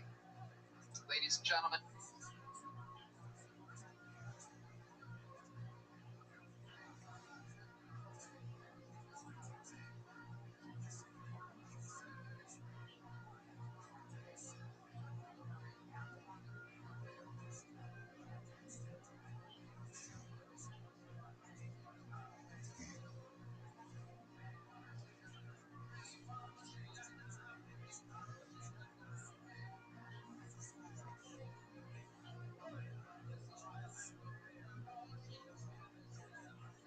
What is the last name again? Ludlum. Ladies and gentlemen, that's Bobby Ludlum.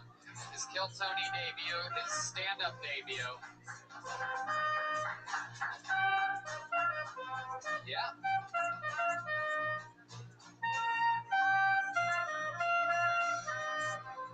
Before we get to our next comedian, why don't we check in on the sensual and sexual stylings of the great William Montgomery. Let's see what his new outfit looks like. Here he comes. Where's William at? Here comes William Montgomery. Here he comes. He's coming out. Wow, look at this. There he is. Did someone order a tree stump? A tree stump delivery man is here. Guy wearing. Okay. Dude, this guy looks like Uncle Herschel off the menu. Yeah, Uncle Herschel is one of the items at Cracker Barrel. If you do anything about Cracker Barrel. Yeah, unlimited biscuits and gravy. This guy is dressed like a young caramel macchiato. Very exciting. Is that from the kid?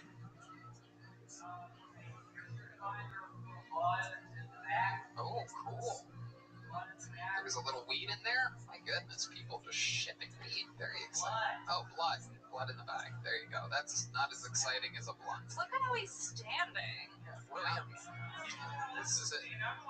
That's a power stand. This is a new segment. He's very, very sensual. He's very sensual. Yeah. Oh my goodness. William is yelling. He's double D jointed. William, you look like if Bigfoot had small feet. Whoa. Ryan J. Ebelt, I don't think I've ever seen him laugh so hard at a joke than the Bigfoot small feet joke that Joel just did. It's incredible. Loves a good Bigfoot joke. Yeah, you liked it a lot. Hey, how's the Birkenstock market this season? What size shoe do you wear, William? You sort of do have tinier feet than I would expect for a larger man like yourself. That's not a 12 and a half. You're lying. 45 Birkenstock. It's not a 12 and a half. Jeremiah wears a 13. Okay, I'll allow it. His toenails are the longest part of his foot. He'd wear an 11 if he trimmed his toenails, but all right, there he goes, William Montgomery, everybody. And now it's time for me to bring up his cohort in crime on the hit podcast Brothers in Cursive, the other regular on this show. Unbelievable joke writer, very, very, very strategic, surgical roast star. Ladies and gentlemen, this is David Lucas. Here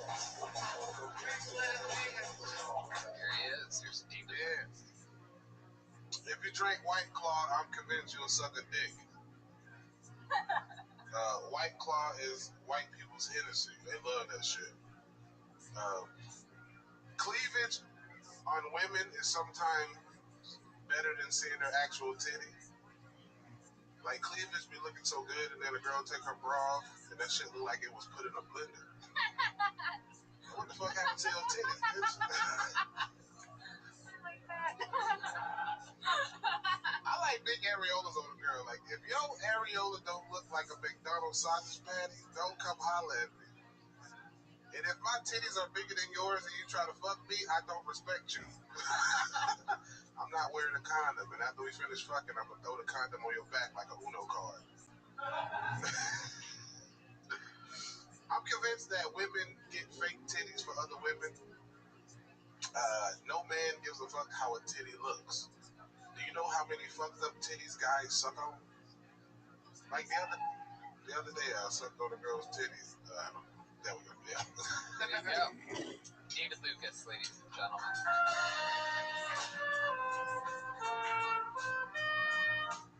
Yeah. Jesus, really on the higher register on the horse. I get that fucking police funeral music. What song was that? Bridge over troubled water, Simon and Garfunkel. They gave me the saddest shit they don't play tonight. They play it for me. Nigga, I thought the police was being buried the way they was being 21 Guns Salute after Let's that go back to Red Band's pre-recorded sound. Let's go to the songs that you get his access rather than use the live band. Oh shit. I'm just saying, that's just like, it doesn't matter, forget it. Right, bro. Old white woman's funeral. I was confused. You said you don't like wearing condoms, but when you're done fucking with her, you're gonna throw it on her back. Did I say that today? Yeah. No, I didn't. Yeah, you just did. Wait, say wait, what did he say? You said I said if my titties are bigger than yours. no. You said I refuse to wear a condom. And then you said, but when I'm done fucking, I'm gonna pull it on the back and flip this. That's a joke I've done before. You did tonight. You just did it. No, I'm pretty sure I did. What do you think you said? The joke that I said is if my titties are bigger than yours, I don't respect you if you try to hook up with me. After I'm done fucking you, I'm gonna throw the condom on your back like a Uno card. Right. Or you said you didn't like condoms also before that. I don't like condoms.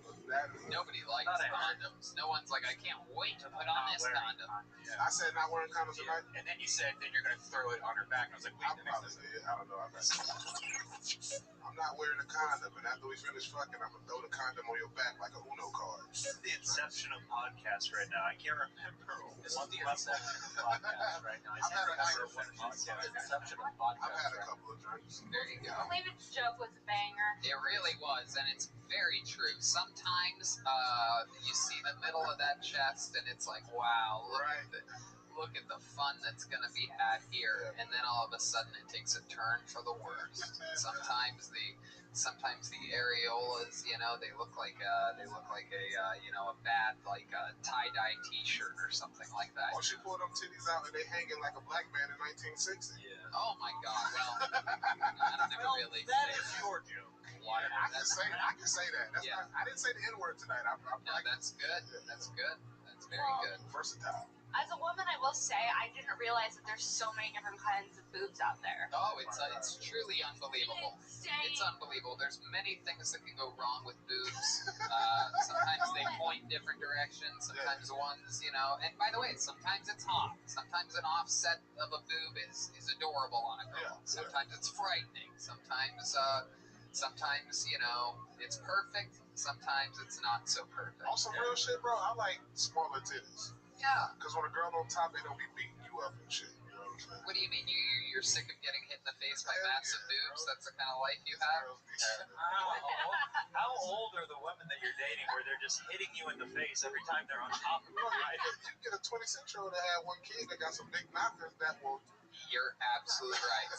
Sometimes it's not about the banger, it's about the hanger. That's what I always say. Thank God cock and ball is always perfect. Sometimes things... Those never look weird. There's some weird cock and balls. There are, right? Yeah. You can be out there. What's something that you've seen that scared you? Well, personally, I prefer not to deal with a foreskin. Right.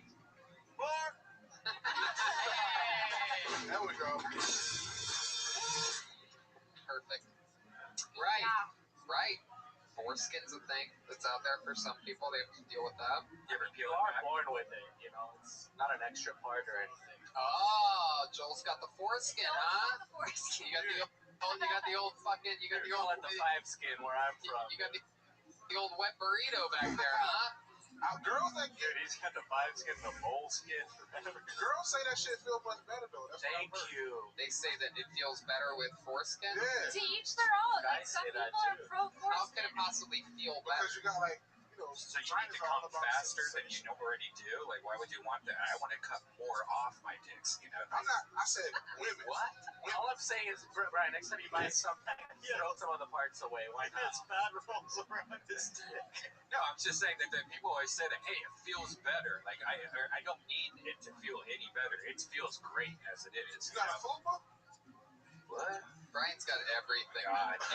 He's got every extra accessory. It's like his e-bike down there. He's got everything, extra cushions and fucking. He's got a headlight down there. Bro, like I keep saying, can't nobody fuck better than a fat dude that's in decent shape. Well, there you go. You guys are both halfway there, it seems. I'm in better shape than Red Man. I don't know. I don't know. Can you suck your own dick? Because Red Band came. Well, pre-corona. Red Band came out. I know for a fact Red Band can't get me a push-ups. No, probably not. So absolutely true. I just gave up. That was bad. Is there any, Red Band, let me ask you this, is there any physical competition at all of any kind that you think you can beat David Lucas? Definitely e-biking. Yeah, okay. Oh, look at that. You don't want to race. You don't want to. I will out-foreskin all of you. That's it, bro. You're not gonna get me in. That's fun. What else is going on in your world, David Lucas? Shit, had wrestling practice today, or grappling practice. I was supposed to have a match Sunday. The dude kind of like didn't want to wrestle me, so. You wrestled with Jay Moore on Friday, right? Yeah, I tapped him with a fucking. I don't know why you kids that think you're wrestling keep talking about tapping people. That's not wrestling. I do catch wrestling, so you have submissions in catch wrestling. I guess so. Yeah, it's kind of like Brazilian Jiu-Jitsu. It's basically Brazilian Jiu-Jitsu. So you have submissions in catch wrestling, so you can submit somebody. Are there like rounds? Like what are you talking about? So when you in a catch wrestling match, you'll probably wrestle like 3 people, 10-minute rounds each. 1 round per person? 1 round per person. 10 minutes straight, no breaks? No breaks, but if you submit them or tap them or pin them, it's a long time. Yeah, it's very long. Well, you try. That's what Josh Barnett does. Yeah, you try to tap them or pin them before the 10 minutes is up. You just get 10 minutes. Sure, yeah. I've never went 10 minutes is a very long time. It's a long ass time. Yeah. Okay. Well, David, fun times. I'm excited that you're getting exercise. Oh, yeah, and I'm also headlining in Miami November the 13th through the 16th. Oh, that's awesome. Yeah, y'all. Very exciting. And also, everybody who follows Brothers in Cursive and also follows Kill Tony, make sure you sign up for our Patreon, patreon.com/brotherspodcast.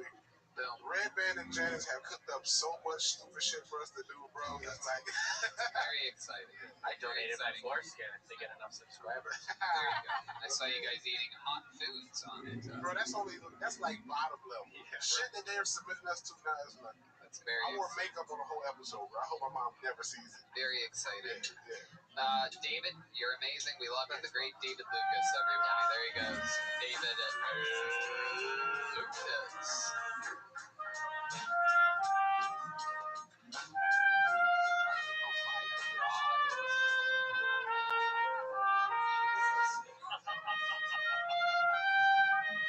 Pulled another name out of the bucket.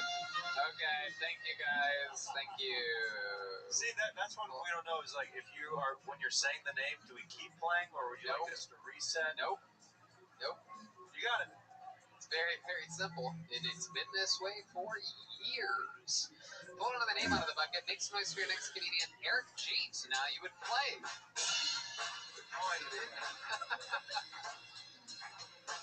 Here we go with music. Okay, Eric G, everybody. Beautiful. It's great to be here for this capacity crowd here at the Comedy Store. And it's been great. I've been doing a lot of Zoom comedy. Zoom comedy. It's interesting. It's been giving comedians all across America a unique opportunity that terrorists have been wanting to do for decades. Because Zoom comedy is giving comedians the opportunity to bomb in multiple states simultaneously. But it's been entertaining. It's been entertaining to watch. But speaking of entertaining, we've all been home watching a lot of TV, Netflix. We're running out of good shows to watch. Don't worry, I heard they're coming out with a new season of The Real World. MTV just finished it. It's coming out next season. Did y'all hear about this? See the preview? It's Real World, Special Edition 2020. 7 strangers picked to live in a house, live together, and have their lives taped. No one has a job, and one of them has COVID. Let's see what happens when people stop being real and start being locked down. Thanks, I'm Eric G. There's Eric G. Here's a little stinger from the band.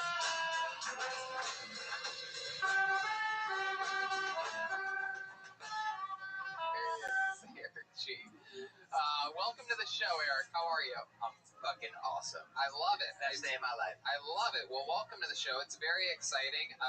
We all remember you being Two-Face at the end of one of the Batman movies, and now your face is back to normal. What is that guy's name? Aaron Eckhart. What was his name? Aaron Eckhart. Aaron Eckhart, but his character was the mayor, right? It was Harvey Dent.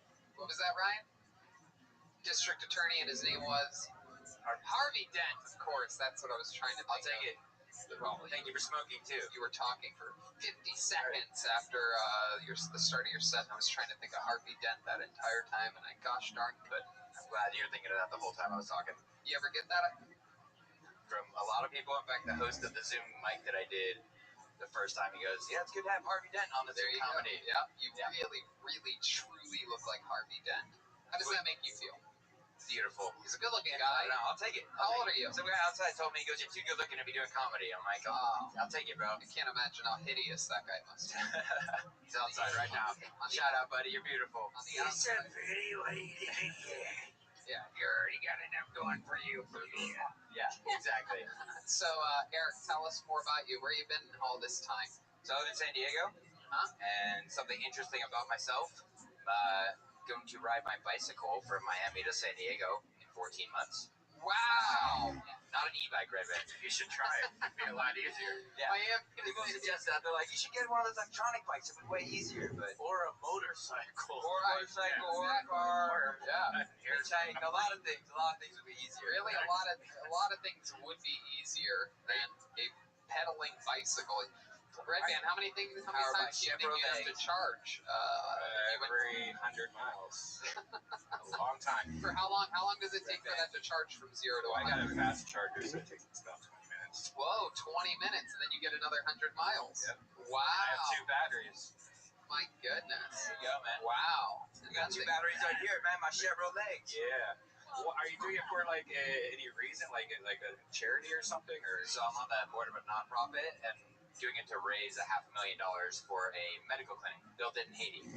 Oh, very cool. Yeah, so I've done it a lot of endurance sports, and then long story short, we built this medical clinic in Haiti with some friends of mine after the earthquake, and then biking and philanthropy and all these crazy ideas mixed up in one. I was like, I'm gonna ride a bicycle from Miami to San Diego. Haters gonna Haiti. Bingo. That's right. Don't hate the Haiti, hate the Exactly. Very exciting stuff. And what's something that you've done before that takes high endurance? High endurance. Well, something that's fun, something that comes to mind, and part of what I speak to young people about. I used to be a super fat kid. Wow, really? How fat are we talking? We're about a deuce and a half. Wow, 250. My goodness. I was a big boy, and I like to party. Look at that. So how did you? By party, I mean sit at home every Friday night, eat a whole pizza to myself. Wow. Yeah, it was great. That's exciting. I do some jokes about fat camp. I did fat camp for 4 years. You really did. 4 years in fat camp. Oh yeah, locked up. So what does that mean exactly? What do they do at fat camp? Tell us about this. It means it's a lot like prison. Yeah. It's great. There's a lot of subtle similarities. It's great. And don't get me wrong, shout out Camp Shane. That's not Camp Shame. Camp Shane. You should probably change it, right? Yeah, right? It was close. People say that all the time. It's like, do they shame you? So tell us about fat camp. It's like normal camp. I did a summer camp before that. It's like a normal camp, but literally just full of fat kids and a lot less food. Right. High walls, real high walls.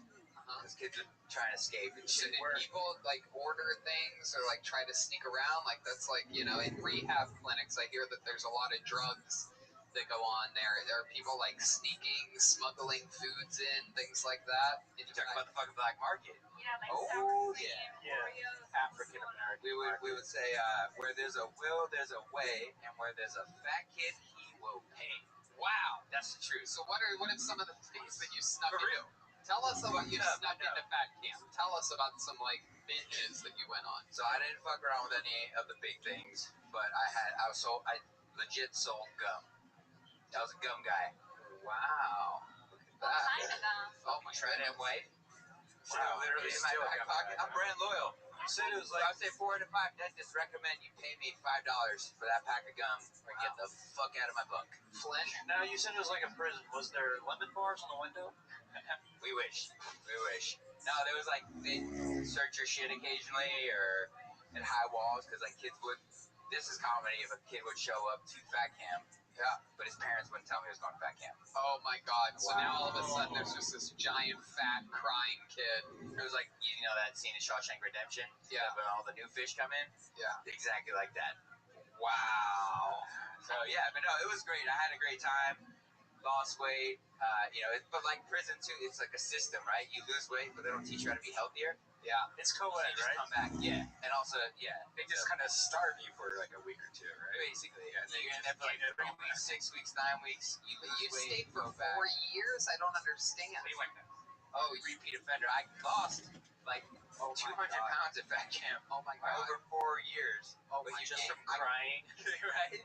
I gained back the weight in between, and it's a vicious cycle they get you in. So you see their buddies the next year and be like, oh my God. Now, is your diet different? Obviously, I mean, other than you riding your bikes and shit like that. But now you just open Red Band, and I'm like, he still eats mac and cheese, and he looks good, right? No, I'm just playing. No, I do a lot of vegetables. How about bacon wrapped?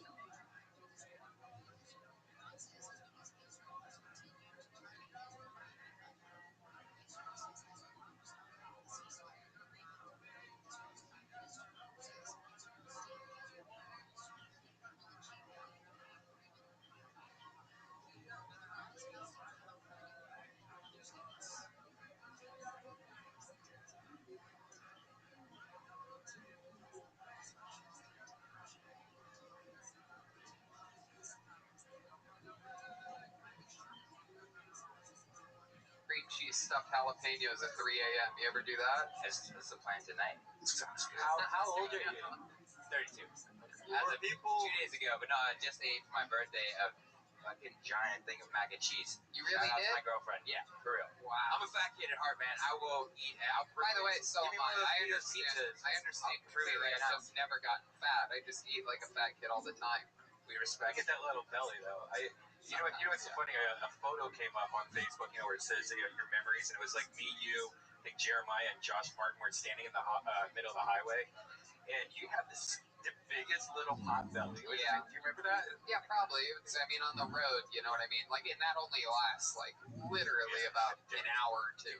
No, really. It really does. Like, it'll just sit there for a second if I eat fucking In-N-Out with cheese sauce and animal style, but it immediately just consumes itself. I know you've heard this before, but there's like millions of fat people listening just fucking hating you right now. No, I get it. Do it. I ate ziti for breakfast the other day. I mean, I'm a goddamn animal. I mean, talking about fat camps could be really funny. Yeah. I think there's so much there. I think that's a great subject for you to explore. And just the way that you're talking about fat camp, you just seem like I got a chance to hear the real you more. And the interesting thing is, you're such like the blatant thing about you is that you're a good-looking guy. You have a bunch of like skin that you keep tucked into your pants or something.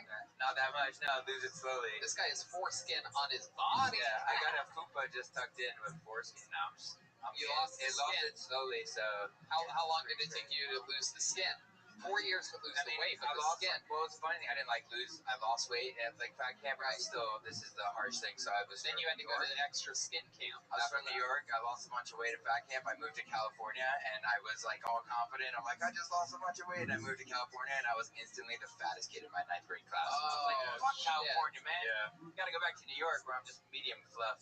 Right. But yeah. No, I do it in my stand up and good about fat camp, and it was great though. It's good times. I love it, man. Well, this is very exciting. Go ahead, Flynn. I'm curious. You said it was around 8th, 9th grade? Yeah. What's the oldest age at this fat camp? So it was young kids all the way from up to like 17, 18. So do you think that some of the campers were sexually active during this time? 100%. Oh, wow. You got laid at fat camp, huh? I did. It was a meat market. It was we put all these desperate, horny fat kids together in just a matter of time. Oh, my God. Slapping skin, and it was brutal. The only thing you could eat there was pussy. Exactly. Oh, there. Yeah. Exactly. Yeah. So it was pretty wild. Lots of oatmeal cream pie.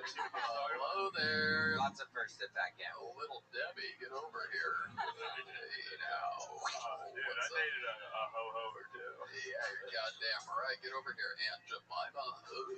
Give me that Twinkie. Every day. Every day. We would talk about food like you talk about sex, though. Like, oh, damn it. Yeah. What I would give Sarah Lamshanks. All right. Well, this has been a lot of fun. Come back again sometime. Hey, shout out to Tony and the whole crew and being an inspiration to rising comedians everywhere. We appreciate y'all. Thank you, Eric. That's very nice. There you go. Very nice, man. Eric G, everybody.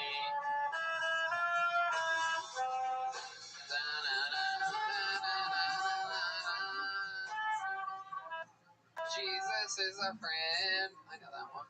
I pulled another name out of the bucket. Ladies and gentlemen, your final comedian of the night out of the bucket goes by the name of Christy Bellich, everybody. Here we go. Christy Bellich. Here she is. It's Christy Bellich. Global warming's a thing. We all know this because retarded Nazi Greta Wild Thornberry told us that it is. But I was wondering if global warming is something else. I wonder if it's just Mother Earth going through menopause. And the Pleistocene period or wherever where there were giant ferns and Jesus rode T-Rexes to church was literally the time when she was actually going through her period. And now we fuel our cars with the spooge period blood of Mother Earth herself that rains upon us when we fuel our cars, you know. And maybe that's why there's a psychedelic movement going on, because Earth is sending out signals because she wants us to get conscious, because she wants us to build better spaceships and move to Mars with Dad. She's like, fuck you, get these Chick-fil-A wrappers off the ground, get out of here, you never did anything for me anyway. That's a joke. Fuck yeah, exactly a minute. Christy Bellich. There it is. Christy, I loved that performance. Very enthralling. Very, very charismatic. You took us on a trip. You were lost in your set there, and it feels good when watching someone that doesn't look like they're thinking or trying to find words or looking at their notes. I mean, you really gave a true performance there, and very, very awesome. Remind us, how long have you been doing stand-up comedy? 6 years. 6 years. All of it here in Los Angeles? No, East Coast, New York City, Maryland, and the road. Very cool. Absolutely. Awesome stuff.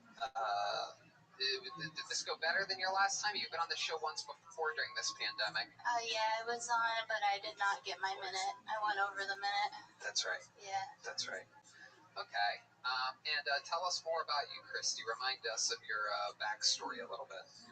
I'm a former primate researcher from Baltimore, Maryland. I worked for the Department of Defense under contracts. I was supposed to be a veterinarian, but I ended up here instead. That's right. And I'm an astrologer by day. Whoa. Uh-oh. I love that. I'm into this. Do you have any questions? You want her to astrologize you? Yeah. Go right ahead. What do I do? What do I even ask? Oh, when's your birthday? April 19th. So you're an Aries. Yeah. I'm a birdie. There you go. Does that mean anything to you right now? Well, I'm an Aries as well. You're a fire sign. What I feel, you're at the end of Aries, so you're probably like 28, 29 degrees of Aries. So that kind of makes you sort of Taurian as well. I'm a cusper. Sort of, yeah. You're a cusp sign. For Aries this year, we're going through something called Mars retrograde, which will end on November the 13th. That I know. Which is going to be kind of a difficult... Keep going. It's okay. I like the music. But yeah, it's going to be a difficult time for you, but it's regarding career. Obviously, we're all going through the COVID bullshit, but for Aries this year, it's up to us to like find our warrior, our kind of like our, what is it? Xena, the princess warrior. Yeah. Right. Yeah. Okay, I'm a Gemini, June 8th. Tell me what's going on with me.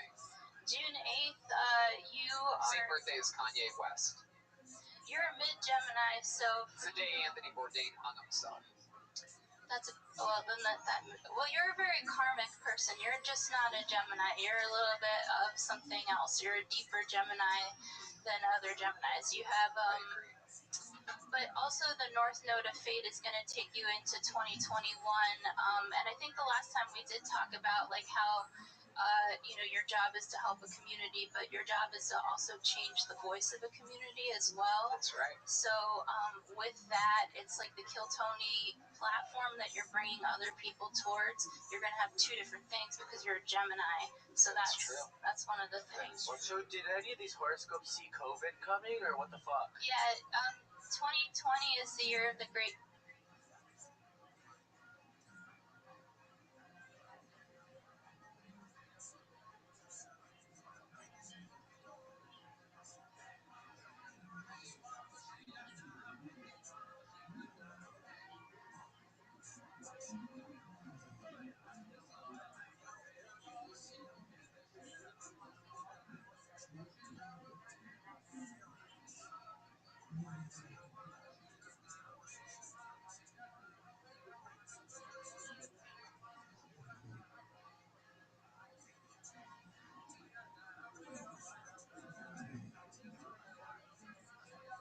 Conjunction that starts on, there's a couple different ones, January 12th, April 4th, June 30th, and then the next one coming up is November 12th, the day before Mars goes direct. What about a vaccine? What do you have for a vaccine coming out? Okay, so this gets into conspiracies and weird stuff Let's that go. I saw on, I saw that oh fuck, your people are gonna come after me. They're gonna be like, there is no my people. We're split 50-50 here. This is a very centrist podcast. So the biotech industry is going to be pushed in the year of 2021 through 2024, but because of the biotech industry, what they're going to start doing is gearing vaccines towards more genetic markers, something called mRNA markers, which so people who invest look at something called mesoblast because that's going to help you. But yeah, they're going towards more biogenetic messenger RNA markers. Right. So I think it's like they're changing the game basically. Yes. Yeah. What about August 4th? Oh, that's my mom's birthday. And it's also President Obama is the best president in the world. And also in the whole wide world. And I think it's also the Queen of England. So you're a 7-degree Leo. 7 degree. Wait. 8 degree Leo. For you, with the compassion that you hold, the hardest part of you is having to cut away the people that sit on your back, if that makes sense. No, it's easy for me to do now, but like the people that sit on the back of his e-bike. Yeah. Is that what you're seeing? Are you seeing it? Yeah. Seeing an e-bike? I just go over a bump real fast. I see an electric motor on a bicycle. I see two unused pedals. Can you guess what my sign is? You feel like a fiery spirit. There's a lot of fire around. Like He's a flaming homosexual. You feel fiery. What are you looking in a mirror? I feel fire, but I don't know your sign right now. I'm a little nervous. Damn, it'd be so cool if you did. I'm so nervous Give right her now. the sign. Tell her what you want. Month. I need a little more. I'm skeptical. Your sign. I'll do with mine. astrology, what we do is we read birth charts, and when I read birth charts, I look at time. Yeah, she's not missing. Okay, my birth chart is no, I'm a Capricorn. You're wrong. So he's like Capra street corn though. He's Mexican. I'm December 15th. That was good. Oh, you're the fire. Okay, so you're Sagittarius. You're fire. So Capricorn is where the year of the great conjunctions that we're going through right now are all in the sign of Capricorn, which is basically capitalism itself, which right now we're seeing the fall or change or transform. Over 70% of the COVID cases in Los Angeles is are Capricorn. Latino people. The Capricorns, if you will. And what about our Sagittarius friend Flynn over here? What do you got for him? So, for you, Flynn, with your lime green shirt, you're going to be experiencing eclipse cycles that begin June 5th that are taking you through June in November of this year, end of November, early December, and through May of next year. And what that's doing is that's basically remagnetizing you and redirecting you. Because you're a Sagittarius, you do have to take the fool's leap into your own sort of like way. Your journey. Wow. Look at that. Like, I want to take mushrooms with her. Yeah, it sounds like fun. Get Reiki. That's all she does in the desert. You do eat a lot of mushrooms, correct? Yes. Absolutely. She's like one of the Mario brothers over here. Yeah, I can tell by her set she does a lot of mushrooms. Yeah. And I loved every second of it. I loved every second of it too. This is a very, very special segment. I think we need to get our horoscopes read on this show more often. Yeah, we should start doing that. Get a little taste of our future. Yes. Gotta lock you into a spot or something like that, like some type of monthly. How about the first Monday of every month from now on? How about that? You'll come, you'll do a minute, and then you'll tell us. We bring your cards. Isn't there cards and stuff? Yeah. Yeah, bring your tarot deck. Yeah, bring something with you next time. How about a big hand for Christy Bellich, everybody? Really? Yeah. All right, so this is an exciting time. Exciting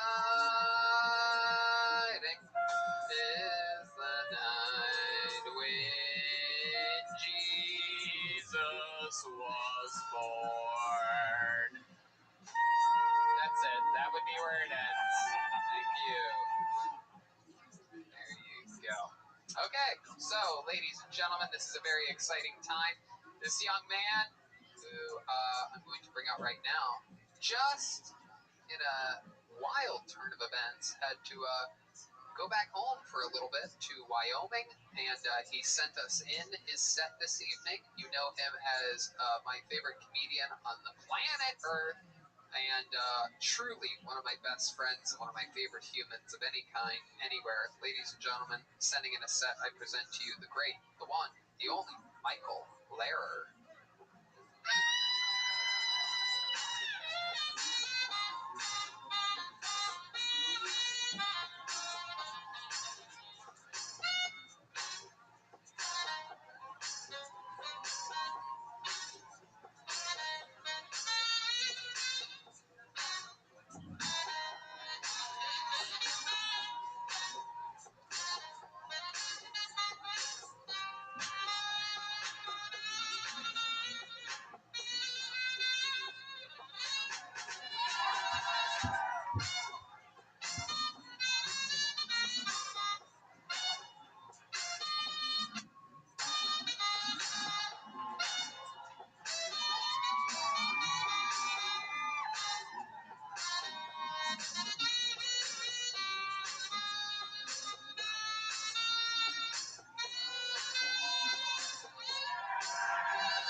And that's it. An amazing set by Michael Lights Out Lehrer. And we did it again. That's another episode of Kill Tony live from the world famous Comedy Store. Make sure you check out everything Michael Lehrer at michaellehrercomedy.com.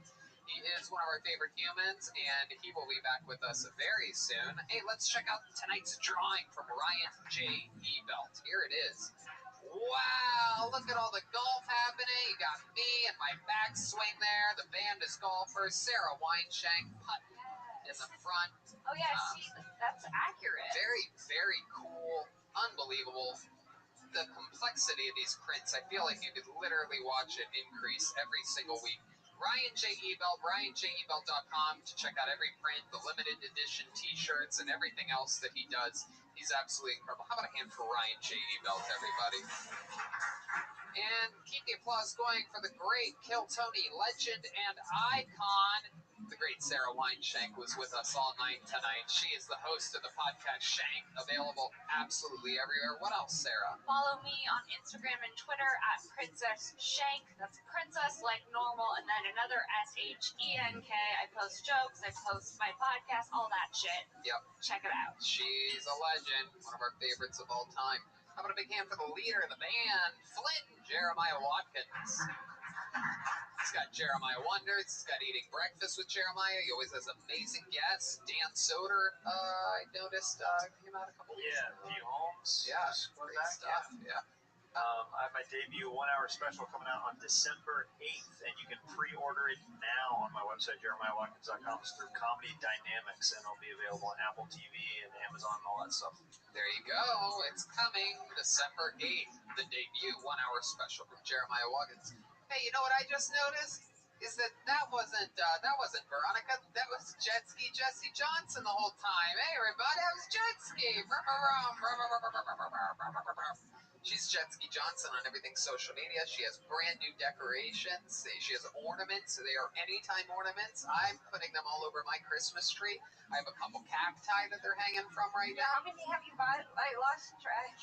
I've now bought 9 of them. Wow. Yeah. It's incredible. It absolutely is. And they all That means arrived. there's only about 4 left. Oh my goodness. You only made 14. Wow. 24. Okay. No, that's cool. But I really appreciate all your support. And check it out, jetskijohnson.com. Jetskijohnson.com. They really are. They're super awesome. Handmade. Every single part of the craft is made by the great Jet Ski Johnson, who's been killing it in the window, killing it at stand-up comedy. You're just so much fun, and such a little positive firecracker here on Kiltony. Speaking of firecrackers, you know who loves lighting off firecrackers are Latino people, and Joel Jimenez was on drums all night tonight. How about a big hand for Joel? He's Mostly Sorry on everything social media. He also has Mostly Sorry the podcast. What else, Joel? Nothing. Love you guys. Stay safe. There you go. Chroma Chris has a new music video out. Make sure you check that out. Follow him on social media and all of that good stuff. What else, Red Band? Check out Brothers in Cursive on Patreon. It's Brothers Podcast. Also, I do Brian Holtzman's podcast. He's a really funny guy. Holtzman, Tony's going to actually be doing his podcast tomorrow. Check it out, Wednesday. Wednesday. DeathSquad.tv. And I have a Patreon as well. Patreon.com/Hinchcliffe. And a lot of fun stuff happening there. In fact, I just recorded a recent episode with the great Jeremiah Watkins. We talk about our entire history of roasting. I mean, this guy's been part of everything. Kiltony, roast battle, historical roast, absolutely everything. Very interesting that an unbelievable character-y, silly comedian has such a fluent roasting background. But that's what happens when you do all the shows, and you got your hands in all the cookie jars like this guy. Go ahead, Jeremiah. November 1st through 7th, I'll be in New York. If you want to come catch me on a rooftop show or something, I'll be making rounds up there. And I am doing stand-up comedy in Dallas, Texas, November 13th through the 16th. Those are all stand-up comedy shows, and I'm going to go spend some time in Texas, maybe look around at some special places, November 13th through the 16th. Love me some Texas. I hope everybody had fun here tonight. Have a good night, y'all.